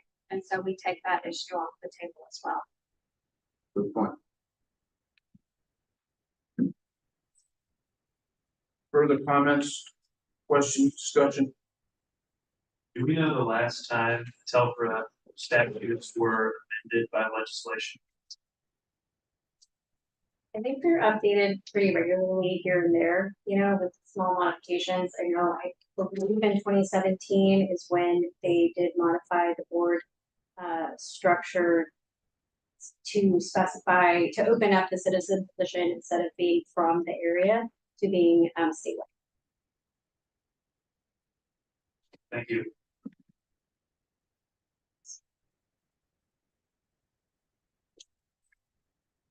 Mr. Rendon, you want to finish? Sure. Please. So just some feedback on that during our stakeholder periods, we found that feedback periods, we found that system trustees tended to oppose options that gave the sponsor direct approval authority over any potential ballot options, and then options that allow sponsors to have more direct input on any potential contribution and benefit changes tended to be more favorable for sponsors. There was concern from some stakeholders that the notice and comment period could be ineffective. And additional feedback we received on topic 1 was that any comment periods should be time limited, and a lack of comment should not prevent a ballot option from going to a vote. And so in the next slide, the next 2 slides, all of the options presented before were legislative recommendations, which would involve changes to statute should they be picked up during the legislative session. The recommendations on these next 2 slides are places where staff could create guidance documents, provide additional education options, or create other resource materials for stakeholders. And these materials would not be new requirements for the systems, rather they're intended to be resources from the PRB that could help systems address any issues or concerns. And for my final slide, as noted at the beginning of the presentation, this project has been ongoing for a while, but we are starting to near the end of this phase. So today we presented you with the updated recommendations and discussed stakeholder feedback. As a reminder, you have a copy of the entire document, potential issues and recommendations, which includes a preface that details which options have been updated following this presentation in the meeting packet. And from here, we plan to update the document to reflect any additions, modifications, or options the board has decided not to move forward with, and we will release the materials for public comment again after this meeting. And final staff recommendations we hope to be presented to the board at the September meeting, and any of the potential recommendations that are approved at that time will then be published in the agency's biannual reports to the legislature, which we publish in November. And that concludes my presentation, and I'm happy to answer any additional questions. Other comments or questions on the discussion? We'll be back in September. Staff will winnow down what we've discussed to their best understanding of what we've tentatively agreed to, and we'll vote on it in September on that or some variation. Madam Chair, seeing no other questions, I'll pass it back to you. Thank you very much. Thanks. At this time, I'll ask Ashley to continue on to agenda item number 9, which is the 2024 customer service update. So me, as Orlando, Deputy Director. So I'll take you through this, item 9 concerning the customer service survey. This presentation, this presentation is going to provide you with a high-level overview of the customer service survey, as well as the report, which compiles the results that we received from the survey. And we prepare an even number of years to fulfill a requirement as part of the biennial strategic planning process. This survey can help us capture some performance measures for the agency. So if you recall, every odd number year, we put out an educational services survey. And so this, we do these surveys every year, just a little bit different. This year, we sent the survey out to approximately 450 contacts consisting of individuals who use our services. Next slide. We kept the survey open for 4 weeks, which is our usual practice, and we received 46 responses, translating to a 10.22 response rate. And I'll quickly note here that the response rate is within normal range for these types of surveys, and for us as well. I think we range between 10 and 12% response rate. And I'll also note that we submitted the customer service survey report on June 1st and has been available on the PRB website since that. Also follows this presentation in the packet.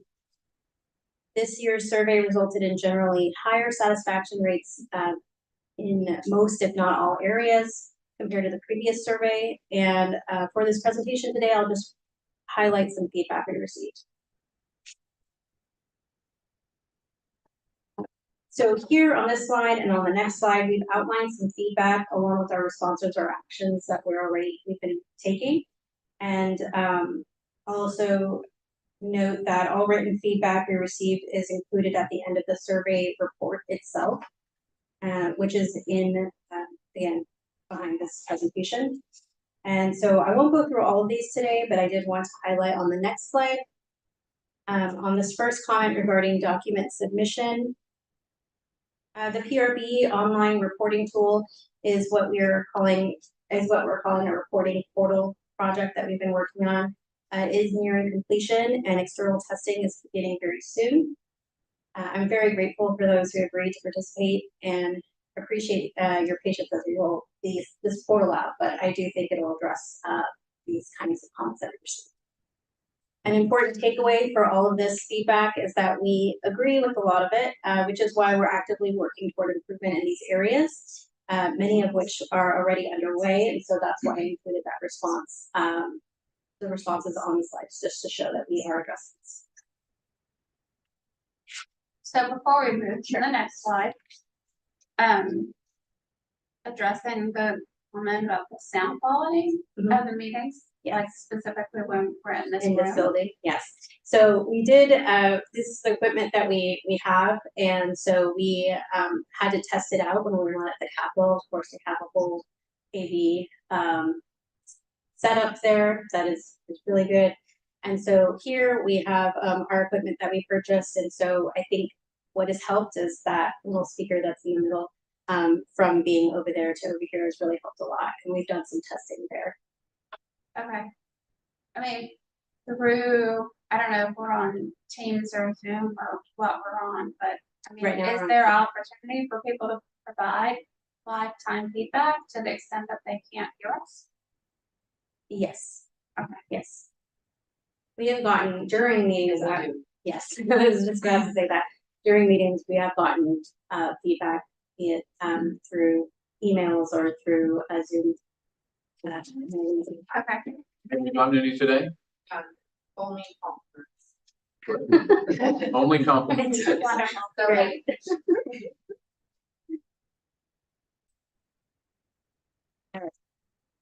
And so on the next slide, I just wanted to point out that this first bullet, to make it easier to access municipal governing laws, we thought it was a good suggestion. Right now, we do publish the government code pamphlet and the Telfer code pamphlet as well.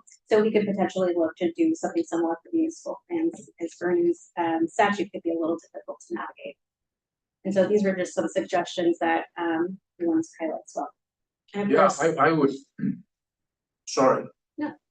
I think it would be really great if the PRB had on its, and I hope you don't tell me you already have it, but if you had on your website, you know, a link to individual relevant statutes, you know, municipal code, statewide plans, section, Article 16, Section 67, so on. I believe we do, well, so we do link to the states, to the legislature's statutes there. The issue, I believe, with the Vernon's code itself, which is where a lot of the municipal systems code is that it's just a running list. And so if you were to try and search something, then it's difficult to find what you're looking for. And so if you were to break that up into a document or something Put it in, instead. extract the right part, and put it in a PDF. Thank you. Yes. All right, and so ending on a positive note or notes, I will say that staff makes a real effort to address concerns and provide technical assistance where needed. And that is reflected, I think, through this feedback that we received, such as staff are very knowledgeable and friendly and giving praise for our new website. We appreciate the responses and wanted to thank all respondents for the time that they took to provide that to us and providing all the feedback. So this concludes my presentation and happy to answer any additional questions.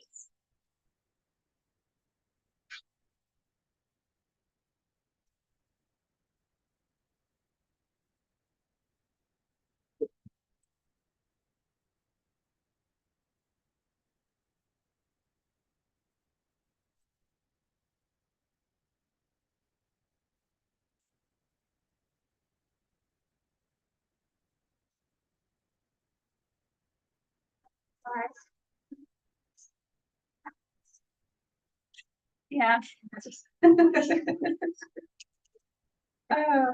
Moving on to agenda item number 10, it's going to be our 2026-2027 legislative appropriations request. And at this time, I'll call on Wes Allen to walk us through this item. Good afternoon, board members. I'm Wesley Allen. There you go. Afternoon, board members. I'm Wesley Allen, Director of Business Operations for the PRB, and I'll present on item 10. Give the board an update on the PRB's upcoming legislative appropriations request, or LAR, as it's referred to. I'll give a quick overview of the timeline process, as well as an overview of the agency steps. Have any questions, comments, please feel to interrupt. So, general overview, everybody in the PRB must submit a legislative appropriations request. The LAR summarizes the PRB's funding request to the legislature. The submission is based on three main criteria. It's the baseline budget given to the PRB by the Legislative Budget Board, or LBB. Second is exercises for any type of budget reductions. That would be how we plan or go about reducing our budget if asked. Lastly is exceptional items requests, which are funding requests outside of the baseline budget. And a reminder that this submission is for the 26-27 plan. So on the next slide, a quick overview of the timeline. Some are even over years. LBB provides instructions to complete the LAR. PRB will then work with the board to complete and submit it. And then after the budget hearings or joint budget hearings in the fall, the LBB develops a federal appropriations bill draft, and then it's off to session. So on the next slide, you can see the general timeline of the legislative process. The one I'll point out is the Senate Finance and House Appropriations Committee hearings, because we will actually present at those. It's chair, executive director that presents to the committee what we're asking for and why. On the next slide, you can see an overview from the last LAR process. So in addition to the agency's baseline budget, the legislature appropriated an extension of our IT appropriations from the 87th session, an increase to staff salaries, and also authorization to increase the executive director salary. On the next slide, let's move into this upcoming LAR. Bring some items that are beneficial to the agency that won't be likely not included in the baseline budget. See below, it's two needs, technology needs or IT needs, and then salary needs or salary increases. For the technology needs, we've kind of broken them to an ongoing cost. That would be to maintain our current systems.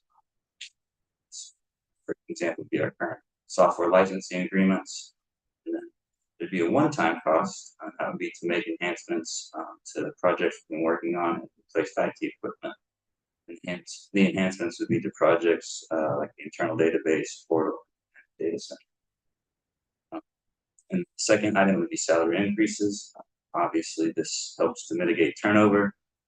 And it also helps us to remain competitive with comparable statewide positions and then maintain pace with cost of living. So on the next slide, the next steps. So we're currently waiting for the instructions and baseline budget. To receive them, we'll begin working. But the LAR submission date likely to be due before the next full PRB board meeting. So staff typically has worked with the chair and vice chair to finalize the LAR for submission. Here's my presentation. I can handle any questions. I have a couple of questions. My first question is for the exceptional items, the $80,000 to maintain current systems. Is there a way that is submitted this year as an exceptional item with the understanding that it gets kind of built into the base budget? I mean, if we're gonna need this on an ongoing basis to maintain systems, is there a way so that we don't have to go each biennium with the same exceptional item for what is maintenance? Yes, that's a great question. So when we fill out our exceptional items, there's basically ongoing costs that we would submit. So we would submit this one on ongoing costs, and like it's moving forward out of the next biennium, as versus we can fill out like a one time. So it's like expected for this biennium, get this one time and then it'll go away. Okay. So the $80,000 will be designated as ongoing, but then the $700,000 would be designated as one time. Okay.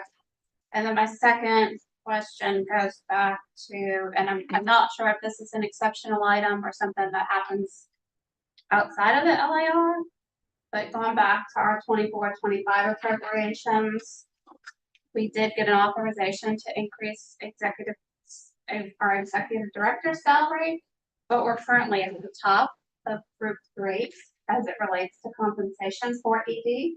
And so for the board to be able to provide any future ED salary increases, we need to have that position reclassified into group 4. And so again, I don't know if that's an exceptional item, if it's something else that occurs through the LAR, or if there's another mechanism that we have to kind of implement to make that happen. The best way would to include it as an additional exceptional cost. So I would just recommend that, as we go through these exceptional item requests, that reclassification, it's not for us today to determine, if the ED will receive a raise or the amount of the raise, but to have the position reclassified into group 4 at least opens the possibility that future raises can be. And to also point out that we would also in that request need to ask to increase our authorization. So the legislature sets a maximum amount, which is we're currently at the top of group 3, so that's what the amount is. So even if we move to group 4, we'd still to request higher authorization. So can we put that into the motion that we're gonna make shortly? Sure. That would be to amend the motion to move that position to group 4. The motion is just to basically delegate to staff to continue working with chair and vice chair to finalize. So the details don't have to be.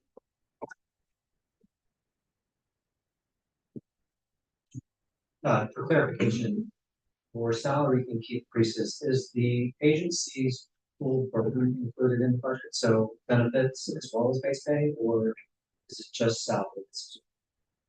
So we the bulk of our benefits are not paid by the agency. We draw separate appropriation controllers that. So this is strictly salary increases. Yes.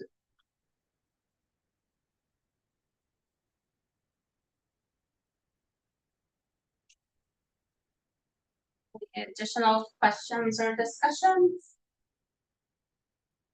Okay, at this time, I'll entertain a motion to direct staff to work with the chair and the vice chair to finalize the 2026-2027 legislative appropriations request. So move. Second. A motion has been made by Mr. Reese and seconded by Mr.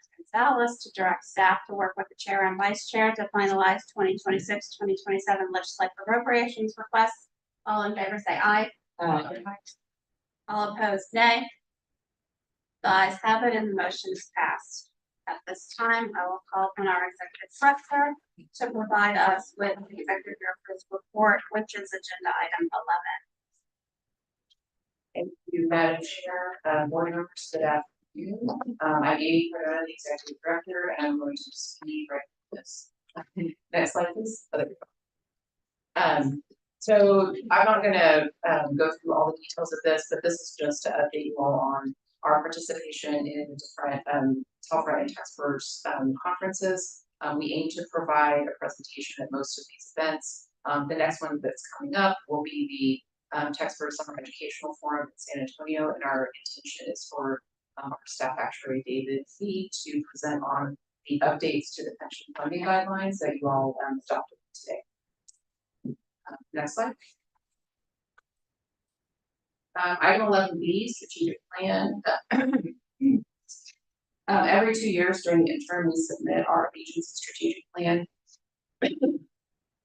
to the LPB, the governor's office, and a variety of other parties.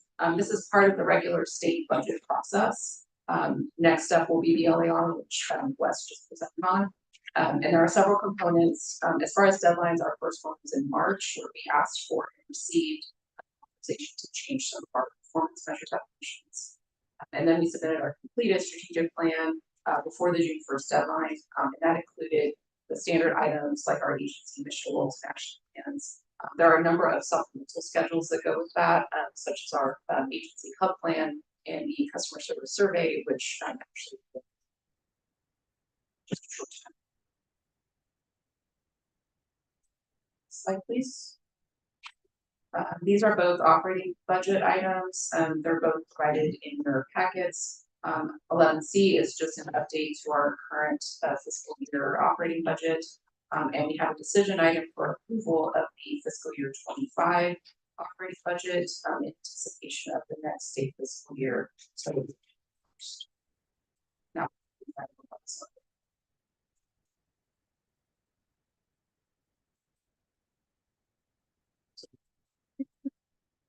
any questions or discussion from the board? I would just like to say that I think that in general, the PRB staff does an excellent job. From my standpoint, and also reading the customer survey results, I'm fortunate to have such a strong staff. Appreciate their work.